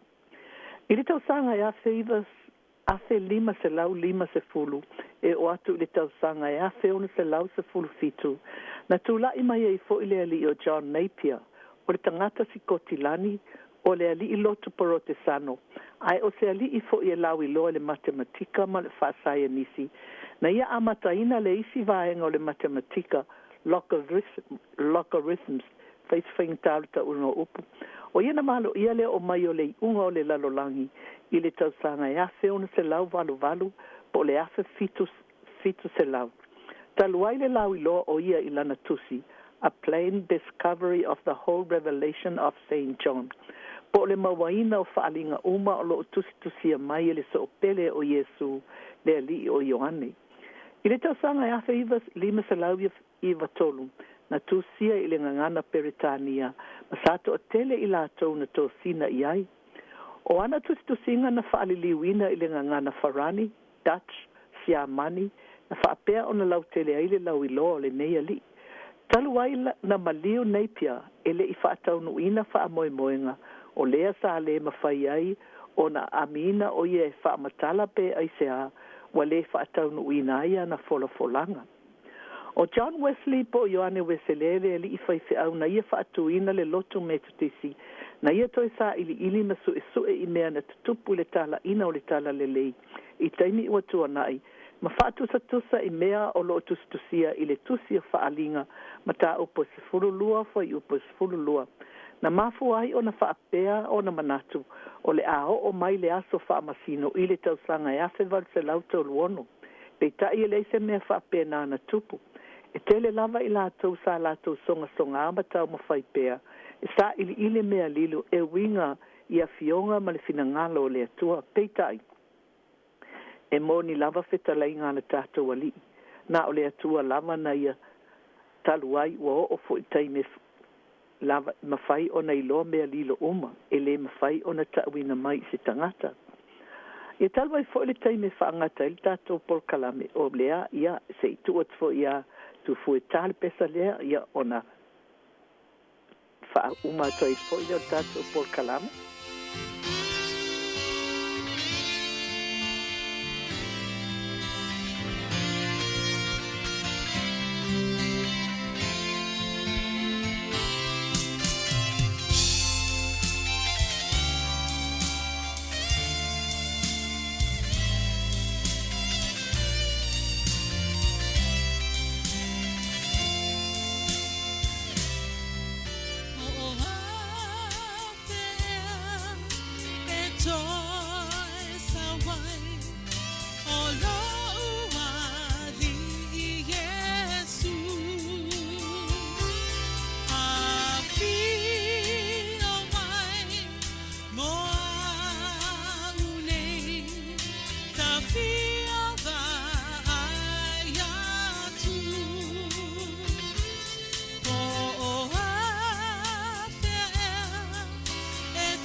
Ai o lava iso o li o Yesu, ai na sili lava le lata i a Yesu, ma le alofa telefo i o le alii o na so o tamaitai.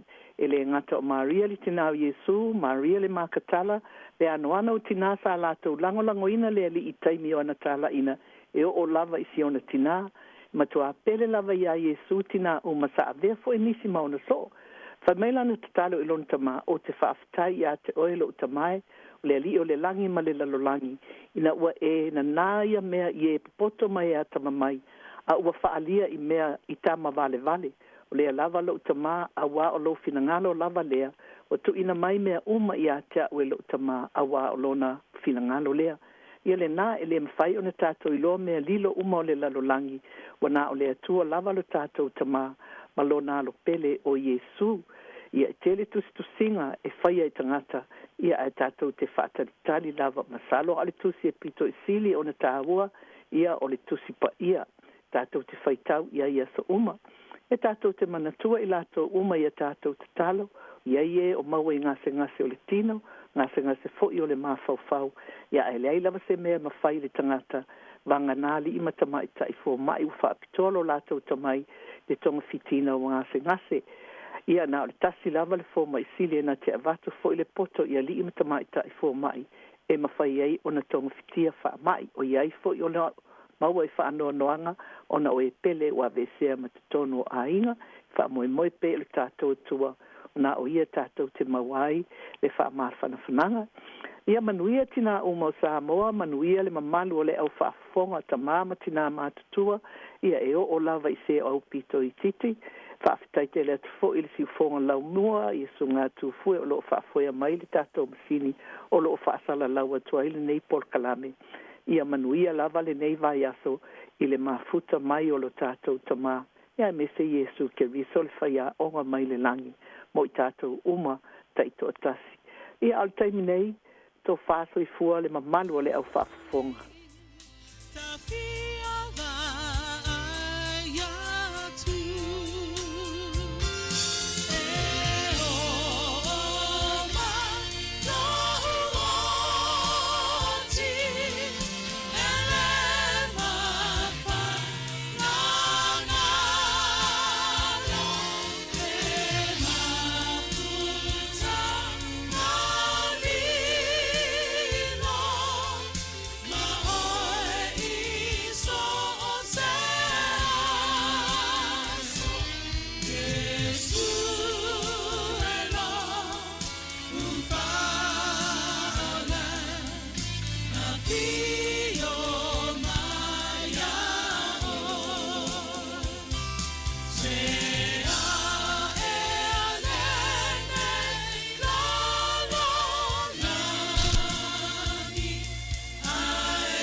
Moli di tātou whaatai mal whamalo le whaletua malolo ia whiwini ete mo le polo kalame mata ko fie ia talo lava I whaamanui atu le tua o lei foi le tama ia Reverend Elder Risati so le ete ia masi lai ngari ia le teminei ia le ua tāpena mai telefou ia le leo na usi mai ia le whaafonga.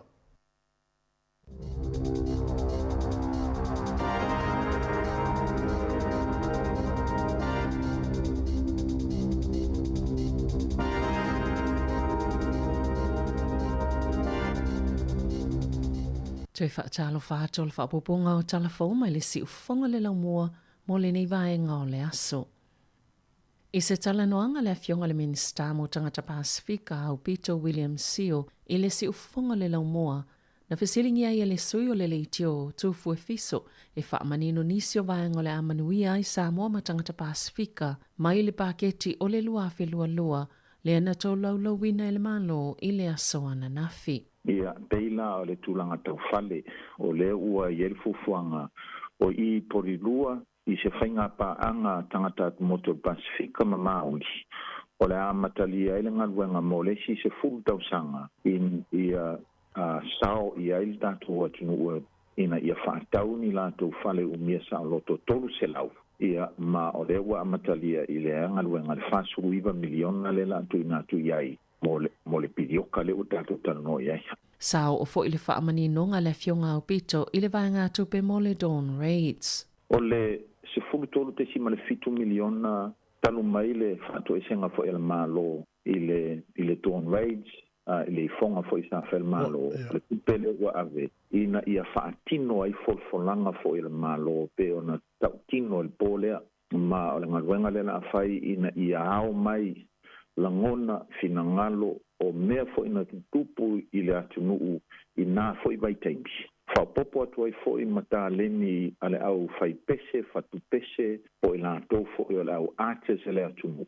O le amawhai o nao mai ai ma wha mautu ai se tala wha soro pito alo ia. E alo ia le official historian of New Zealand. Ia mawhai ai o na wha avaea o onga. Ai mawhai fo I na wha lau I loa le langi atua I se digital platform. O tūlanga tau I ātina e wha te konolosi, na o fo I se wha mani nonga le min star. Wha pe ai ma se vai ngā tupe moa o onga wha pitoa o I lātou wha to āmalanga mai I New Zealand. Ole e se vai ngā tupe sfuluvante si maritolo miliona e wha wau ele ngā ruenga le una ia o alon wha nau ina ia sa ili le poto ma le māmlama I mata upu tau teknolosi, mata upu tau science, ele mele ta ole science, technology, engineering, ia ma le arts ma mathematics, ona ole larolangi fau leo tato iai, a ele mālama me tau teknolosi. E sila whaingata ona e sa ilia manuia. Peila se vai ngā tupe ngā langa I elo tal tonunga o I le mele tau teknolosi. Ele o lava tato walom whanau I ngā luenga I se ese o le mo mi ai. E se vai ngā tupe tasi tesi ma le 1 miliona o le afsosoani ai peisa pokalamea o ia I lātou whatau nuu mai New Zealand. Ia mantua foi o telo nā tātou ai. Ngā tau mai New Zealand ngō whaakasi ma lea. Ngā foi o mai. Ele o ilo pe whapea ngā le skala ka meki ia onga. Pe o wheme ave I ka meki whai kui pui pui. Ele o ilo foi po whelem ka ngā luanga e ma whai o ngā whai ele lai senge av ka vale. Peila al po kalame ngā e sosoangi ai langa lela a makan koe ka kalar ka ko quota. Ina ia fesosoani mo le manino man malama e whatuatau nuu mai New Zealand mai Pasifika. Na saunoa au pito, o ia vai ngā tupe o le atu ina atu I le matanga luenga o tangata Pasifika e whaia I aila lātou ngā luenga I le whaasoanga I vai ngā pei ona fuafuaina I ai. E silia ma le 2 miliona tangata New Zealand o le a whaatasi o na maua si tupe e tolu se lau 50 tā la. O se vaenga o le paketi e tasi le biliona tā live sosani le atunuu ona o le taunga tā ma le siiti o le tau o le soifuanga. O se fesosani le tu mau mo se taimi pupu. Na whaalia le Palamia Jacinda Ardern wa sao le tamau ainga New Zealand mai le COVID-19 I se tūlanga I sili atu na ilo le tele o vaenga ese o le lalolangi. O tangata New Zealand e ta isfuluvalu tau sanga nga ilunga o le aanga wa ailea vaenga atu pe tolu se lau 50 tā la. Vangana ua sili atu malta I fitu se fulu afe tā la a la tau tupe mawal tau sanga. Pe ua mau fo ile tupe fisosani wha amama avenga I pili o le elitise mo le tau malulu le winter energy payment o le avai tolu le tutongi ngo le avanga tupe le masina o Aukuso, Setema ma Oketopa pe a malta I luas fulfitu tā la I le vai yaso. E tu sama le valu se laus fulfa miliona tā la le tau le fisosani ma o lo o wha atupeina ma I le tupe le tutoe na whaanganga mo le COVID-19 e lua masina utoi wha upopo I le wha amama avenga mo le atunuu I le wha ititinga leo la fonga mo le penisini wha pia foi ma le umi o le taime wha a whai tau o pase seife o inga lau tele e pei o pasi mano whaafi. Ona o le mawalungo le tau o le penisini I le taime nei. O tangata ni usila I pepa o Community Services Card o le a wha a wautou maua na afa le tau o lātou pasese I wheo inga lau tele mai le o ngā tatonu o Setema o le a wha anatinati fo I le malo o na whaia se tō la fono. Ina yaso ia o lumanai e mata I tui na I supermarketi I se tau mawhainga e wha tia I le tau o loa o le atu la fono o le a wha sai nei supermarketi mai le wha o ngā ngoni mali lienga e wha tapula ai. Ngā yoinga ma le saolotonga e tau fia isi wha la potupotonga mai le maua o ele e tatala ini a lātou whale o loa fau. E pito sili ona te lele vai ngā tupe ma le paketi loa whelua lua mo le matanga luenga o soifua maloloina I se au whainga e se fulu tasi tesi ma le tasi biliona tā la. E tasi tesi ma le valu biliona tā la se tupe wha al tau sanga. Saulua I whaatuina I nei tau sanga I fisosani e wha mamai ai tā la whapulenga wha whalimai. Ina ia maole avanoa mo le au nanga fo le Health New Zealand ma le pulenga maori o le soifua maloloina I se amatanga fo weleini ai tā lafo mai le aso mo mua I ulai. Na sauno le minister o soifua maloloina Andrew Little E mai le sefululua i le sefulu tolu tausanga le umi na whaatino i ngā lue ngā pule ngā whaafalama i lua sefulu i aita lafu pe sasi le tutupe whaalu nei lo tupe mama talo mai le tausanga i lua fe malevalu. E se la uono sefulu valu miliona tā la o le a maua le pule ngā le soifua maloloina mo Maori i tutonu o tausanga e wha e whaatino i au nanga Maori. E se la uiva sfultasi miliona tā la, se vai ngā tupe whaapopo le a maua le whamek, mo le lua tausanga, le whaalapo tuputonga le tunu e whaatawina mai whala au, ma vaila au mo tonga fitinga. Po atoa i le tasi tesima le lua piliona tā la, mo le whamek, pe whaasful tolu pasene ua mawalunga tuwai, na ilo le teimina filifilia i le leipa, i le lua afe se fitu. E silia mal se lau wono sefulu miliona tala ua whaanganga ese mo le whātausanga. A wā au na ngā taawale a whale mai. Whaopopo ai nisi taawale silia male ono sefulu. Male tusa male lua se lau 5 sefulu isi fō mai. Po ila atau e ngā lulua i taawale a whale mai. Whaatasi ma ila atau e taimua i le whaatinonga o au nanga. O le isi iwa sefulu desima le 7 miliona tala. O le a whaanganga mo au nanga wa alele po helikopa. E ave ina i tangata ngase e sui ei waalele tuai ai whaatau ni helikopa fōu o le nei fo i talu fōu. O se taso vaenga tele i lalo lava le paketi mo le soifua maloloina o le si itia leo fisosoni mo tonga fitinga o oloa po o nifo tangata a wā a ingai maua la lalo tupe maua mai le tolu se lau tāla i le afe tāla ina ia o tutu sama folfolanga le leipa i ana whaatosina o le palota o le lua afe luas fulu. O le whaatuina fo i se mtanga luenga fōu mō tangata e iei mana o ngā whaapitoa i se tau e se lau miliona tā la. Inisi o tala, sawhia ngaile atunu o e maisio ni vaenga o le motu i mātua matulanga lolo wao le tau le po ana po. I le itu malo le ven, sa afia i se asio sio, petu sa o le afo le ono le taia o na leila. Mana whaaleanga i naini fale, pahala la seipo el tise mato o uluaila au, na tāpuni e le State Highway 1 e ui atu i le ven. Na whaatu saina e nisi i le ven le lapo po au poloka mai le timu aisa. E peo ni polo le taalonga tā polo, na whailoelo fisawa ai tau se la pata ingo ni matangi malolosi, mo le ito malo waikato e o mai iles fultasi i le taia o na leila. Ai olo ulapta ia fo i le tele o vaengo le atunu o, isa vili malolosi le anga i atu i le whai unga o le vai aso. Wato e tatala le kolisi a tau ai Wellington e ona oni reporti na whailo atu i leo e wha atitau se mta upo e wha apena tūla i mai be o le te o le iwa, maloka, matapuni ai lea onga, ai o lea wato e tatala. O lea wauli o lea soluana tapunia maloka i fo i lea onga, ona o se wha afi tauli na tūla i mai ai, na manu o onga i se tangata, maolo o tau fia le potu mo ngā se tinga ina le whale mai Wellington e. Sata ue leo, e le isei tu o whailo atuai ia i lātou, e iese fisota ingo ia mata aupo. Samoa lia se talavou is fulfitu tau sanga i le mata aupo, lea na tupu i lea solua. Tala fau ia ma le si ufonga le laumua, mo le nei vaenga o le aso.